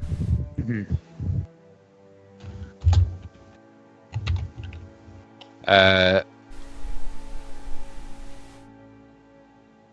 He also says that if you wish, because guards and such want to be paid in advance for their month's work, that you can deposit with him such pay for any unskilled or skilled laborers, and he can put it aside for going about and hiring your staff once construction is nearing completion. Okay. Right. Yeah, so that'll be we'll good. go ahead. Yeah. Go ahead and give him the 3,010. Yeah, like Nice. we'd want our facilities fully staffed and So let's see. and I mean I guess and like pay for the guards from now until whenever. So you want 50 unskilled hirelings at 2 silver, Mhm. which is 10 gold a month. And then 50 skilled hirelings, including guards, which is 100 gold a month. So 110, Okay. right? Is that right? Wait, Math wait. right? I don't know. I can't really do math right now. Wait. I'm sorry. So yeah, 50 skilled hirelings, 2 gold per day. So that's yes, that's. Wait, did I do that wrong? Oh, I think I did my math wrong. Hold on, let me see. Sorry.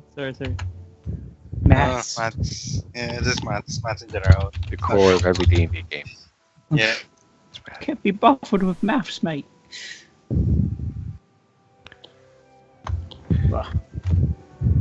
Yeah, it's 100 gold a month. So 110 gold a month. Why did I have 3,000? Fuck if I know.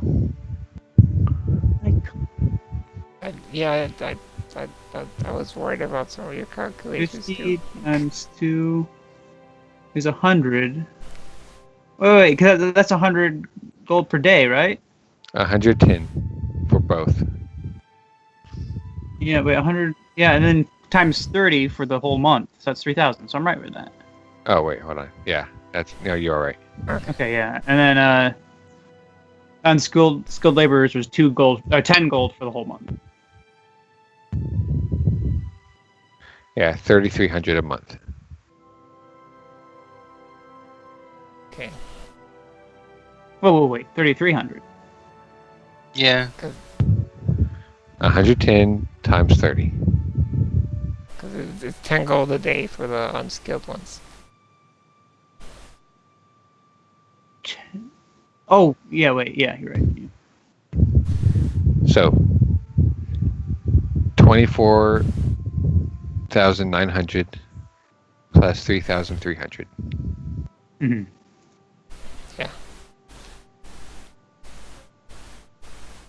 Good boy. All right. And Yep, you were- just like, well, I don't know. I guess, well, like, when would he be hiring them, and like, how long would when would the month of payment that we pay for start? He would tell you that once he would have to see what the pace of construction is. He can't give you an exact estimate at this time, other than it will probably be about 2, maybe 2.5 months. Okay. Oh yeah, And we totally have time to go and do our regular stuff. and that once construction is nearing completion, his men can go around the local area passing news that you are looking to hire once the keep is complete. And when that time comes, they can go ahead and hire for you, assuming you don't wish to perhaps interview some of the, the guards or such. Yeah, we probably have to. I mean, it would be best if we could interview them. I Yeah. think, but you probably wouldn't want to interview all of them or anything, and he assures you that, of course, he is he is not a simple contractor. right. He is a reeve, and he has connections in the major cities, and not only with the aristocracy, but with the royalty. And that any guards they go through the process of helping you hire will be of an honest and forthright nature, Yeah. Okay. unless they're spies. You can't help if they're spies. Well, Yeah. But then we can hire them for about 100 gold a day. Well, no, he tells you that if you wish a spy in your employee, they will want about 10 gold a day. Oh, okay. So if there are any spies, we'll just hire them we on can do things ourselves too. What about adventurers? I want a level 20 adventurer to play the game for me. Well, How many per day? that's probably about 600 per day. Okay. Yeah. And now that we've decided on a chapel, we could talk to Orland. Let's do Oh, yeah. if you want some work. Yeah. Make a religion check. D. Anyone. Okay. If this deals with all on holiday, you probably won't roll. So No luck. There. Oh, I luck. okay.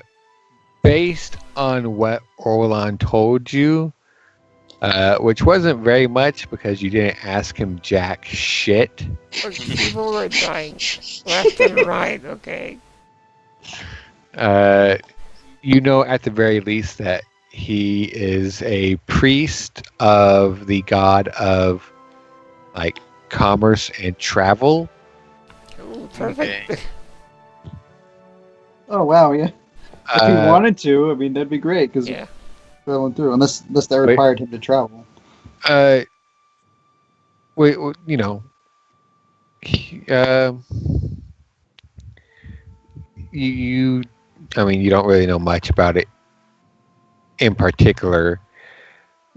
But you have both the inclination that they like to travel a lot, Oh. but also that you're pretty sure you've seen temples Oh. with that same iconography, which means some of them have to stay in one place or something like that, right? Don't they? Okay. So it could go one way or the other, I but you guess. can ask him. Yeah. You do know that he, as well, is not in Ravenbrook at the moment. Yeah, but he's a perfect pick if we Yeah. cross Yeah. paths with him. Okay. So, yeah. Willow just kind of holds her hem and whipples. Adventure.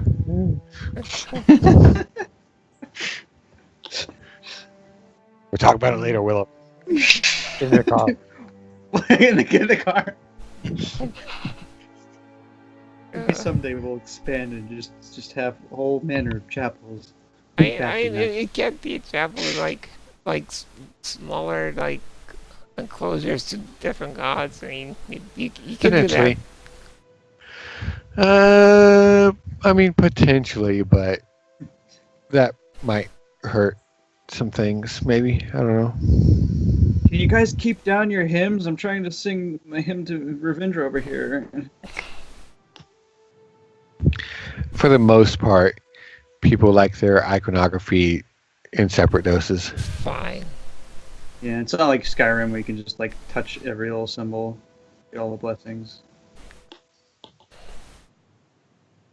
Alright, so the other buildings will be 24,900. Yeah. Yeah. I'm Yeah, sorry. Is your castle too expensive for you? No, I just couldn't keep track of the math, so I just want to make sure you guys And- got it. With all the I think- hirelings, it's 28,200, 200, and yeah. that cuts all of our platinum down to 2,550, and we still have an additional 1,000 gold on top of that. Yeah, that's Give- enough to get us to a Yeah, drum. give the man the money. Yep, we give it over. Right now, I'm officially changing 3,075 platinum into 2,550 gold. Okay. Alright. Yeah, before the end, we end the session, just because, we're mostly being played like D&D Sims or whatever. Hey, there was the reunion. Yeah, there was. Yeah. Like, But playing DMD SimCity was fun. yeah. Yeah. But, Actually, I'll change some of this gold to platinum. Can I do that? Because we have I can- Age of Empires. Yeah, but I was thinking at least before we end the session, just get some excitement. Figure out what happens in 5 days. Oh, that Yeah. depends. Yeah. the thing. Has you finished dumping this waterfall of shiny coins into a bucket? What do you do? Oh, I mean, I kind of want to look around the place. I know it's in bad disrepair, but is it safe to walk around? Yeah, the Reeve will tell you. I mean, there's holes in walls and ceilings, but they've already cleared a lot of any rubble that was lying around, and they've gone through and made sure all of the floors are sound, so it's safe to walk around. there's a number of rooms that might be a bit drafty, but Yeah, I'd go with Dexus. Mm-hmm. Holiday Yeah. will take a look around too. you all go in and take a look around, and you can clearly see that as you pass, there is a. It's not much of a moat, and there's not any water in it. It's just this like shallow pit that's dug outside one of the walls facing the road. But there is a drawbridge that is down and looks like it's going to stay down until they replace that chain right there. But you pass over and into the gate and you look around the courtyard, thinking about what this is going to be in a few months. You head inside, climbing up. You see your castle. Nice. You go through, you see there's what seems like in this moment innumerable rooms, although they are for the most part empty and without purpose. You head through the main bastion, and you recall the Reeve said that there, in addition to all of the rooms that are there for the staff, as well as for any guests that come to call, there is a single room that is for the master of the keep. But that's in the process of reconstruction. They can make several of those. Okay. Oh wait, like on the premises, like with the pavilions and whatever, is there actually like a place for us to stay, or would we have to head back to Ravenbrook? You would probably have to put up your own tents. Yeah. We have tents. Huh. Use you can see that the Reeve and his men haven't been sleeping inside the walls. They've been sleeping outside the walls for, I don't know, whatever reason. Probably Cool. to avoid any sort of, impropriety, as well as, the fact that as you step into the courtyard, you can see they've already got a lot of building supplies stacked up all over, large mounds of bricks and timbers and things just kind of stacked up all over the place. How many days worth of rations did we eat coming out here? 2. So yeah. It's 12 You, rations. I mean, We have 29 rations left. Just letting you know, we don't have enough for 5 days. yeah. Maybe we can go back to Ravenbrook and stay a couple nights and stock up, and then come here for the Yeah. for the main event. Yeah, I would like Or I would actually, like us to talk with maybe even Cromgram, see if we can get if they have any hold somewhere secure for something. Keep it on the DL. I Uh, I don't then really again- want to tell anyone about this. yeah, that is a good point also because he would be he gets sus- I mean we're like on good terms with him, but Yeah. he'd probably get really suspicious Yeah, of us. let's not stretch that. I think we should just like not even go to the keep, just like go somewhere away from the town and the keep. Danica says, well, if we're not really doing anything, we could stay nearby, and I'm sure Helia can hunt for food. Oh, that's true. Oh yeah. Yeah, let's do that. Come on.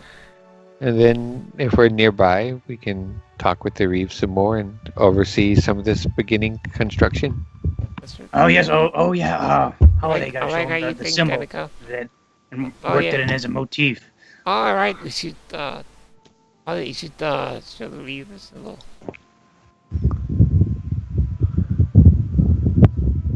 Holiday what? Shall we leave our symbol? Oh yeah, Holiday will open her If it picture. can get incorporated like shields of arms or decorations or whatever. The Reeve will tell you that they can certainly make that into a flag and some pinions. If you want even some banners to hang over the main hall. Yes. Speaking of colors like black on red. Yeah, I was thinking the same thing. Like Okay, a red banner with black. Yeah, I like it. like the like the symbol and whatever in black and the background red. Mm-hmm. Maybe add some a black stripe on each side. Make it fancy. Sure. And it's kind of just like Gurren Lagann. No, that's white and red and black. Yeah, there's white. And Not uncommon as Cape. But that's blue and red. No. It's black and red. Okay, well, we'll it's do close up. we'll do Right now on it's- Daxus's cloak. He can have it exactly like Commodus. How he has it. Let's do it that way. Sure. Oh, anyway, it's blue and red, so there. Sure. Anyways, yeah. Reeve says, part of the. I mean, it's not simply rebuilding. Part of the reconstruction cost and all that is also outfitting and tables and chairs and accoutrement and all of that, and that so they can certainly have some banners and flags and such made up.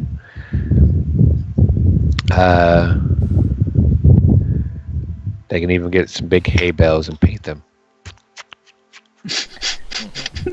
Get a barn and just like paint the roof. It says Raven Guard here and on this side. Simple.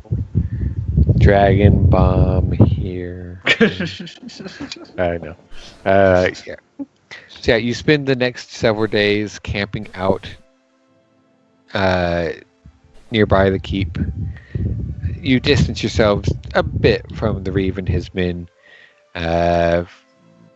for some privacy's sake and for wanting that distance for whenever something goes down and you're not entirely sure what's going to go down.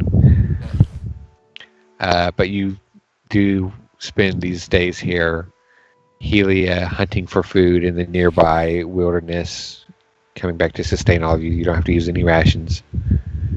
Yay.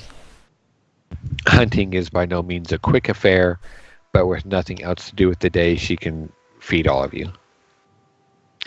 And then the rest of you go through the process of talking more with the Reeve. The Reeve himself. Ow. Ow, ow, ow, ow, ow, ow. What? It's my elbow. My bones. Oh. The Reeve himself,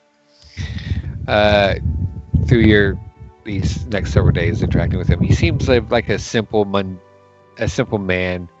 who likes mundane problems with mundane solutions that don't really require anything more than a clever mind and strong hands and a determined attitude. He's very respectful and is a bit too respectable to react overtly to the inevitable silliness between Juanita and Daxus. But We're not that You know- silly. but Holiday, you can see it does bristle him just a little bit, but then a moment passes and he's back to business. Gotta have fun sometimes. No. And then as the days pass,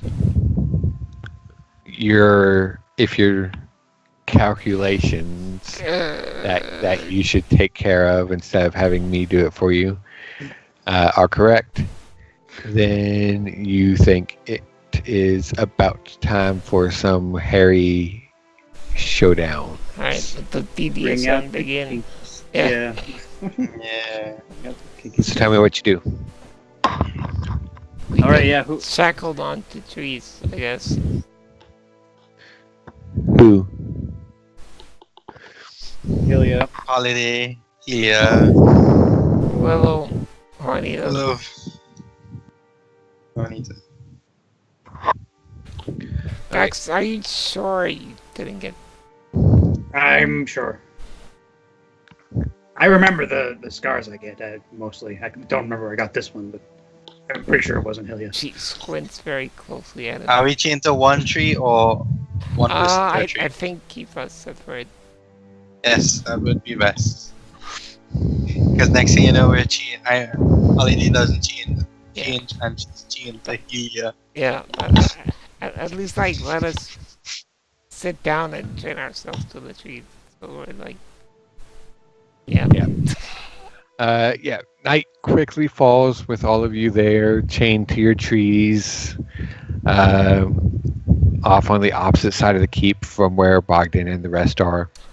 Oh, a secondary consideration. Maybe we could like undress a bit so that we don't rip everything we're wearing to shreds. In case. Yeah. Oh my. Danica puts a finger on her jawline and says, "Yes, I think that's a good idea." Holiday just takes off her hat and her glasses so they won't get smashed. Just being practical. I don't want to tear up my poncho. Helia says, she crumbles and then sighs and fine, she'll take most of it off, but she's going to leave on her cloak and cover herself with it. And Dax says, you go over there. Just go stand over by the wall, Dax. Get out of here. I gotta protect you guys. I'm sorry. I have to stay here. It's my I sword had- duty. It's My fine. rear guard. Just don't let us murder anyone. Willow says, I don't know. Maybe I should just. Maybe if I just stay in my armor, it will be contained, and that would be good. I really don't think so, Willow. It might be painful. Think about it this way: would you rather spend like a few hours without clothes, rather than wake up and have all your clothes torn up? I'll turn my back to you guys, and if I hear monster sounds, I'll turn around. All right. Well, I'll take off the armor, but I'm leaving the clothes on. It's fine. Don't come to me. You're trying to wear the armor without any clothes on there. But I I can. can replace clothes. I'll use your poncho. Sure. Right. Chained up to the trees, night quickly falls. It's rather awkward because all these chains and manacles and muzzle that you're all wearing, they're not made for you. They're made for a creature that's about twice your size. Yeah. So you're like Holiday, you're just kind of like sitting there with these things just hanging loose around you, and you look down at your hands, just kind of stuck to these big iron circlets, and you're just like, yep. Just, Well, just time to sleep. Yeah. Holiday goes to Yeah. sleep. Yeah, so it's me, it'd be Staxis and Danica doing shifts, right? Yeah. Or we're well, I don't know. I guess since we know this is coming, we should just be staying up for it. We kind of braced ourselves for maybe went to sleep a little later. Maybe stay up until it happens and then just take shifts. That's that's what I mean. Yeah. Yeah. Right. We're both probably awake for it, just because we need to make sure they're secure, Yeah. and then once we feel they are, then we can start doing shifts. Right. Maybe final precaution, since like currently our restraints are oversized. Yeah. Maybe just like tie our arms so that we can't get pulled out as we're transforming, because that could happen. With the heavy restraint option, that's taken into account. Okay, good. All right, let's do it. I got little like cuffs within cuffs happening. You guys are there. Danica tells you stories, Dexys, to try and keep you both alert. As you sit around a small fire through the night. And then you hear some kind of soft, belabored growling. You look back and you see Helia there, back against the tree, taking in these deep breaths and letting out these low, ragged, slightly gurgling growls. It's okay, Helia. We're here. You see her head just snaps up just a little bit, enough for her to glare up at you with these deep yellow eyes as her body starts to kind of, you think for a moment that she's stretching her shoulders, but then they kind of crack and snap and expand and widen as her form begins to rapidly grow. Her cloak quickly becoming comically small on her before ripping around the neck and falling to the ground as she is taken over with this snarling visage, the gaping maw that nearly stretches from ear to ear, this mane of bristled, jagged looking, deep reddish brown mane. Did I say mane? I don't know. I'm spewing words. It's 5 a.m. Ruddy, reddish brown mane that stretches down from her head along her neck and the nape of her back. The rest of her body quickly sprouting this coarse, rough, almost black, it's so dark blue fur, gazing at you with hungry eyes as she starts salivating there, but is obviously restrained as she then quickly begins thrashing around for a good minute, pulling and straining against the chains. Got the good quality ones. Oh, just realized something. What? We got hit after she turned, so there's probably like a small time delay. Yeah, and, Yeah. it occurred to me too. Like, I'm not gonna let you guys loose. Yeah. At least not for a while. After a good minute of struggling, she can't quite seem to break free, although there is a shower of bark being thrown from the tree as she twists and yanks and pulls at the chains and is almost sawing through the outer layer of the wood before settling down still on the ground back against the tree, just glaring at you.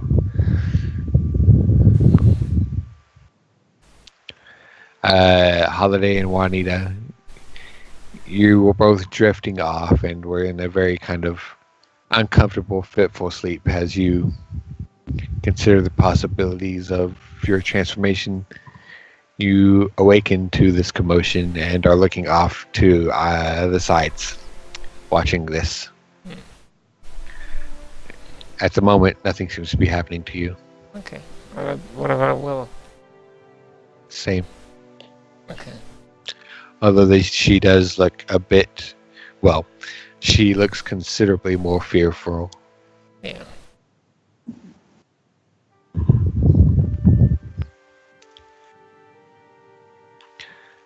So you all just kind of sit there and watch Helia. Yeah. As Helia sits there, she growls a couple of times for you to release her. But Is it in Infernal? So, Abyssal, sorry. it's in common. oh,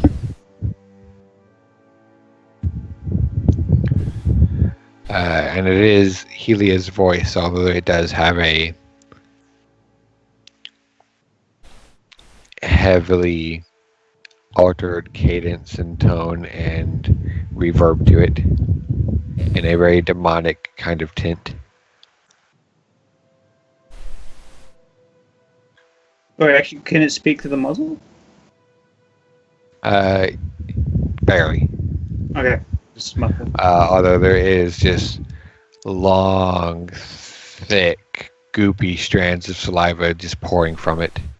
Yeah. And when she growls and mutters this, this almost sounds like she's drowning and Jeez. gargling on her salivation. Yeah, Dexus doesn't really deign to answer it. It's not. Yeah, it growls for you to release it a couple of times, but seems to very clearly know that that's not really going to happen and doesn't really make much of a case, and it just sits there glaring at you. The night passes, or I should say the hours pass, with it just kind of sitting there, biding its time, waiting. Every now and then it flies to a sudden flurry of grinding against its bindings and pulling against the tree and sending more bark skittering off into the night, but doesn't really gain any more success, or does it? What about the rest of us? It does not.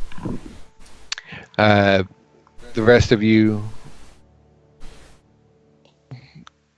are awake for a while before you kind of inevitably start to lull back into sleep. You wake up periodically, especially when Helia begins to fly into a rage and struggles against her bindings. You seem okay. And eventually the morning comes, Helia reverts back to her regular form, and nothing seems to have happened to the rest of you. Good. Dax has stayed up through the whole thing, so I guess he's probably Exhaustion. Yep. Yay. We're not all wear-hinders. Yeah. But it was That's good good. that we erred on the side of caution. Just Yeah. Know what to do about you. We will find out next time. On Dragon Ball Z. We'll also Daxus find finds out out his dad leaves him a cure for wear-hindness. That's all he was. we'll see what kind of trouble great Uncle Mortimer's getting into next time on Dragon Ball D&D. Yeah, Yeah. Great Uncle Mortimer, which I just realized Daxus never mentioned. But he might fill them in. I guess. We'll see.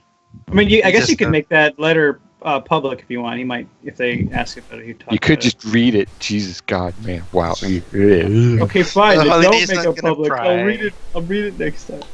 She Wow, just next hears time. that Daxus' dad died and they're gonna read the will and Daxus has to be there. She's like, okay, let's go. She doesn't need any more information, so she's not gonna ask. Okay. That's Well, that was an interesting session. Got to, What did you think? got to build our keep like Lego parts, sort of. yeah. Could put all the pieces together. That's good. Good. Now we're going to Rhaegar. Bet you weren't expecting that. No, I don't see how we could have.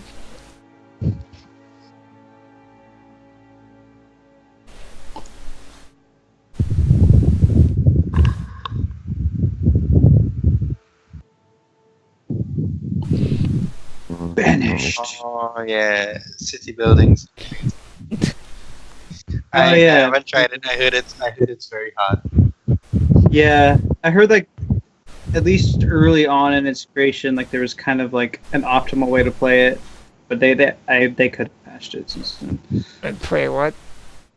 Where there was sort of like one optimal way to beat the game or play the Yeah. game, and Oh. most other ways didn't work. That they probably patched it. Medieval city building simulator. I can tell that none of you have the music playing. I heard the it. jokes. Yeah, I have the music playing. It's kind of just ingrained into my second nature. So at this point, so I'm not gonna be like, oh, JoJo. It's like, oh, this is just like my inner dialogue. This is part of my DNA now. You should have. That only works like if you were doing it like Daxa sees Helia like waking up, and then Helia looks at him, and then you see the screen freezes and the 2B continue down. Arrow flashes across. Because Yeah, you don't you- know whether she's gonna change or not. Oh man, maybe when I make the videos, I could like edit that in at the end. Yeah, you gotta hit play on the song right as you're wrapping up your final words, and then when the song kicks in, you say, "Then we'll pick it up next week." Yeah.